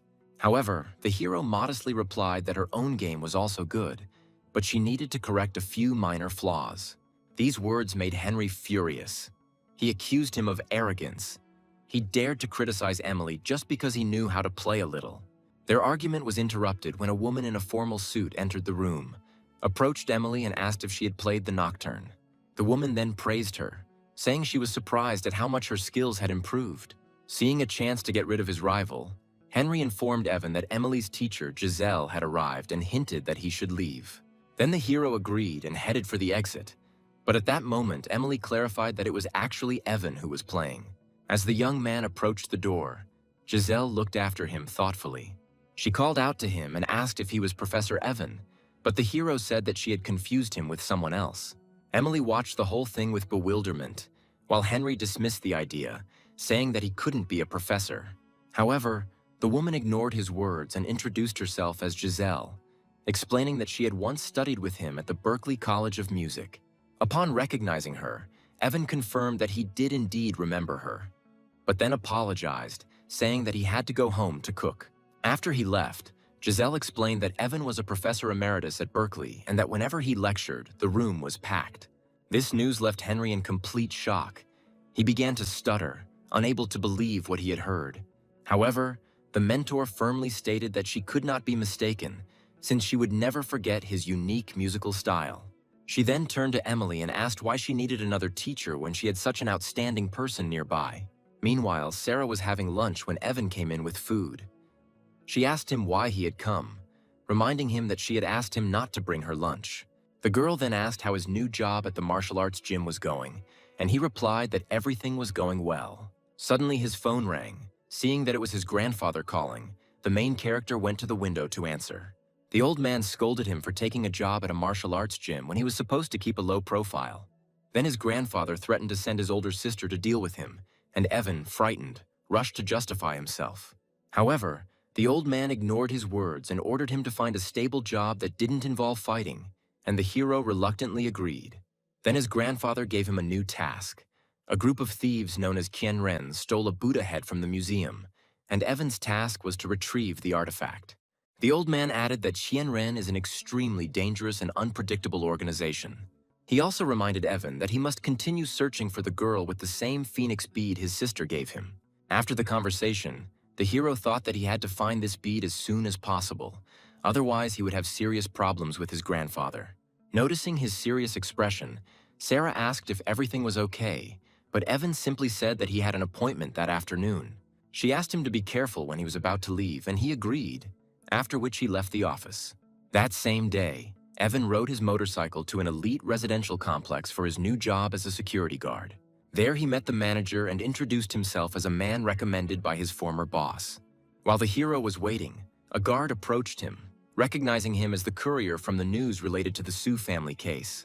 Evan tried to deny it, but the man was sure of his own. Soon other guards gathered around and began questioning him. One of them continued to insist that he was that very man.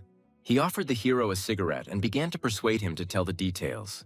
Evan then said that he was married to the daughter of the Su family, but her relatives did not approve of him because he was poor and were trying to smear him through the media. However, the guards did not believe him, wondering why he was working as a security guard if he was married to such a rich woman. Then the head security guard told him to stop bragging and said that Sarah had bought an apartment in the complex and was currently renovating it. This information shocked Evan. The others began to mock him, noting that if he really were Sarah's husband, he would have known about the purchase of the apartment.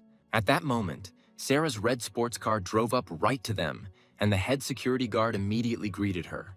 Annoyed that Evan was just standing there, he told him to go to President Su.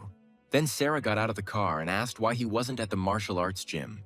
The young man explained that circumstances had arisen due to which he had to quit his job, and then the girl told him to go with her. As Evan followed Sarah, the guard watched them with a smirk and said that he expected an interesting sight. However, before leaving, the hero discreetly showed him the middle finger.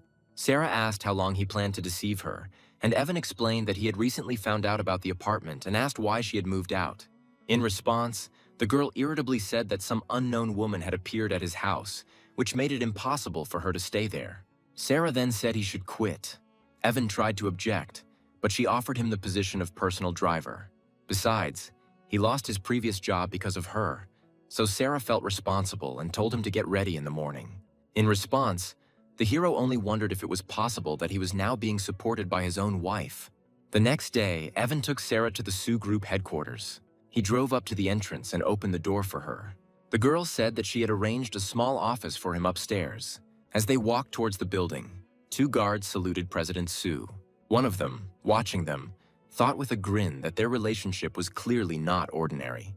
Meanwhile, in one of the offices, the manager mentioned layoffs and said that Lily's life would be difficult if she lost her job. The girl admitted that she really needed the job but refused to fulfill his request. The man then mentioned her mother's hospital bills and offered to pay her $30,000 a month if she would stay with him. In response, the girl declared that she would not sell her body, and he, enraged, rushed towards her, accusing her of pretense. The man cornered an employee named Lily as she begged him to let her go. At the same time, Evan, walking down the corridor, heard screams from the next office. He stopped at the door, hearing Lily screaming and the man yelling at her and insulting her. Looking inside, the hero saw President Song's son ripping the girl's blouse. Frightened, she screamed for help, but to silence her, the man hit her. At that moment, Evan calmly walked in, asking if they were busy. Stunned, President Song demanded to know who he was. Then the fat man shouted at him to get out. However, without further ado, the protagonist responded with a powerful kick, sending him flying across the room. Finding himself on the floor, the man hit his head hard. Evan then said that Son dared to commit violence in the workplace. However, the president threatened to call the police and put him in jail. He then turned to Lily and falsely accused her of trying to seduce him, but she denied it. President Song, however, was confident that the police would believe him. However, Evan took out his phone and showed that he had recorded everything that was happening, at which point the man's confidence was replaced by fear. Desperate to destroy the evidence, he rushed to the telephone. However, the hero easily dodged and dealt him another strong slap. Standing over him, the young man said that he should not think that he was not capable of killing him. The man began to beg him to stop, promising not to call the police, and a frightened Lily also asked him to stop. Then Evan picked up the phone and said that he would leave a recording as a guarantee, warning him not to cause any more problems. After this, the hero suggested that Lily leave, and the girl gratefully followed him, leaving the beaten president lying on the floor. The girl then introduced herself and asked what department he worked in. Evan explained that he worked as President Sue's driver. Lily offered to treat him to lunch when he had time, but the hero politely declined, saying that he liked helping people. He then added that if President Song bothered her again, she should contact him, after which he announced that he was leaving. Outside the building, a young man lit a cigarette, muttering quietly that the atmosphere in the company was toxic. He then approached the guard to ask for a lighter, who looked at him with interest and then his eyes widened. He cheerfully asked if he was the man he thought he was and introduced himself as Nolan. Evan also recognized him. He was happy and said that he missed him very much, after which he asked where he had been all this time. Overwhelmed with emotion, Nolan hugged the hero and told him that many years ago his grandmother told him that Evan had a great future ahead of him. However, their meeting was interrupted by another guard, who rudely shouted at Nolan, calling him a fool, and ordered him to go buy cigarettes. Nolan turned to Evan and asked him to wait a bit. He then approached a man named Hank and tried to explain that Evan was his old friend and asked for a little respect. However, Hank mockingly wondered why such a man deserved respect at all, after which he again ordered to buy cigarettes. In an effort to avoid conflict, Nolan offered him 50 yuan, asking him to take it for cigarettes and not make a scene. Then Hank laughed condescendingly, but still took the money, noting that he was at least a sensible fool. However, before Hank could leave, Evan put his hand on his shoulder and demanded his money back. Enraged, Hank demanded to know who he was and ordered him to be released. But the hero did not say anything unnecessary and delivered a powerful blow, sending him to the ground. Standing over his fallen enemy, Evan said that Nolan was his brother, and if he dared to oppress him again, he would personally kill him. Stunned and angry, Hank jumped up and ran away, shouting threats and demanding that Evan not go anywhere. Nolan said that they shouldn't have gotten into a fight because Hank is a dangerous person, but the hero replied that such people only understand strength. The situation soon escalated. Hank returned with other guards, pointed at Evan and demanded that he stop. Seeing his friend being surrounded, Nolan stood in front of Evan, defending him, apologizing to them and offering to take the punishment himself. However, Hank vehemently rejected this offer and instead threatened to beat up Nolan too. However, before the situation could get out of control, Captain Lawrence intervened, surprising Hank, who pushed him aside sharply. He then turned to Evan, handed him a pack of cigarettes and apologized for his subordinate, asking him to forgive the newcomer. A stunned Hank tried to understand what was happening. However, the captain immediately turned his anger on him, hitting him and scolding him for causing problems. Then Evan calmly stated that Nolan was his brother and he did not intend to tolerate being bullied. The captain immediately agreed, adding that now Evan's brother was his brother too. At that moment, Lily came out of the building. She had already changed into normal clothes and was walking with a drink in her hands. The other guards immediately admired her beauty, talking enthusiastically among themselves. Evan reacted to their stares with mockery, but one of the guards explained that she had had a hard life. Her gambling-addicted husband died, leaving her with huge debts, and her mother is seriously ill, leaving Lily to care for the child alone. As she passed by, Lily smiled politely at the guards, which made them even more delighted. However, to their complete surprise, the girl headed straight towards Evan. She handed him a cup of coffee, explaining that she had bought it for him, and advised him to smoke less. A little surprised, the hero accepted the drink and thanked her, after which Lily turned around and left. The remaining guards were amazed and began to talk among themselves in admiration, saying that they considered Evan a real god. The captain asked what the coffee tasted like, and after taking a sip, the young man calmly replied that it was ordinary and a little bitter. The captain didn't believe it and said that a drink from such a girl should be sweet. Nolan proudly declared that Evan had always been popular with women, and the captain jokingly offered to accept him as an apprentice. However, their conversation was interrupted when an expensive black car stopped abruptly in front of them. A beautiful woman with long purple hair, Rose, came out of it, but there was annoyance on her face. The guards initially thought it was another girl who had come to see Evan, but they were wrong. She looked sternly at the group and called out loudly for Nolan, saying that she had finally found him. The other guards whispered in amazement, not believing that Nolan knew such a wealthy woman. Rose leaned over to him, covered her nose in disgust, and said that he stank, asking when he had last washed. She said their former class president Charlotte was getting married the next day and she was calling all her classmates. The girl then turned her attention to Evan, noting that he seemed familiar to her, and Nolan introduced him as his good friend. After a moment, Rose remembered that she knew him from school, as he was often reprimanded at the all-school assemblies on Mondays. However, Evan was not embarrassed, and after taking a sip of coffee, noted ironically that he does not dwell on his past achievements. Noticing his expensive suit, Rose asked where he worked, and Evan replied that he worked on small projects. With a straight face, Evan stated his job title, Highly Intelligent Biokinetic Transportation. Impressed, Rose leaned closer and asked what it meant, and the hero explained that he was actually a driver. Captain Lawrence, standing nearby, could hardly contain his laughter. Rose then asked if he would come to the wedding. She noted that it was a good opportunity for him to make an impression. Evan agreed, and the girl said that the wedding would take place tomorrow at the Taifeng Hotel. She told him not to be late, after which she got into the car and drove away. Nolan then asked if Evan could get him an Audi A6 for the wedding, explaining that he wanted to impress his classmates. Then the hero advised him to think more broadly and promised to arrange a truly luxurious car for him. After this, Evan noted that the break was over and it was time to return. Later, Evan returned to his apartment. Madison was already there. She asked why he came so early, and he asked why she was taking a shower just before he returned. Smiling, she began to flirt, asking if he was upset that she didn't wait so they could shower together. Ignoring her hints, Evan told her to stop being silly and asked if he could borrow her car the next day. However, the girl continued to flirt, settling down on the sofa. She provocatively said that he did not need to wait until tomorrow. Then the hero began to get angry and reminded her that he was married. Demanding that she not do something like that, he threw her clothes and ordered her to get dressed. However, Madison did not back down. She stated that she understood his relationship with Sarah and suggested that he divorce his wife and marry her. Then the girl raised herself up, remaining in her underwear, and looked at him seductively. She walked up to Evan and hugged him, declaring that she intended to win him over and that she would confront Sarah at the right moment. However, the hero abruptly pushed her away and reminded her to stop causing problems, emphasizing that his wife was pregnant.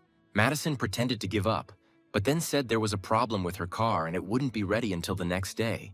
Hearing this, Evan irritably noted that this option was not suitable for him since he needed the car in the morning.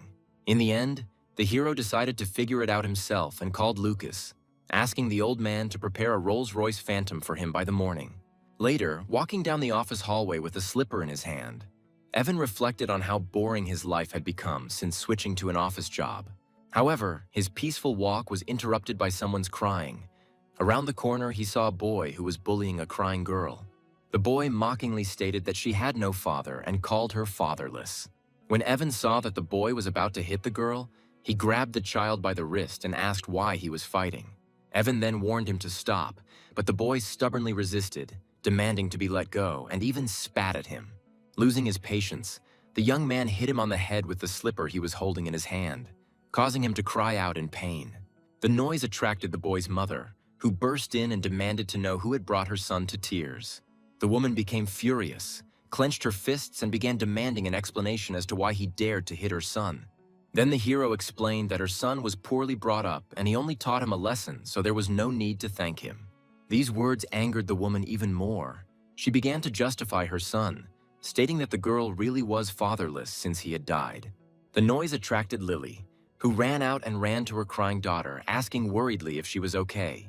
She sat down next to him, and then the girl, pointing to the boy, tearfully told him that he had said that she had no father and had spat at her. Meanwhile, the offender's mother, Sally, claimed that Lily's daughter was too spoiled and that her son was just playing with her. This blatant lie angered Evan, but Lily tried to smooth over the conflict. She began to apologize to Sally for both herself and the hero. But she, glaring at Evan, demanded to know his department, and he replied that he was President Sue's personal driver. The woman sneered and haughtily declared that she could fire him that same day. After that, she left, and Lily began to persuade Evan to apologize, explaining that this woman was an influential financial manager. However, the hero remained completely calm. He said that she could complain to President Sue. He was even interested in how she would react. Despite his confidence, Lily looked extremely worried, convinced that she had gotten him into serious trouble. Meanwhile, in Sarah's office, Sally was loudly complaining, accusing Evan, claiming that he was beating children and was dangerous. It was at this moment that Evan entered the office. He declared that Sally's son was poorly behaved, and he was only helping to teach him a lesson.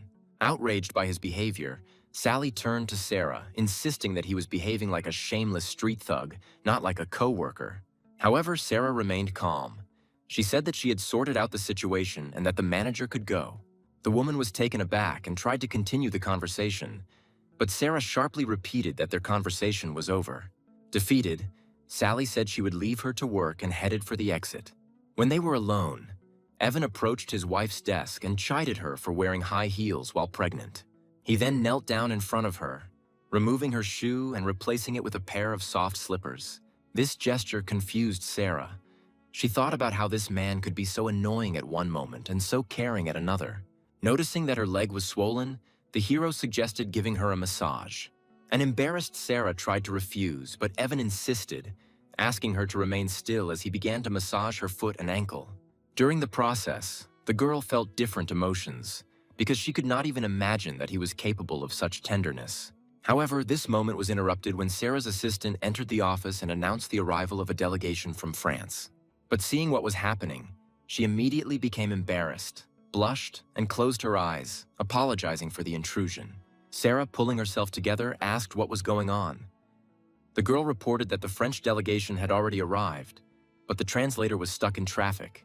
The girl explained that all the other translators work with English, while the guests speak only French. Sarah suggested using a translation device, but her assistant explained that it couldn't handle a lot of the technical jargon. While the girl was wondering what to do, Evan stepped forward and suggested that she try it herself. Sarah asked if he spoke French, and the hero noted that he had lived in France for some time and knew a little of the language. Then Sarah, still doubting, asked if he could really handle it, warning him that he had no right to make a mistake. With a slight smile, Evan confidently replied that he could handle it. Having no other choice, Sarah agreed and told Evan to come with her. In the conference room, the girl professionally shook hands with the head of the delegation, greeting Mr. Chatham. The hero standing nearby translated her greeting into impeccable French. When Mr. Chatham answered in French, the young man immediately translated for Sarah, saying that he was very pleased to meet her. The girl looked at her husband with surprise and admiration, thinking that he really was not as simple as he seemed. Negotiations continued, and the assistant reported that Mr. Chatham would like to connect 2 more experts via video link. A moment later, 2 men appeared on the screen, and one of them began speaking in Japanese, introducing himself. This made Sarah nervous, and she turned to her assistant and asked why no one had reported the Japanese specialists. However, Evan translated their speech. He explained that the man's name was Yamamoto Ichiro, and that he headed the company's East Asian division. Seeing the shock on the girls' faces, the hero only explained that he learned the language during his travels abroad. Deciding to test him, Sarah asked him to translate the description of their project, and Evan immediately began speaking fluent Japanese. Admiring him, Sarah looked at him with admiration, wondering if this talented man was really a courier. 2 hours later, the meeting ended. The assistant reported that the Chatham team was very satisfied and they were already escorted to the hotel. When she and the hero were alone, Sarah turned to Evan and sincerely thanked him for his invaluable help. In response, the hero smiled warmly and said that it was a trifle and she should not be so formal with him. Then the young man sat down opposite her and jokingly asked what reward she was going to give him. A little embarrassed, the girl asked him to be more serious, reminding him that they were in an office. Then Evan changed the subject and asked if he could take the next day off since he was going to a classmate's wedding. Surprised by such a modest desire, Sarah asked if this was all he wanted, after which she agreed without hesitation. The hero got up to leave, but asked what she would like for dinner, but the girl replied that they would discuss it later. When he left, Sarah thought he was a real simpleton for not asking for a more personal reward. The next day, at the Sioux group building, Evan met his friend Nolan, who was dressed in a new suit for the wedding. He asked his friend's opinion about the suit, and Evan said that it looked so good that it could rival famous actors.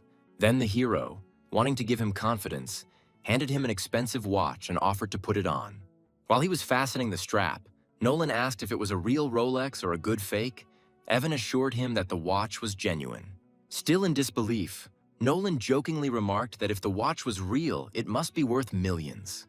At that moment, a luxurious Rolls-Royce Phantom pulled up to them, and Nolan froze in amazement. Overwhelmed with emotion, he gushed about how incredible Evan was, even jokingly calling him a monster. He then noted that renting such a car for a day would cost half his monthly salary, and promised to return the money from his paycheck. However, he told him to stop behaving like that, after which he ordered him to get into the car. On the way, Nolan's nervousness returned, and he admitted that he doubted that their classmate Charlotte would even notice him. Soon, Evan and Nolan arrived at the hotel.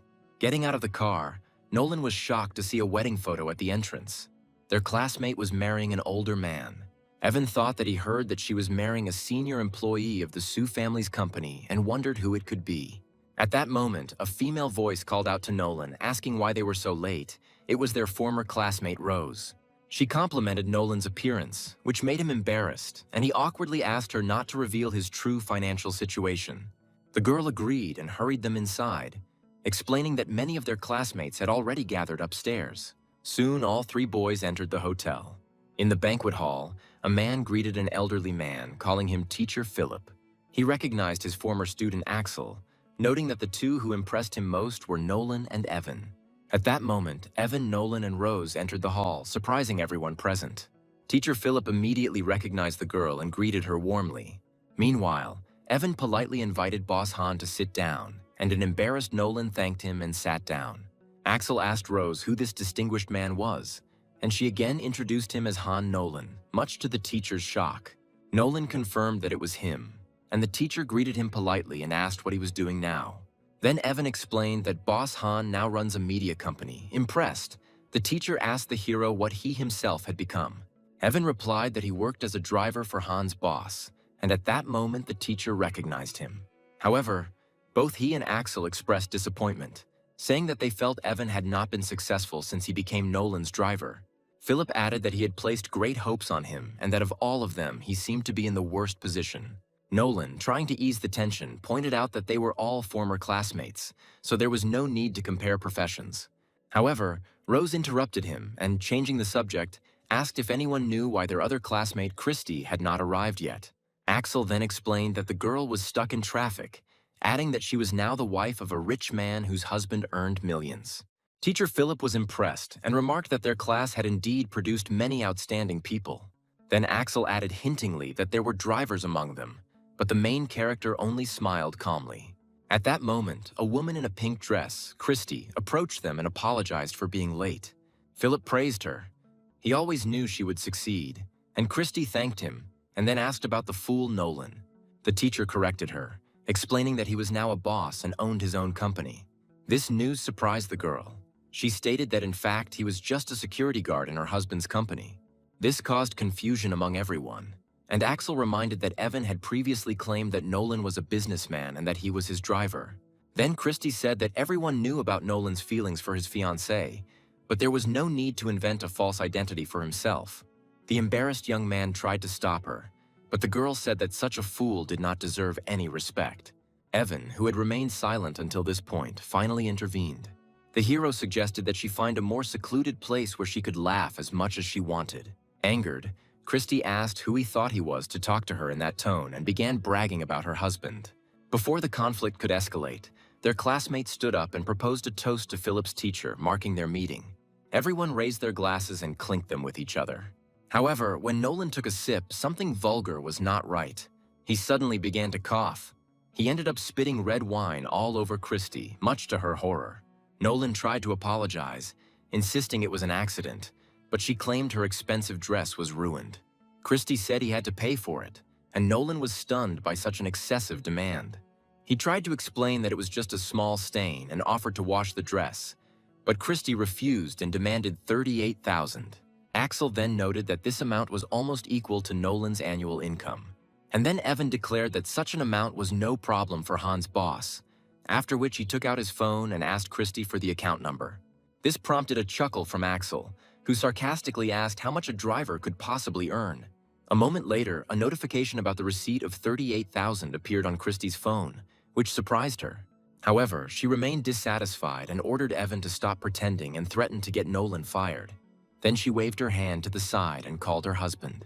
A stocky bald man, Harry, approached the desk, but explained that he had a slight problem with parking. Harry explained that while parking, he accidentally scratched the car near the flower bed, and Evan calmly asked for the car's license plate number. The protagonist confirmed that the car belonged to Boss Han. Christy dismissively stated that there was nothing to worry about since it was just a scratch on a poor man's car. However, her husband corrected her, explaining that he had already checked the cost of the repairs, which was no less than $700,000. Then Evan, with a slight grin, named the make of the car, Rolls-Royce Phantom. This surprised both Axel and Philip's teacher, and they asked if the luxury car at the entrance really belonged to them. In response, the young man simply picked up the key, but Christy stated that they had rented the car for show. Evan then stated that Nolan had bought the car the day before, and now Harry was the one who had to pay for the damages. Christy said they wouldn't be able to afford such a car, and Axel used his connections to find the real owner. Christy agreed, adding that she also needed to contact the owner. And then Nolan panicked, admitting that he had rented a car and had done wrong by lying. After some time, the man reported that he could not find the owner's name, and the only contact was a phone number. Christy then demanded the number, declaring that she would personally call the owner, apologize, and pay for the damages, no matter the amount. At that moment, Evan's phone, which was lying on the table, rang loudly, surprising everyone present. The hero calmly picked up the phone and turned on speakerphone. Christy, hearing her own voice echoing from the phone, was as confused as Nolan. She turned to her classmate and asked if he had written down the number correctly, to which he confirmed that the information was correct. Then the truth finally dawned on everyone. The car belonged to Evan, and the realization of this fact horrified the girl. Evan said that he had already contacted the dealership and that they would soon be told the final cost of the repairs, and he expected them to pay for it. Evan explained that Boss Han wanted to act like a normal person, but they tried to humiliate them, so the show was over. After this, the hero declared that Nolan was the son-in-law of a wealthy magnate, a statement that left the entire table stunned. However, their tense moment was interrupted by the appearance of the bride and groom. Charlotte approached the guests and greeted her former classmates, expressing her gratitude for their presence. In response, the guests raised their glasses to make a toast. The bride then looked at Evan and Nolan and admitted that she didn't seem to remember them. So Rose introduced them again. After this, Charlotte's memory cleared up, and the girl greeted them warmly, asking where they were now working. However, before they could answer, Rose began to tell them about their professions, starting with the fact that Evan was a driver. At this moment, the celebration was interrupted by the appearance of Vincent and his men. He approached the newlyweds and addressed the groom as Boss Jim, hinting that he had married a beautiful woman again. Vincent became increasingly insolent. He hugged the awkwardly standing couple and again began to talk about the groom's luck. Then the groom tried to gently hint that the guest might have had too much to drink. But Vincent, angry, sharply pushed him away. He then grabbed Charlotte roughly and said that he would like to try her too, and Jim could only beg him not to touch his wife. Unable to bear it any longer, Nolan jumped up from his seat and pointed at Vincent, demanding that he let the girl go. The bride herself tried to smooth over the situation. She asked Vincent to calm down and at the same time told Nolan to sit down. Charlotte then tried to apologize to Vincent, but at that moment, Evan, who had been sitting quietly until then, intervened. As soon as Vincent heard Evan's voice and recognized it, his aggression instantly disappeared, replaced by shock. His demeanor changed abruptly. He stood before the hero and greeted him with the utmost respect. This sudden turn of events completely stunned everyone present. Following the hero's example, Vincent immediately turned to Nolan and respectfully greeted him as a brother.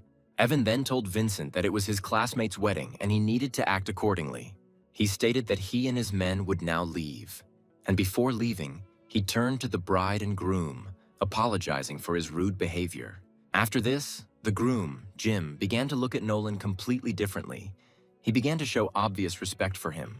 Axel and Philip also began to praise Nolan, noting that you can't judge a person by their appearance and that they always knew he would succeed. Meanwhile, Evan, with a slight grin, noted that good words began to sound only after the situation changed. Teacher Philip could only laugh awkwardly in response, clearly embarrassed by how he had previously treated his student. Trying to smooth over the awkwardness, their classmate raised his glass for another toast. In the end, all the guests ignored the newlyweds and raised their glasses specifically to Nolan. After the wedding, the bride and groom stood on the stairs, calmly waving goodbye to their classmates. The story then smoothly shifted to the street, where the main character was helping a very drunk friend get to his car. Meanwhile, Nolan, continuing to play the role of an important person, announced that they urgently needed to go to an important meeting. At this point, Christy asked if it was really necessary to collect the money for the car repairs. In response, Evan said with utmost seriousness that they were going to get compensation for every scratch. Meanwhile, drunk Nolan was completely distraught over his failed love. He clearly couldn't control his emotions. At some point, Evan simply slammed the door of the car he had pushed his friend into. Then, while talking on the phone, he explained that he had to take his boss home. But almost immediately after that, another call came in. It became clear from it that plans had changed and the deal was being moved to a nightclub. In response, the young man calmly confirmed the new instructions and said that he was ready to proceed without further questions. The story then moves to the luxurious Shanghai nightclub. Evan intended to study the local leaders and assess the situation. However, the club staff immediately perceived him as an insignificant figure and did not attach any importance to him. Evan had already received a dossier on his target, one of the 12 martial arts masters. Meanwhile, inside the club, there was a real chaos of light, sound, and movement. Looking around, Evan tried to find the right person among the crowd. He then headed to the bar, where he ordered a martini, trying not to attract unnecessary attention. Meanwhile, the place was filled with the energy of the crowd.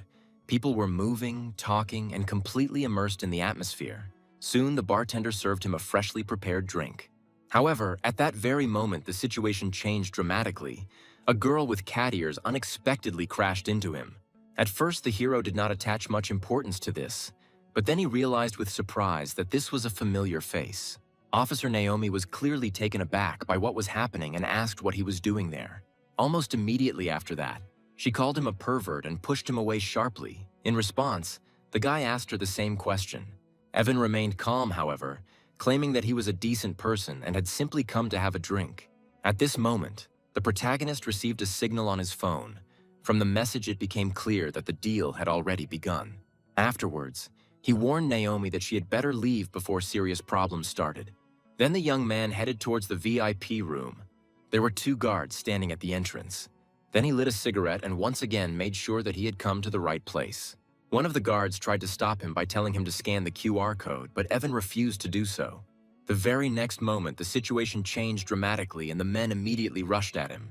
The protagonist acted quickly, throwing a cigarette in the face of one of the guards. He easily dodged the first blow. He then delivered a powerful elbow strike to his second opponent. After this, with a final movement, he threw the first guard back. Everything happened in literally seconds. After examining the fallen guards, the young man concluded that he had no other choice but to use force. After that, he calmly walked inside the room, where there was a group of people in suits. They were just busy making a deal. One of the bodyguards immediately pointed a gun at him. However, Evan did not show the slightest worry. He calmly stated that their meeting was canceled. At this point, another person tried to intervene, clearly trying to prevent the conflict from escalating. However, this only angered the boss, who then ordered his men to attack. Immediately after this, 2 attackers rushed forward with clubs, but the hero acted without delay. He tore a decorative panel from the wall and used it to instantly disable the first enemy. It happened so quickly that those present didn't even have time to react. As a result, everyone present, including the boss, froze in shock. Then one of the men in the suit looked closely at him and realized that in front of him was a representative of the 10 Elder Society. However, he didn't know the hero's name, so Evan calmly introduced himself. Upon hearing his name, the interlocutor immediately changed his behavior. He called him the 9th young master and announced the completion of the deal. However, the boss was not going to put up with this. He took out his gun and declared that this was his territory. In response, Evan did not engage in long conversations. He simply rushed towards him with a metal vase in his hands.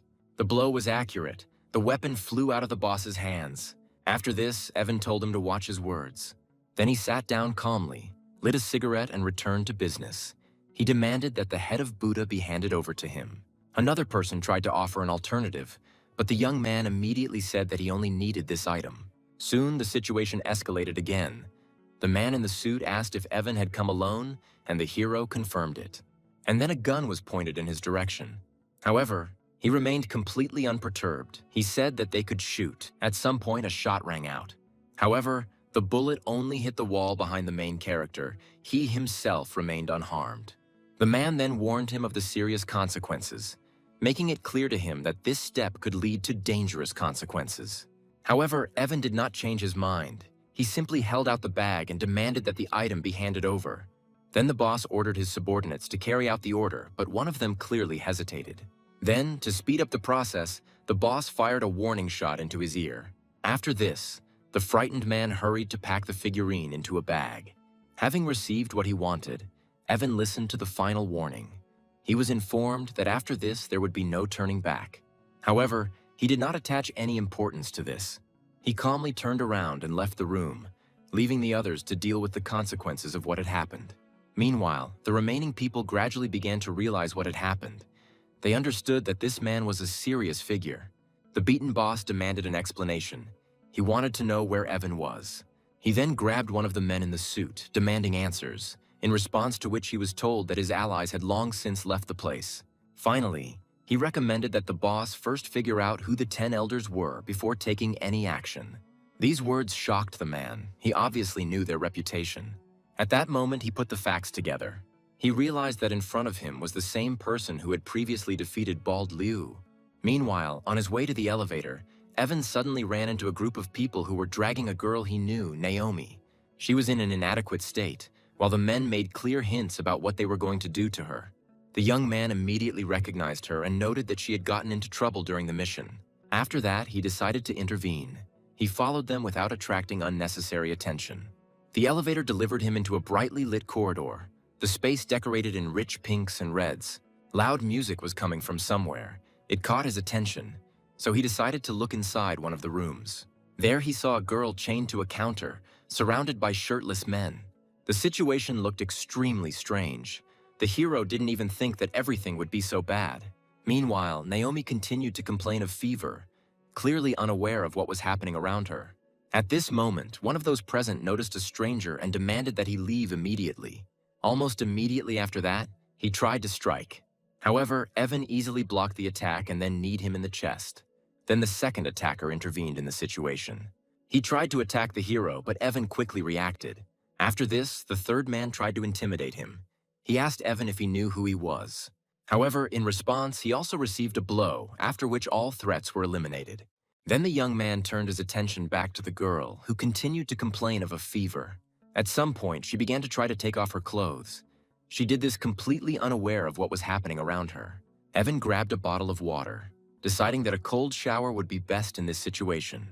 He then helped Naomi take a few sips of water, trying to bring her back to her senses. After this, the young man lifted her to her feet, while noting with displeasure that all this was causing too much trouble. Then he took the shower head and explained that it was best to douse himself with cold water. Soon, the cold water began to work. The girl felt better, and she gradually began to come to her senses. About 15 minutes later, Evan stood calmly to the side and smoked, while the attackers still lay unconscious. Naomi had already come to her senses. She was wrapped in a towel and looked embarrassed. At first, she quietly thanked him for his help. However, as soon as Evan pretended that nothing special had happened, she walked up to the lying men and kicked them. After this, the girl accused him of allegedly seeing too much. In response, the guy stated that, on the contrary, he himself suffered. However, such words only increased her embarrassment. Then, heading towards the exit, Evan told her to get dressed. In response, the girl warned him to keep everything a secret. However, already at the door, Naomi stopped him. Her attention was drawn to the bag in his hands, and she began to suspect that there was something important in it. Evan tried to explain that it was a routine errand, but the girl insisted on seeing the contents. The next moment, she pulled the bag towards herself sharply, causing it to open and revealing a damaged Buddha head inside. The girl immediately accused him of stealing. In response, the young man began to justify himself. He stated that he was simply returning the item. However, the situation had already gotten out of control, so he decided not to continue the conversation and quickly headed for the exit. In response, the girl shouted after him. She warned that she would find him if the item was not returned by tomorrow. As Evan went downstairs, he again encountered the same people he had easily defeated earlier. However, now their boss acted much calmer. He even bowed, calling him the Ninth Master. Moreover, he offered him complete control over the place, but Evan took it calmly and stated that it was just a misunderstanding. After that, he only asked for a ride home. In response, the boss immediately gave orders to organize transportation. At this point, Evan received a call. He confirmed that he had the required item, but he was asked to keep it for a while. Almost immediately, Evan realized the consequences. Now Officer Naomi would be actively searching for him. Later, he returned to his apartment, where he again met with a half-naked Madison and asked her to get dressed. However, the girl only smiled and said that she didn't see the need for it. Then Evan threw her a jacket, warning her that Megan would be home soon.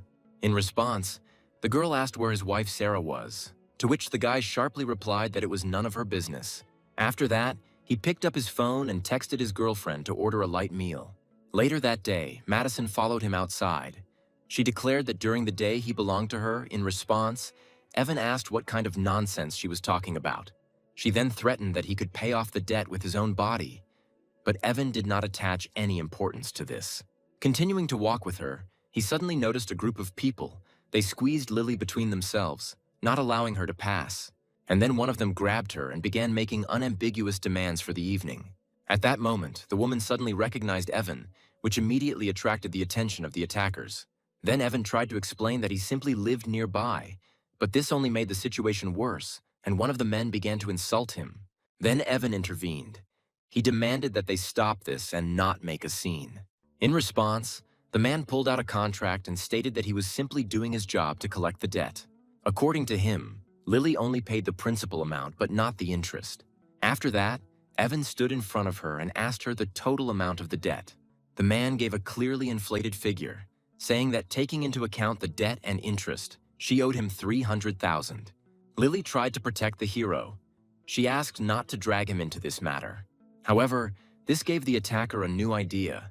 He offered to waive the interest in exchange for payment with her body.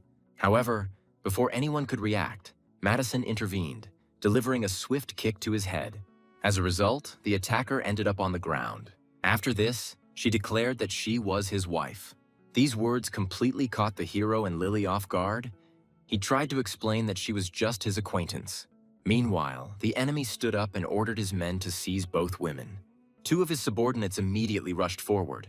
However, the girl acted faster. She struck in a jump, instantly incapacitating one of them. The second one received a strong elbow, while she called them pathetic. Within seconds, all three were on the ground, completely incapacitated. Madison continued to stand over them, clearly not intending to stop. Evan approached Lily, saying that he was going to go to the company, but she expressed concern, not wanting to leave them alone.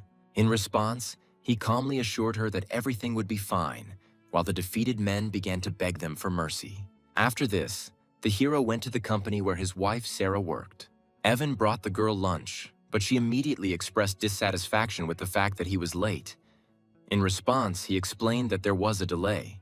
She then suddenly remarked that his cooking skills had improved, but their conversation was interrupted by a phone call. On the other end, her father was begging the girl to help save him, as he had lost a large sum of money and was once again in captivity. However, Sarah, clearly tired of such situations, immediately interrupted the conversation. She told the man never to call her again. When Evan asked what happened, she replied that it was her father's usual scheme to get money. However, almost immediately her phone beeped again and she received a message with a video. It showed her father, beaten, kneeling and begging Sarah to help him, saying that otherwise he would be beaten to death. Then she demanded to know the conditions. In response, she was told the amount, $3 million in cash, which she needed to bring to the club. Evan offered to go with her, but she refused, saying he couldn't handle the situation. Then he offered to at least take her, but the girl insisted on her own. She believed that his participation would only complicate everything. Later, a red sports car pulled up to the club. Sarah came out with a suitcase containing money and immediately demanded to call the boss. Meanwhile, Evan also arrived at the club on his motorcycle. The name seemed familiar to him. Inside, the girl saw her father Sam kneeling in front of his boss and looking beaten. He begged for mercy, but the local boss, Kevin, wearing a bright shirt, calmly ate a watermelon. He stated that he was ready to release the man in exchange for money. However, after carefully examining the girl, he changed the conditions. He stated that her father had harmed his brother. After this, it became clear that his demands now went beyond money. Kevin leaned towards Sarah, remarking on how beautiful she was, and told her that she should figure out what he wanted. Sam, instead of protecting her, actually offered to sacrifice herself for him. But Sarah did not tolerate this and immediately slapped the man standing in front of her. This resulted in Kevin becoming furious, and he grabbed the bottle of wine and ordered his men to hold it back. His subordinates immediately carried out the order. They grabbed the girl and did not allow her to move. At one point, Kevin tried to put a bottle in her mouth, demanding that she drink and stop being so brazen. However, the girl did not lose her composure. She delivered a precise kick, hitting him in his most vulnerable spot. The blow was so strong that the man instantly doubled over in pain and screamed, unable to contain his emotions. In a fit of rage, he smashed a bottle and began threatening that Sarah had almost robbed him of his future. Meanwhile, her father, instead of intervening, again tried to save himself. He offered to give up his daughter just to avoid punishment. Then Kevin grabbed a broken bottle and threatened to disfigure the girl's face for her resistance. However, at that moment the situation changed dramatically. Evan burst into the room. His appearance was unexpected for everyone. Sam immediately tried to shift the blame onto him, calling him an ordinary courier trying to impress his daughter. These words only angered Kevin even more. He ordered his people to immediately get rid of the uninvited guest. His subordinates immediately rushed forward, loudly declaring that they were going to punish him. However, the young man acted calmly. He effortlessly stopped the attack, simply blocking the kick with his foot. He then delivered just one precise punch to the man's face. This was enough to render the second attacker unconscious. After that, Evan found himself next to the girl. He supported her, as she could barely stand on her feet. Meanwhile, Kevin watched the scene in complete shock, claiming that Evan had touched his woman. After that, he picked up the broken bottle again, intending to attack Evan. However, his attack was instantly stopped, the hero's hand squeezing his wrist with such force that he was unable to move. Then Evan calmly said that it would not be difficult for him to get rid of it. As a result, the enemy completely lost control of the situation. He couldn't even free his hand. Evan pointed his own hand with the broken bottle at the villain's face, and then he began to panic. After that, Evan just pushed him away. The man lost his balance and fell to the floor. At that moment, another man in a suit burst into the room and immediately demanded that this stop. Meanwhile, Kevin, on the floor, continued to point at the hero and demand reprisals. However, his ally reacted differently. He hit him, saying that he had crossed the line by allowing himself to touch the ninth master's girl. He then immediately began to bow and apologize to Evan, explaining that his subordinate had acted thoughtlessly. After that, he made Kevin get down on his knees and apologize. Meanwhile, Sarah was still barely able to stand, so Evan decided he would deal with it later. He picked her up and headed towards the exit, and at that moment her father began to act friendly and even tried to ingratiate himself. However, Evan stopped him abruptly, saying that he didn't know this man. Sam was left standing there completely confused. Later, they arrived at the protagonist's apartment. Evan helped the girl get to the apartment and carefully laid her on the bed. He then offered to prepare something to ease her condition. However, Sarah suddenly grabbed his hand and asked him not to leave her alone. Her grip was unexpectedly strong, forcing Evan to stay close and sit on the edge of the bed. An awkward atmosphere arose between them, and then the girl pulled him closer to her and again asked him to stay. At this point, Evan realized that the situation was becoming ambiguous. While she insisted, he did not want to take advantage of her condition. The next morning, Madison noticed he looked tired and had dark circles under his eyes. She hinted quite openly that she had heard everything that had happened during the night perfectly well, but Evan did not comment on this. Before leaving for the meeting, the hero reminded her to pick up Megan from school. However, Madison replied that she would only do so if she had time left. Left alone, the young man sat down on the sofa and sighed heavily, clearly feeling tired. At that moment, Sarah, having come to her senses, asked if he had undressed her. In response, Evan explained that she had done it herself. Then he gave her back her clothes so that she wouldn't be even more embarrassed. When she took the things, a small object fell out of her pocket. It turned out to be a bead. Seeing her, Evan's face changed dramatically. He realized that he had found what he was looking for. Sarah asked if it belonged to him. She understood that she had received it from the man who had helped her earlier. Then Evan confirmed that it was his thing. He pointed to the symbol that was inside.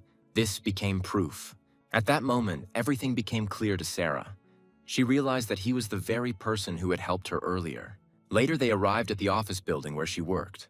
At the entrance, security greeted her and his companion.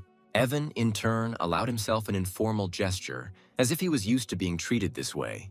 Then he switched back to everyday matters. He reminded Sarah to choose lunch. When she entered her office, she saw that her friend from Sophie was already waiting for her there. She suggested that in the evening they go to an event to celebrate the 100th birthday of the son of the vice president of the Zhonggong Chamber of Commerce. Sophie also noticed that Sarah was in a good mood. In response, she said that Evan turned out to be her savior. This news greatly surprised her friend, since he did not look like a lifeguard at all. She then offered to help recover the deleted messages to find that important person. Meanwhile, Evan was outside, calmly smoking and watching what was happening. When he finished, he walked up to the guards to greet them again. At some point, he received a call. It turned out to be his fourth sister. She said that she had come to the city for a conference. However, she then added that she wanted to meet his fiancée. These words took the hero by surprise. He clearly did not understand what they were talking about. And then suddenly the connection was broken, leaving the protagonist confused. He realized that he was in trouble again. After that, he returned to Sarah's office. She asked why he had returned so early, since it was not even the middle of the working day. Evan bent down to straighten the girl's shoes, which made her suspicious. He then explained that his sister wanted to meet for dinner, but Sarah immediately declined. The girl asked how many sisters he had, and he then told her that he was the 9th of 9 adopted children. He also noted that his sister had achieved success in medicine. However, Sarah asked him to stop bragging and just send the meeting details, after which she sent him on his way. As he left, Evan said goodbye jokingly and headed off to prepare dinner. Left alone, the girl thought for a moment and involuntarily smiled. She was clearly interested in the new side of his personality. Meanwhile, in the hallway, Evan received another call. It was Officer Naomi. She was interested in the stolen Buddha head. At first, the hero tried to blame the poor connection, but it didn't help. He then promised to return the item within a week, thus buying himself some time. Before ending the conversation, Naomi asked one more question. She asked why he left the dojo. However, Evan gave her an evasive answer before saying goodbye and hanging up. Meanwhile, down below, Lily's sister was trying to find transport and looked quite worried. Suddenly, Evan noticed her from the car. Then, Without further ado, he came out and offered to help her. The girl was surprised but agreed. Once in the car, she explained the situation. Her mother was in critical condition and they needed to get to the hospital immediately. Evan then told her to buckle up, after which he sped up, heading towards his destination. They arrived at the hospital and went to the room where the girl's mother was lying unconscious on the bed. Her nephew stood next to her and informed her that one of the directors had just confirmed the need for urgent surgery. However, Lily was clearly confused, as another doctor had previously said the operation was pointless. She hesitated to approach Director David, knowing of his dubious intentions. However, her brother insisted, arguing that now it was their mother's life that was at stake and it did not matter what kind of person this was. At that moment, Director David himself appeared in the room, immediately saying that the woman could still be saved. Suddenly, Lily's brother began to turn the conversation to personal interests, hinting at the need for a lunch meeting between Lily and the director. He, in turn, began to claim that the invited expert was his teacher, thereby trying to persuade the girl to meet. After this, they asked the protagonist to return to the company, as if his presence was no longer required. As he left the ward, the young man sensed that something was wrong with the director, but at first he decided not to interfere. However, already in the corridor, he accidentally overheard a conversation that made him stop. It turned out that Lily's brother and David had been discussing a plan to use their mother's illness as a tool to put pressure on Lily. Moreover, her relative did not hesitate to call his own aunt a burden. Hearing this, Evan felt disgusted, realizing that he was dealing with extremely dangerous and unprincipled people. Without wasting any time, he immediately called his fourth sister and asked if she knew that very David. She confirmed that she knew him and agreed to help without further questions. After this, the hero calmly returned to the ward. He stood next to the bed where Lily's mother lay, preparing to change the men's terrible plan. After some time, Lily herself and her relative returned to the room. They were clearly surprised to see that he was still there. Then Evan said that the meeting could be cancelled, since all issues had already been resolved. These words caused an immediate reaction from Lily's brother, who began to mockingly belittle him, calling him an ordinary driver. At that moment, David came back, his face feigning politeness, and he was ready to take Lily to the meeting. Noticing the protagonist, he demanded an explanation, wondering what right an ordinary driver had to speak about his teacher. In response, the young man calmly hinted that, if necessary, he could voice their recent conversation out loud. These words put both interlocutors in an extremely awkward position. However, the director quickly took an aggressive tone, demanding that he leave the premises immediately. It was at this moment that a group of doctors entered the room, among whom was the chief physician of the institution himself. Lily was completely confused by this turn of events, not understanding what was happening. The manager then introduced a real medical expert, Dr. Nigel, who had arrived especially for her mother. Upon hearing this, Director David was shocked, as he clearly had not expected the appearance of a real specialist. The doctor immediately began examining the patient without wasting time on unnecessary conversations. Meanwhile, Lily's brother continued to try to please those around him, and Principal David tried to present himself as the expert student. However, Nigel soon announced that the operation would take place today and that it would be done free of charge thanks to Evan. These words completely stunned Lily, as she did not expect that he was the one who organized everything. However, the doctor confirmed this. Then Lily immediately began to look for the young man with her eyes.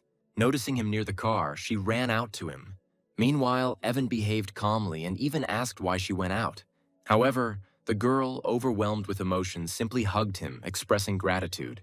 He, in turn, tried to calm her down, but said that he could not stay as he had to deliver food to Sarah. They eventually agreed to meet later, after which he left. Getting into his car, he moved on, considering the task accomplished. On the way, he called to tell Sarah that dinner was on its way, and she suddenly asked him to act as a driver for dinner that evening. Later, he drove up to the luxurious building where the event was taking place. Sarah looked especially stunning as she prepared for the evening ahead. At the entrance, one of the guests immediately noticed their appearance. Then she warned Evan to behave calmly, and he agreed without objection. Inside, they were met by Sophie, who pointed out an important guest with whom they needed to establish contact. It turned out that we were talking about an elderly man, Charles, who had recently become a father. The girls congratulated him on the birth of his son, and he, in turn, asked how they were doing. However, Oliver suddenly began to openly discuss them, drawing attention to the fact that Sarah came with her husband. Things got awkward when Charles asked her exactly what Evan's relationship was, suggesting that he was a relative. However, Oliver clarified that it was her husband, adding that he works as a courier. These words quickly spread among those present, causing ridicule. Meanwhile, Evan himself remained calm and did not react to what was happening. Soon, Charles asked Sarah to come to the table so that she could introduce him. Evan immediately rose from his seat and politely greeted the assembled group. However, Chairman Charles paid little attention to him. Suddenly, another man, Lucas, approached him and greeted him warmly, which caused surprise among those around him. Oliver immediately began asking why such a respected man was greeting the courier. When asked about his occupation, Evan calmly replied that he works as a driver. This answer clearly left Charles disappointed. At this moment, the elder sister of the hero of the occasion announced the beginning of the entertainment part. She came on stage and said that she wanted to perform a dream wedding for the guests. After this, the girl sat down at the piano and began to play. Her performance was neat, but did not make much of an impression on Charles. Oliver began to actively praise her, calling her Master Giselle's student. However, Evan clearly did not share this opinion. He said that the girl played well, but without feeling, and then Oliver decided to provoke him by offering to perform himself. Suddenly, Giselle interrupted their argument and stopped the performance. The girl performing the piece expressed dissatisfaction, wondering what right he had to criticize her. Despite Sarah's warnings, Evan said he wasn't afraid and stated that he was comfortable going out and playing on his own. Then he walked up to the instrument and sat down at it. He said that he dedicated the performance of this piece to his wife, Sarah. At first, everyone around Evan doubted that he would succeed. However, from the very first notes, it became clear that his level was much higher. The atmosphere in the hall changed, and the listeners were completely absorbed in the music. Even the girl whose performance he interrupted was impressed. After his speech was completed, applause rang out throughout the hall. The attempt to embarrass him failed, and Oliver asked the teacher for an honest review of his performance. However, Giselle said she could not judge his level. This completely baffled those who tried to ridicule him. Even Charles was forced to publicly acknowledge his talent. Later, already in the car, Sarah began asking the hero questions. She wanted to understand who he really was and how he was connected to influential people. Evan explained that he had once tutored the son of the man in question, a statement that immediately raised a lot of questions in Sarah's mind. Meanwhile, Sophie couldn't help but remark that he looked very confident and even attractive at the piano. However, the young man himself only calmly accepted this remark, without attaching any particular importance to it. However, his mood changed dramatically when he noticed in the rearview mirror a car that was clearly following them. Almost immediately, he stepped on the gas, causing both girls to panic and start complaining, saying he was at risk of losing his driver's license. However, in response, Evan calmly noted that he didn't have any anyway, which caused even more shock. The situation quickly got out of control when two motorcycles appeared on the road. Suddenly, they started to press their car from different sides. One of the pursuers suddenly pulled out a weapon and opened fire on the protagonist's car. At this point, Sarah, showing composure, ordered her friend to duck. At the same time, Evan was fully focused on management. He abruptly turned the steering wheel and drove the car straight into one of the attackers, knocking the motorcycle over and knocking the enemy out of action. He then shouted at them to hold on tight as he was going on the offensive. The first pursuer was eliminated, but the second continued the pursuit without reducing speed. The young man ordered the female passengers to keep their heads down while trying to escape pursuit. At that moment, another car joined them, from which a man with an eye patch and a large weapon emerged. Almost immediately, shots rang out and the car's windshield shattered, and Evan covered Sarah with his hand, protecting her from the shrapnel. The pursuit continued and bullets continued to hit the car, creating an increasingly dangerous situation. When Evan tried to turn sharply, it became clear that one of the wheels was damaged. The hero realized that the car was losing control. Despite this, the young man managed to stop the car, controlling the skid. Sophie immediately realized that she was the target of the attack and ordered everyone to run, warning that they were shooting with the intent to kill her. However, the hero told her not to talk nonsense and instead to get out of the car. They then headed towards the nearest park, hoping to escape their pursuers there. However, as soon as they got out of the car, people in suits, armed with weapons with silencers, came out to them.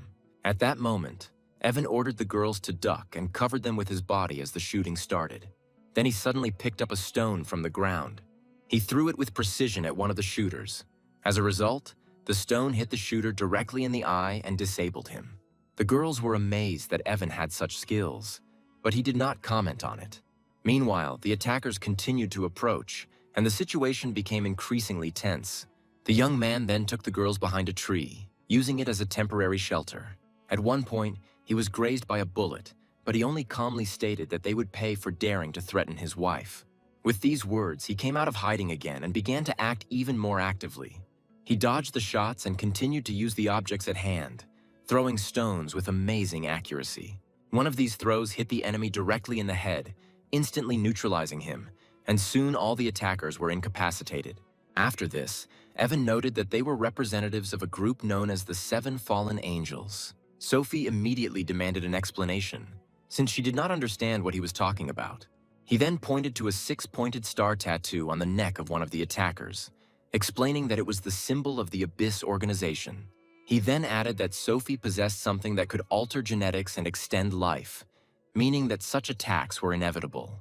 Upon hearing this, Sarah was impressed by his knowledge and skills, but he only said that this was far from all he was capable of. Meanwhile, Soft contacted her relative to pick them up. At the same time, Evan advised them to strengthen security and repair the car. The girl was still under stress and stayed close to her friend, trying to come to her senses. Later, the young man accidentally met Lily from the hospital.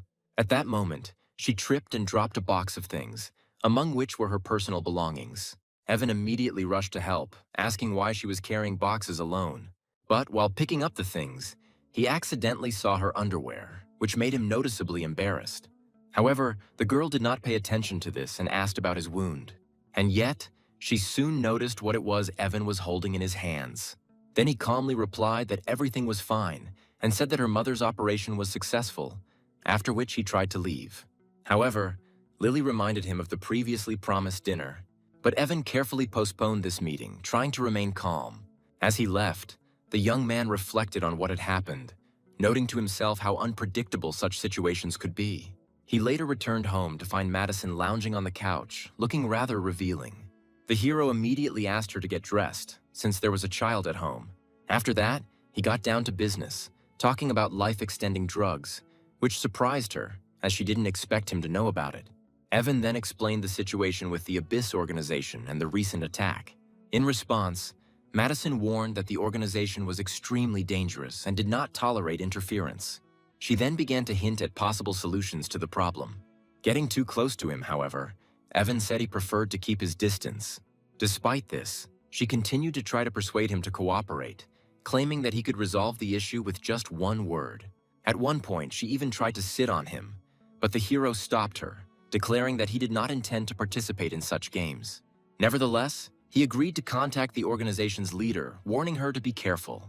After this, she offered him to take herself as a reward by standing in a seductive pose. However, their conversation was interrupted by Megan's unexpected appearance. She entered the room and called her father. Madison tried to quickly come up with an explanation for her appearance, while Evan just calmly watched what was happening. The girl gave him tickets to the amusement park, reminding him of his promise to spend time with her.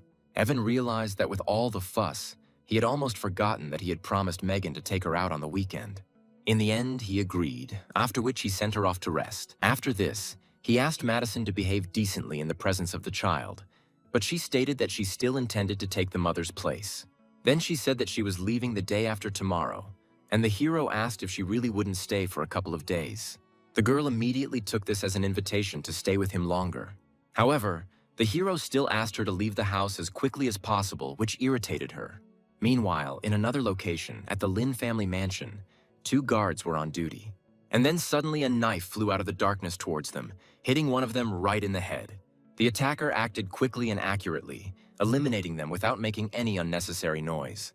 However, strange sounds woke up Sarah and Sophie, who were in the house. Suddenly, an unknown woman with a long braid appeared at the door of their balcony, asking the girls to voice their last words. She said that she even felt a little sorry for killing them. However, Sophie showed no fear. She stood up and declared that she was the target, demanding that Sarah be left alone. The attacker ignored her and was already about to act, but suddenly someone called her, saying that the mission was cancelled. The man told her that it was a direct order from his personal superior. Eventually, the girl turned back, reporting that the mission had been cancelled by order of senior management. She warned them that they were lucky, and then left the place, disappearing as quickly as she had appeared. A few seconds later, security guards burst into the house, but it was too late. Then Sophie's uncle appeared and began to find out if everything was okay. The girls hastened to assure him that they were fine, but the killer had managed to escape. After examining the bodies of the guards, he noted the high level of her skills, since she killed them with literally one blow. Sophie then confirmed that the attacker belonged to the Abyss organization and had a higher rank, judging by her tattoos. This news stunned the elderly man. He immediately realized that the situation was much more serious than it seemed. Meanwhile, Sarah explained that the attacker had received a call from a man called Han Huang, and it was he who had canceled the mission. Upon hearing this name, her uncle frowned, as he had never heard of it before, and firmly stated that he intended to find out who was behind this nickname. In turn, Sophie only thanked him for his help. Meanwhile, Lily, standing near the hospital, tried unsuccessfully to hail a taxi. At that moment, Evan suddenly stopped next to her on a motorcycle and offered her a ride. The girl agreed without hesitation, after which she sat behind him, and he calmly told her to hold on tight. During the trip, she cautiously inquired about Megan's mother. In response, the young man explained that her parents were no longer alive. Lily was visibly upset by this news, feeling sympathy for the poor girl. Meanwhile, at the company where Sarah worked, employees reported that she took the day off due to feeling unwell. When Evan showed up there, he was clearly unhappy that she hadn't warned him. In the end, he decided to sort out the situation himself and got back on his motorcycle. His first thought, however, was to check on Megan, so he headed home to meet her after school. Entering the house, he began calling Sarah, asking how she was feeling. However, he immediately noticed that the bedroom door was ajar, which seemed strange to him. He peered inside cautiously and immediately realized that the situation was far from normal. There was a red-haired girl in the room, and she looked as if she was preparing for a completely different meeting with him.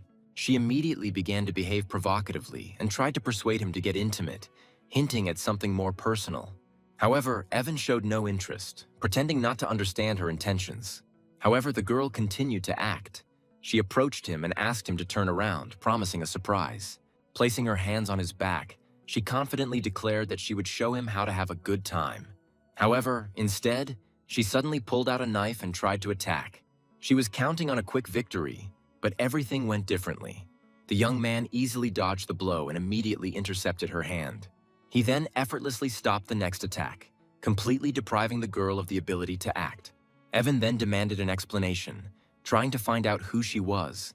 In response, the girl continued to play the role, stating that she was his wife.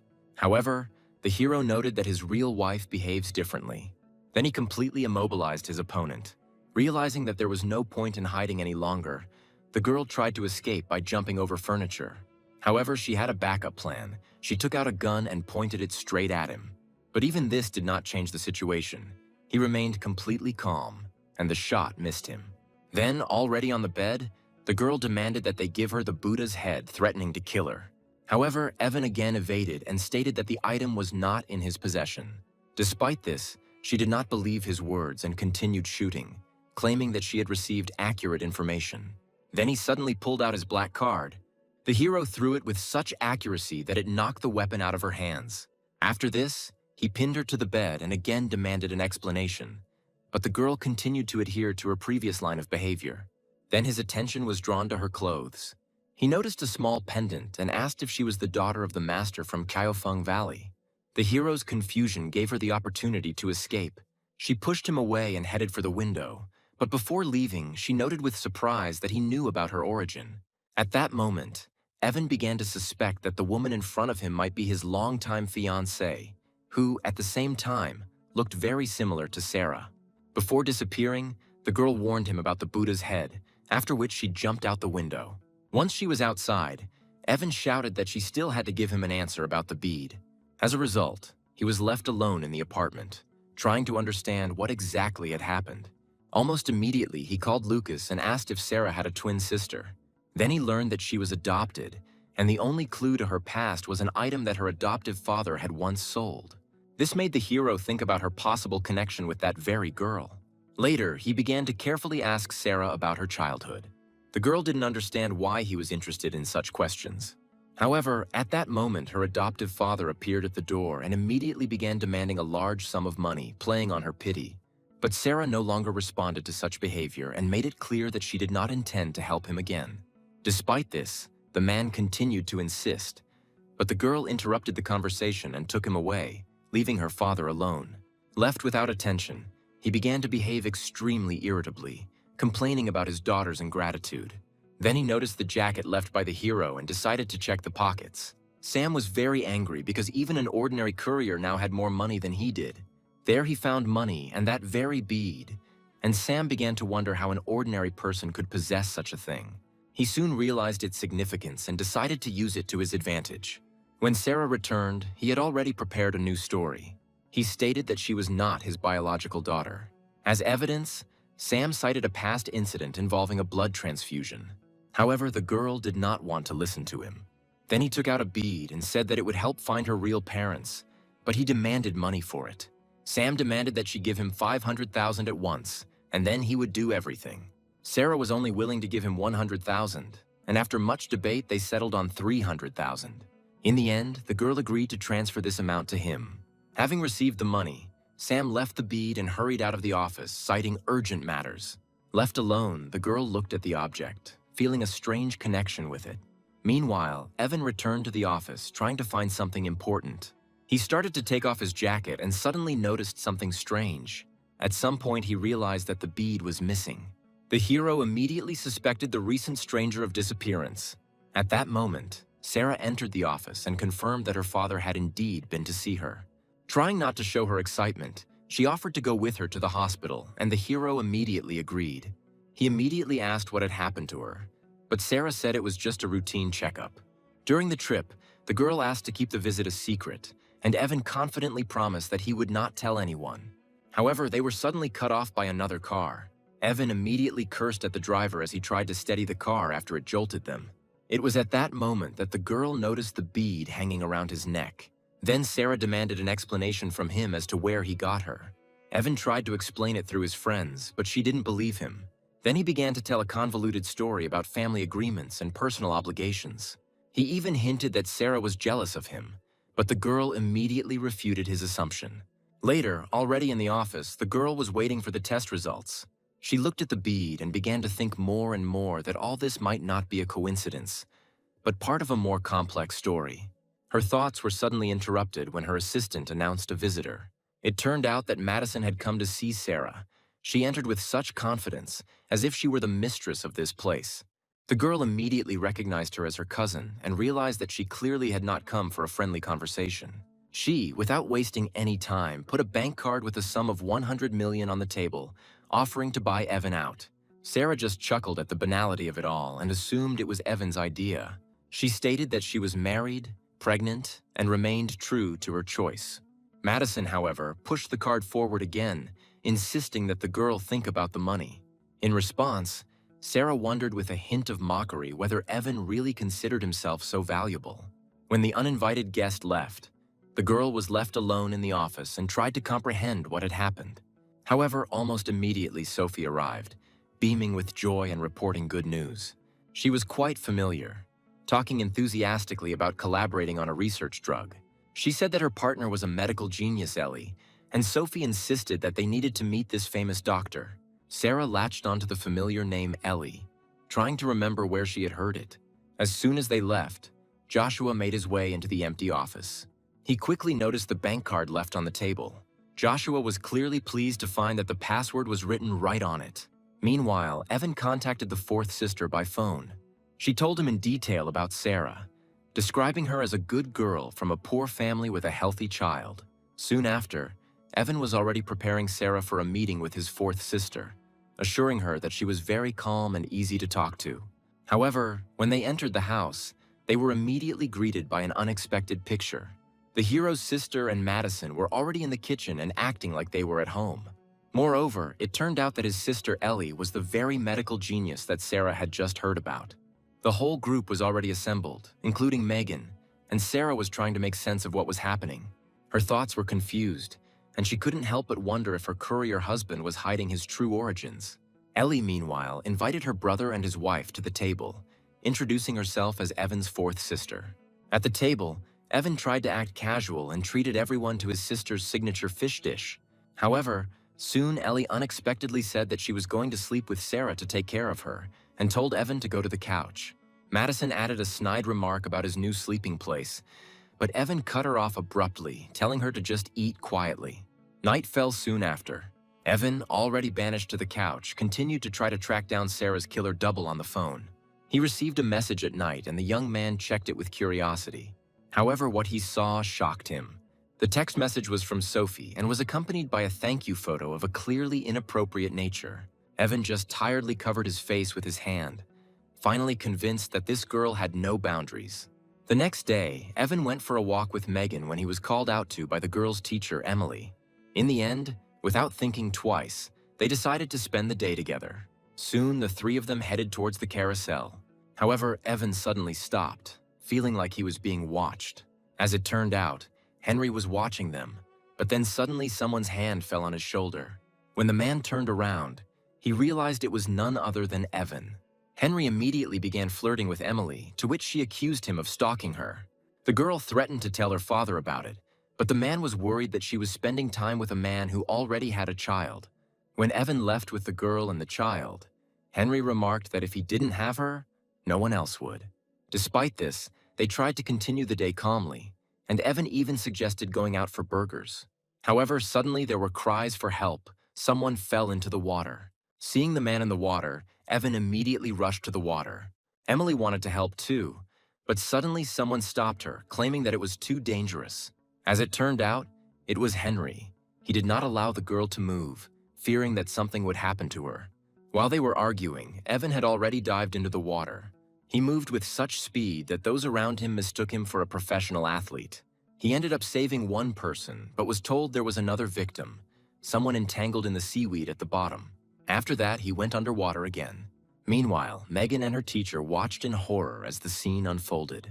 The girl remembered that her father had died under similar circumstances while trying to save another person, so she was very nervous. And then suddenly Henry said that Evan might not return, which caused a sharp reaction from everyone standing nearby. Emily was shocked by his behavior and slapped him, calling him selfish, and was about to jump into the water herself. Henry was still trying to stop her, not understanding why she cared about the driver's death. At that moment, there was movement in the water, and everyone immediately paid attention to it. Evan soon emerged with the second rescued man, looking exhausted but still swimming to shore. The arriving paramedics immediately rushed to the scene. Megan immediately rushed to him, hugging him and calling the hero father.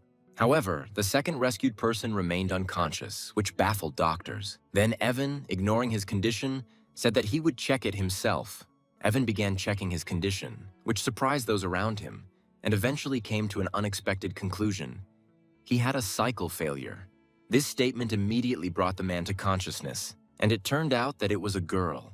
She explained that she survived only because the hero breathed air into her mouth while she was underwater. Emily was surprised by this news, but Evan himself took it calmly, as if nothing unusual had happened. The rescued girl introduced herself as Melanie. She thanked Evan and insisted that she had to treat him to dinner. However, a jealous Megan cleverly turned it into a group meeting by saying that she too wouldn't mind eating right now. When they left, Henry was still watching them from the side, unhappy that Evan was still alive. Since Melanie's phone was wet, she asked to borrow Evan's device to make a call. At this moment, the girl received unpleasant news. She was told that the deal was in jeopardy because someone was trying to buy her research for only $150,000. Melanie ended up having to cancel the dinner on short notice due to a business issue. Then the girl asked him to call her a taxi, but Evan himself offered to give her a ride to the right place. Soon, they were already racing through the city to the place of negotiations. On the way, Melanie explained to the hero that her project was deliberately underpriced. In a relatively short time, they had already arrived at the right place. Upon arrival at the office building, she was informed that a potential buyer was already waiting. Melanie walked in and introduced herself as the head of the development team. Then the man immediately offered to buy out the entire project for the same amount, $150,000. However, the girl categorically refused, explaining that they needed an investor. However, one of her colleagues had already succumbed to the temptation of money and suggested that the girl reconsider her decision. The fat man noticed their weak link and immediately lured him over to his side, offering him a job. Another employee followed him out, leaving Melanie in a state of shock at the betrayal. The businessman himself merely shrugged his shoulders indifferently, saying that he saw nothing wrong with it. However, at that moment, Evan intervened, holding a project proposal in his hands. The young man sharply criticized the older man for trying to deceive the student, effectively exposing his intentions. The man, trying to save face, began to threaten, but Evan only treated it with mockery, not taking his words seriously. As the negotiators left the room, Melanie thanked Evan for his help, but her remaining partner was in a panic. She noted that it was now impossible for them to compete with the stolen software. In response, Evan, remaining completely calm, asked only for the account number for the transfer of funds. Just a moment later, a notification about the transfer of $5 million arrived on the girl's phone, and everyone present literally froze in shock. Evan then reintroduced himself by shaking hands with his new partner, Melanie. After this, he immediately got down to business and ordered that discussion of the project begin. Melanie began to explain in detail the features of their software. However, she soon admitted that they urgently needed legal and financial support, and they had no connections. Then Evan made just one call and soon promised that a top-notch team of lawyers would join them. Having settled this issue, he advised focusing exclusively on the technical part, taking financial matters upon himself. Later, when Evan was driving Megan and Emily home, the girl was still under the impression of the events of the past day. At some point, Megan noticed that a car had been following them for some time. It soon became obvious to the hero that this was a real chase. Then Evan dropped the girl off at the house, telling her to go straight inside. As soon as she was safe, the young man turned his attention to the pursuer. The man in the cap hid in the bushes extremely ineptly. Evan came up behind him and grabbed him, and he immediately began to make excuses, claiming that his boss just wanted to talk. But Evan, without showing much interest, ordered that he be taken to this man. Soon they approached a car where an elderly man and woman were waiting for them. The man introduced himself as Daryl, a master criminal, but this statement did not make any impression on Evan. He explained that he had seen a recent water rescue and wanted to hire a hero for underwater work, offering $6 million. His companion doubted the need for such a sum, but Daryl insisted, specifying that he would pay only after the task was completed. Evan was skeptical of this condition and demanded an advance payment of $2 million. Before agreeing, he paused and stated that he needed to make a call. At that moment, he received a message in which his old man urged him to agree. Then, returning to the conversation, Evan agreed to the deal. The woman then handed him a prepaid card, along with a threat of consequences if he cheated. After this, Daryl clarified that the mission was to retrieve bodies from a place called Long Huitan. Hearing this, Evan became wary because of the ominous name. However, Daryl only reminded that the money had already been received, which meant that the contract was considered concluded. After this, his new employers left, leaving the hero alone with his thoughts. Almost immediately, he contacted his old man to get more information. He told him that the message he sent was true. Evan needed to go to that place. He said that the target of the mission was not the bodies, but a golden statue with an object inside. The old man explained the backstory in detail. It was about a monument to a monk, inside which a valuable artifact was hidden. Evan tried to clarify why this was so important, but received an evasive answer asking not to ask unnecessary questions. Eventually, Evan agreed to follow the instructions. Meanwhile, in the apartment, Sarah was looking through important documents. When Evan returned earlier than usual, the girl was clearly surprised. He noticed that she was holding the evaluation report in her hands. However, Sarah immediately took it back, declaring that it was her business alone. She then changed the subject and asked about the bead he was wearing, and eventually came to the question of his real identity. In response, Evan gave a rather frivolous explanation about being an ancient heir, which did not make any impression on the girl. But the young man just shrugged and offered to cook food for her. The next morning, Sarah drove up to a large office building where she was met by security guards. However, Madison was already waiting for her in the office, reminding her that she had accepted the money and was now obliged to fulfill the conditions. She detailed her position, stating that her relationship with Evan had been unbreakable for 12 years. She also said that Evan still had 6 bullets in his body because of her, and that she was willing to sacrifice her life for him. After that, she tried to persuade Sarah to make the right decision, but the girl refused to sign any documents. Madison gave her a deadline of 8.5 hours to change her mind. As she was leaving the office, she ran into another woman, Sophie. Then the girl, entering her friend's office, asked who this influential guest was. At that moment, Sarah had a memory. She had already seen this woman next to Evan's sister, which aroused her suspicions. Sophie confirmed that the Zhang family had enormous influence and could easily buy out their business. This caused Sarah to quickly look through the documents on her desk. Soon she discovered something and in a panic called her assistant. The girl asked if any suspicious people had appeared in her office. The assistant then mentioned a certain Joshua, which immediately caused her alarm. At that moment, Sarah's phone rang. She picked up the phone and demanded that Joshua return her bank card, but he pretended not to understand what she was talking about. Sarah then threatened him, citing evidence of his past crimes. After this, she calmly turned to her friend and asked her to cancel their plans. Sarah tried to act as if nothing had happened, although inside she was under great tension. After that, she said goodbye to her friend, remaining alone in the office for a while. After some time, Joshua came to her and returned the card, claiming that he had spent very little. However, Sarah, not believing him, slapped him and demanded that he name the exact amount. It turned out that he had spent more than 10 million, and then the girl, in a rage, ordered him to leave immediately.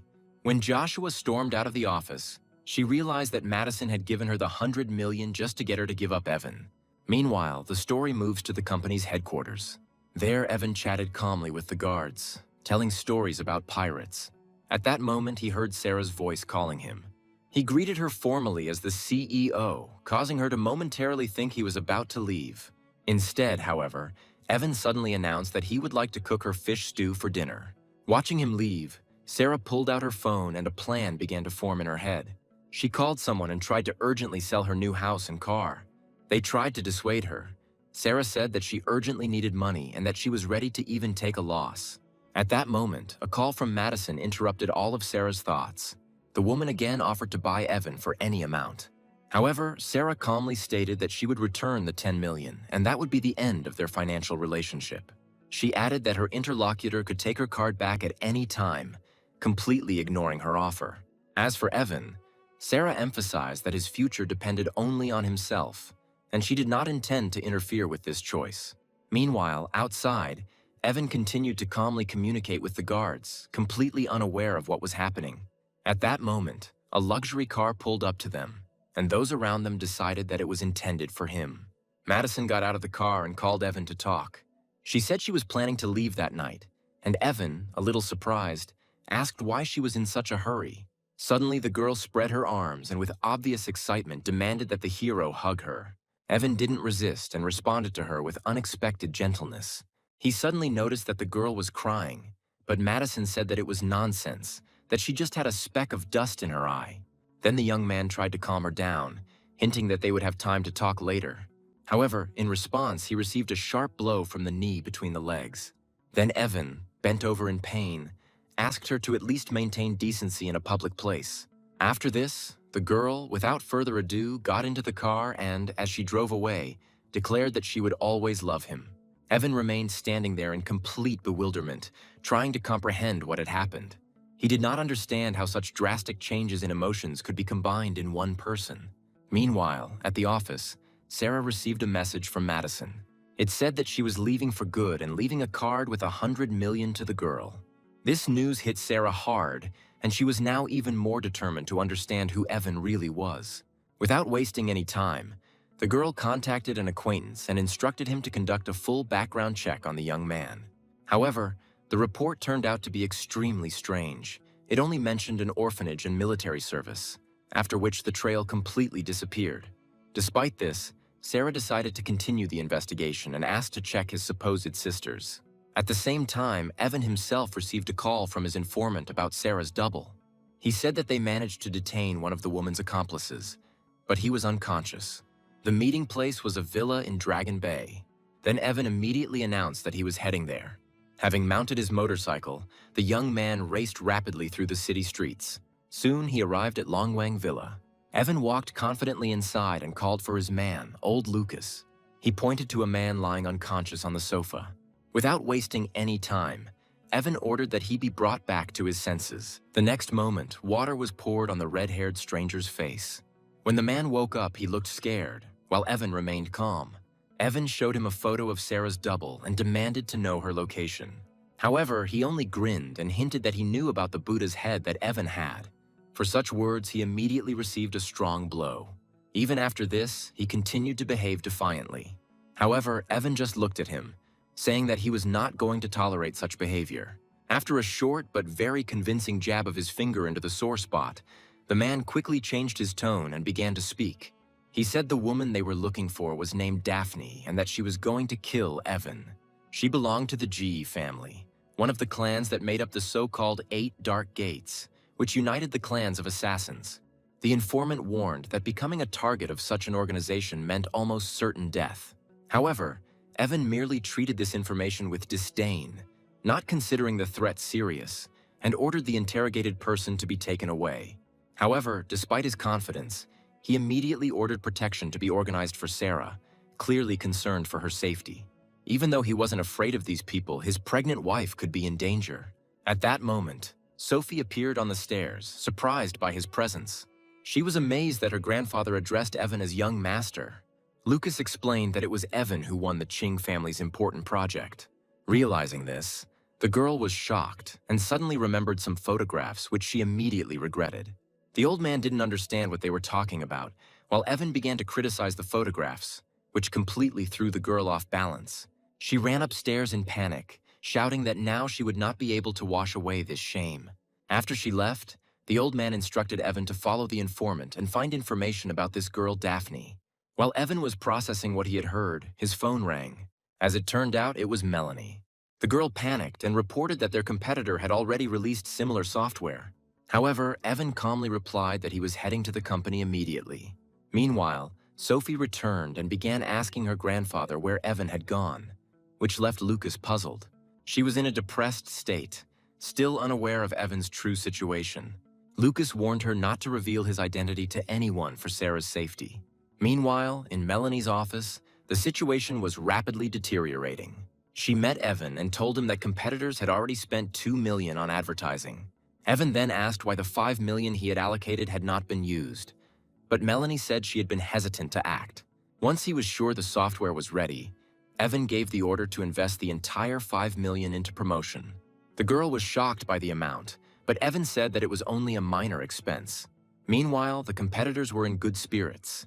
They had achieved 300,000 downloads thanks to the $2 million they had invested. Their director felt confident and was even about to celebrate the victory with his secretary. He was already planning to send a mocking gift in honor of his victory. However, he was soon informed that Melanie's team had also begun active promotion. This caused panic among the employees, as it was unclear where they got the funds from. A technical specialist confirmed that the competitors invested $5 million in advertising. The irritated director decided not to give in and ordered that the same amount be allocated in order to maintain the advantage. In response, Evan's team soon took first place in the metrics, although Evan himself remained unperturbed. At that moment, Melanie received a notification on her phone about a new transfer of another $5 million. Surprised, she asked why the hero did this, to which Evan calmly replied that their enemy would not stop so easily. As expected, competition intensified, and the team proposed investing additional funds to maintain its position. Evan agreed and ordered that the pressure be kept up, not giving the opponents a chance to recover. The competitors' companies were thrown into chaos when they saw the new investments. Their director was furious. Having already spent a significant amount, he was not going to give in. In desperation, he contacted Old Man Juan and proposed a new plan. He decided that if he couldn't win financially, he had to resort to a cyber attack. The director instructed his technical specialist to grant full access to the system to a certain third-party contractor. Soon, a strange logo with a black goat appeared on the screen, which seemed vaguely familiar to the employees. Suddenly, one of the employees recognized the symbol that appeared on the screen and said the name out loud: Baphomet. He was one of the world's top hackers, a member of the Black Goat Group, known for extorting hundreds of millions. The CEO just chuckled, deciding that destroying a competitor was much easier than competing with him fairly. Meanwhile, an attack began in Evan's office, and the same Black Goat logo appeared on employees' screens. The team panicked, immediately recognizing the attack as Baphomet's signature. Melanie quickly apologized for any losses, but Evan calmly pointed out that it was just foul play. Moreover, he added that, in fact, everyone knew hackers, which sounded extremely unexpected to those around him. Evan then began making calls, switching between languages, including German, Korean, and Russian. The staff just watched in silence, amazed at how fluently he spoke several languages. At this time, the director of the competing company was already celebrating victory, confident that he had finally destroyed his rivals. However, suddenly his technician's computer started acting strangely. The goat logo suddenly changed to an image of a dancing model in a bikini, which looked like a blatant mockery. Panic broke out in the office as it became clear that they themselves were under attack. The specialist reported that the 2nd, 4th, 6th, and even first-ranked hackers in the world were all acting against them. Meanwhile, back at the office, Evan's team was already celebrating their success, and the hero himself explained that he had simply contacted old acquaintances. However, he was not going to stop there and stated that the next step would be to attract celebrities for promotion. After this, the young man got on his motorcycle and went to the bar. Once inside, Evan approached the bartender, a woman named Molly. She asked him in surprise what brought him here, while Evan himself noted that the establishment looked too empty. The woman offered him money if he needed help, but he explained that he had come with a different request. He needed her old connections in the entertainment industry to find famous people to collaborate with, and Molly agreed to help. Then Evan asked if she really was going to sell the bar, and the woman explained that her friend didn't have enough money to buy it. When he clarified the amount and heard that 9 million was required, he immediately declared that he would pay it himself. Such an easy solution to the financial issue stunned the girl. However, suddenly several bandits burst into the bar demanding money from Molly. Their leader noticed Evan and, upon closer inspection, recognized him as the courier, which only increased his disdainful attitude. Molly tried to intervene, telling them not to touch her friends, but the man responded by slapping her and rudely pushing the woman away, after which he demanded 5 million from her. She responded by claiming the bar had already been sold, which enraged the attacker. He grabbed her by the throat and demanded to name the buyer. At that moment, the main character hit him on the head with a bottle. Evan asked why he was attacking women. In a rage, the blonde shouted, ordering his subordinates to deal with the pathetic courier. 2 of his men immediately rushed to attack, but Evan easily repelled their attack. He sent one flying with a kick. Out of the corner of his eye, the hero noticed another person approaching him from the side. However, he also neutralized him by kicking him straight in the chest. Everything happened very quickly, and soon the entire group of villains found themselves on the floor. Molly, worried about what was happening, asked him to stop, warning him that the attackers belonged to the Brotherhood. But Evan was indifferent to this, as if the name had no meaning to him. The woman was afraid of the consequences and asked him to leave. However, Evan instead took out his phone and decided to make a call. The bandit leader looked at the situation with mockery, but at that moment his phone suddenly rang. But a second later, his expression changed dramatically. He realized that the call was meant specifically for him. Having answered, the man began to listen to the instructions and noticeably turned pale, looking more and more frightened with every second of the conversation. This short conversation had an immediate effect on him, and when he finished, he knelt down in front of Evan without hesitation, apologizing. However, the main character remained indifferent to what was happening and said that he should have apologized not to him, but to his sister Molly. Then the bandit immediately turned to the woman and repeated the same words, but now sounding much less confident. Molly was clearly confused, and Evan, not wanting to continue this scene, simply gestured for the entire group to leave and not appear again. After they left, Molly sincerely thanked the hero for his help, feeling both relief and surprise. As evening fell, the hero drove to a quiet residential complex. Evan brought his daughter Megan here so that she could spend time with a friend. At the same time, he discussed the previously offered job with the girl's mother, Lily, and she happily agreed. The children asked permission to do their homework together, and the hero did not object. The moment was unexpectedly calm for Evan, a stark contrast to recent events. Leaving his daughter, he headed home, and finding himself in an empty apartment, Evan felt an unusual silence and a slight feeling of loneliness. Then he decided to write to Sarah. In response, the girl said that she was at the bar and was spending time drinking. This disappointed the hero a little, and he resigned himself to the fact that he would have to spend the evening alone. However, a message from Daryl soon arrived inviting him to a meeting the next day, which immediately turned his attention to business. Meanwhile, Sarah was at the bar with Molly and Sophie. The girl tried to hide who she was texting, which did not go unnoticed. Sarah advised her not to abuse alcohol, but Molly quickly changed the subject. saying that the bar had already been sold. Then she said that she wanted to meet Sarah's courier husband to form her own opinion of him. In response, the girl sided with Evan, claiming that he was a good person and did not look like a courier at all. At the same time, a woman appeared in the apartment, completely wet and practically indistinguishable in appearance from Sarah. Evan was surprised by her appearance, but she explained that she had returned out of concern for him. The hero noticed her condition, pointing out that she was soaking wet, but her short answer sounded tense.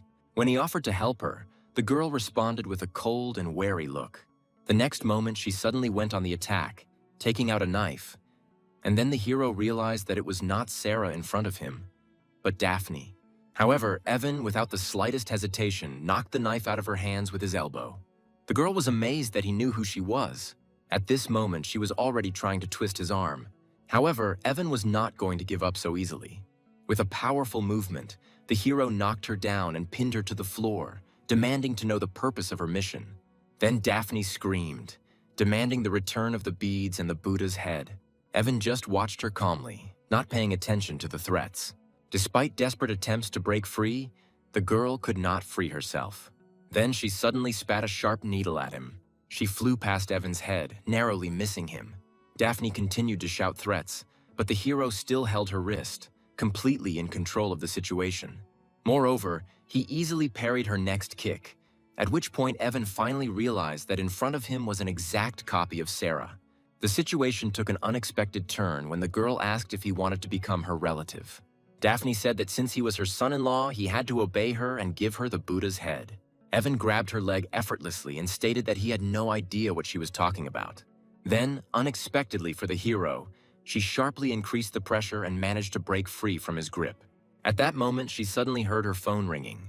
Her interlocutor said something to her, and then Daphne was forced to obey and agree. As a result, the mercenary gave Evan a harsh ultimatum, giving her a limited time to hand over the required items. After that, she quickly left the apartment. Almost immediately after her disappearance, Sarah stepped out of the elevator and headed towards the apartment, unsuspecting. Approaching the door with the key in her hand, the girl was about to go inside, not imagining what had happened just a few minutes ago. At this time, Evan heard the sound of the lock opening and decided that his opponent had returned.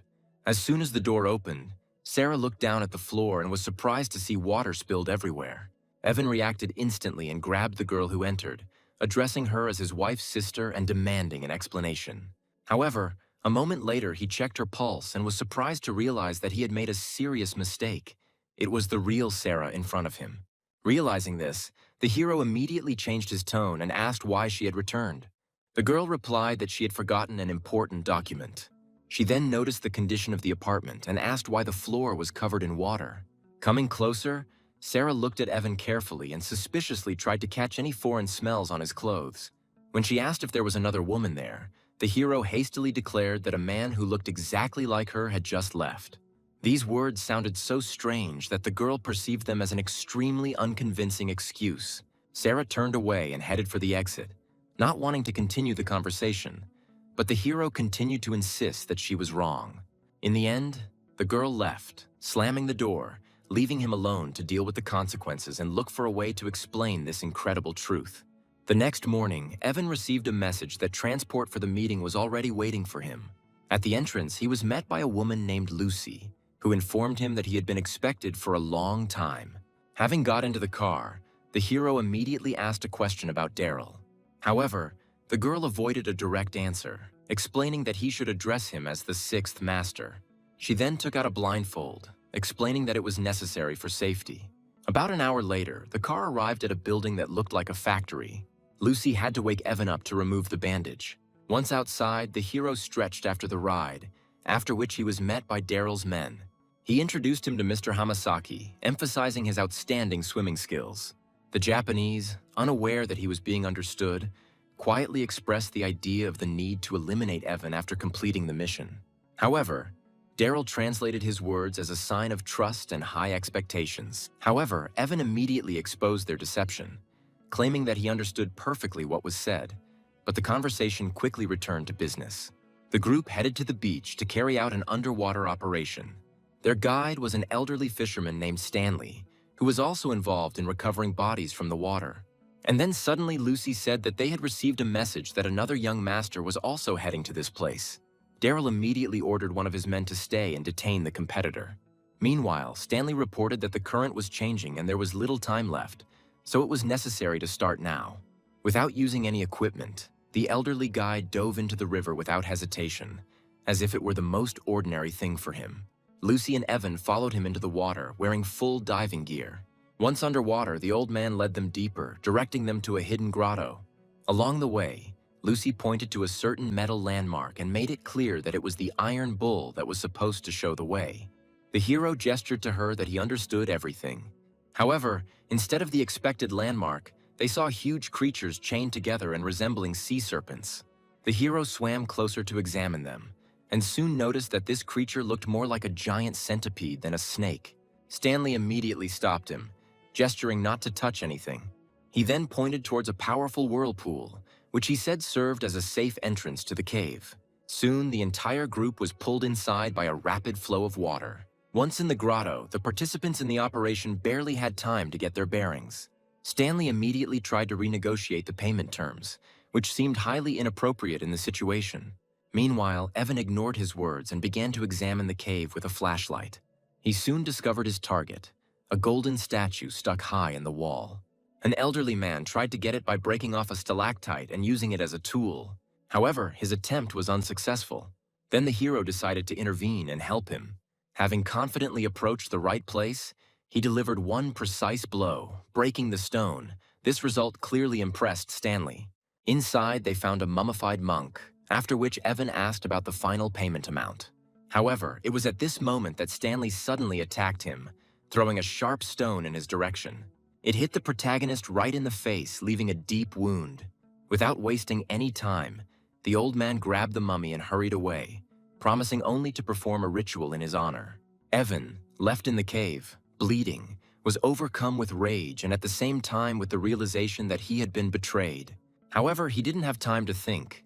Two brightly glowing eyes suddenly appeared from the darkness nearby. Almost immediately, a huge snake-like creature appeared in front of him, and at that moment, Evan finally realized that he was trapped. The creature rushed forward, clearly intending to attack him.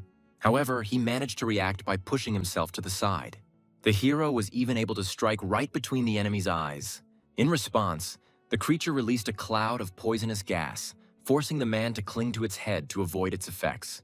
Then, seizing the moment, Evan pushed off sharply and flew to the side, narrowly avoiding contact with the toxic fumes. Evan then wasted no time in taking out his blades from his suit, preparing to continue the fight. A series of rapid blows swept across the snake-like creature's body, leaving visible wounds on its thick skin. However, despite the damage received, the enemy was clearly not defeated. Nevertheless, there was no point in prolonging the battle. So Evan made the decision to retreat and focus on completing the mission. Then he dove into the water again, leaving the enraged creature behind. Meanwhile, bubbles began to rise on the surface. Stanley soon emerged from the water, which brought noticeable relief to Daryl. However, the old man immediately demanded additional payment, claiming that the diver had allegedly been trapped and that the treasure had been safely hidden. These words made the men angry, and the Japanese man, unable to restrain himself, hit him with the handle of his pistol, demanding an explanation. Despite the threat, the old man continued to insist on his own and even offered to sell the information to the highest bidder. This finally got Daryl's men angry, and one of them hit Stanley. Then the others joined in the beating, but even under pressure, he refused to tell the truth. At that moment, Evan emerged from the water with a powerful splash. Seeing what was happening, he immediately understood what was happening and decided that the traitor was receiving the punishment he deserved. The hero emerged from the water with the find and declared that the statue was a fake. Moreover, he knew that the real object was already in his possession. Without further ado, Evan decided they had to deal with the consequences themselves and swam off in the other direction.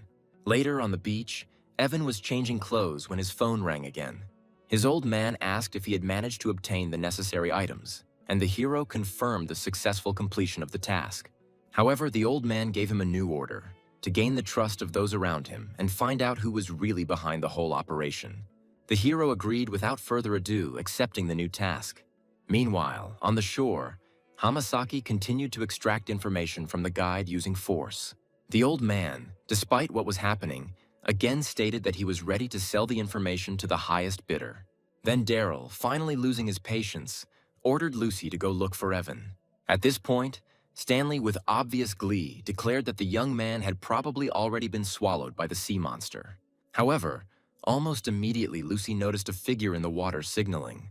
It turned out to be Evan, and the whole group rushed to pull him to shore. Once on dry land, the hero immediately began looking for a guide, clearly intending to see the matter through to the end. The old man was shocked to see him alive, and Evan responded by saying that he had no intention of leaving the betrayal unanswered. He rushed towards him, but Daryl's men stopped him as they still needed the information. Stanley then tried to use the situation to his advantage by declaring that he would only speak with Daryl himself. Not wanting to continue this conversation, Evan was about to strike, but a sudden shot stopped him. The bullet narrowly missed his shoulder, and the shooter turned out to be Hamasaki. However, this did not bring the expected result. The hero managed to avoid the bullet without receiving any harm. Moreover, he immediately launched a counterattack. In a second, Evan disarmed his opponent, removing the magazine from the weapon. Now the situation had completely changed. The gun was pointed at Hamasaki himself. Evan explained to Daryl that his partner had just attempted to eliminate him, thereby calling into question their partnership. To increase the pressure, he showed him a magazine of cartridges, threatening to stab the Japanese with it if they planned anything. Daryl, realizing the seriousness of the situation, hastened to smooth over the conflict, calling what had happened a misunderstanding and offering compensation. He promised to transfer money in exchange for Hamasaki's release. Once the transfer was received, Evan pushed the opponent away, completing the deal. He then handed back the unloaded weapon to him. Hamasaki was clearly humiliated and did not hide his anger, but he could not change anything. But the hero decided that he got off too easily, and so he shot him in the ear. Evan, looking at him, warned him not to take any rash actions, while he promised to take revenge on him. After the tension had eased a bit, Daryl suggested discussing the hero's next steps. But in response, Evan came up with a new proposal. He said that he could help eliminate everyone who was hindering Daryl's advancement. And then the old man realized that this guy had just opened up new opportunities for cooperation for them.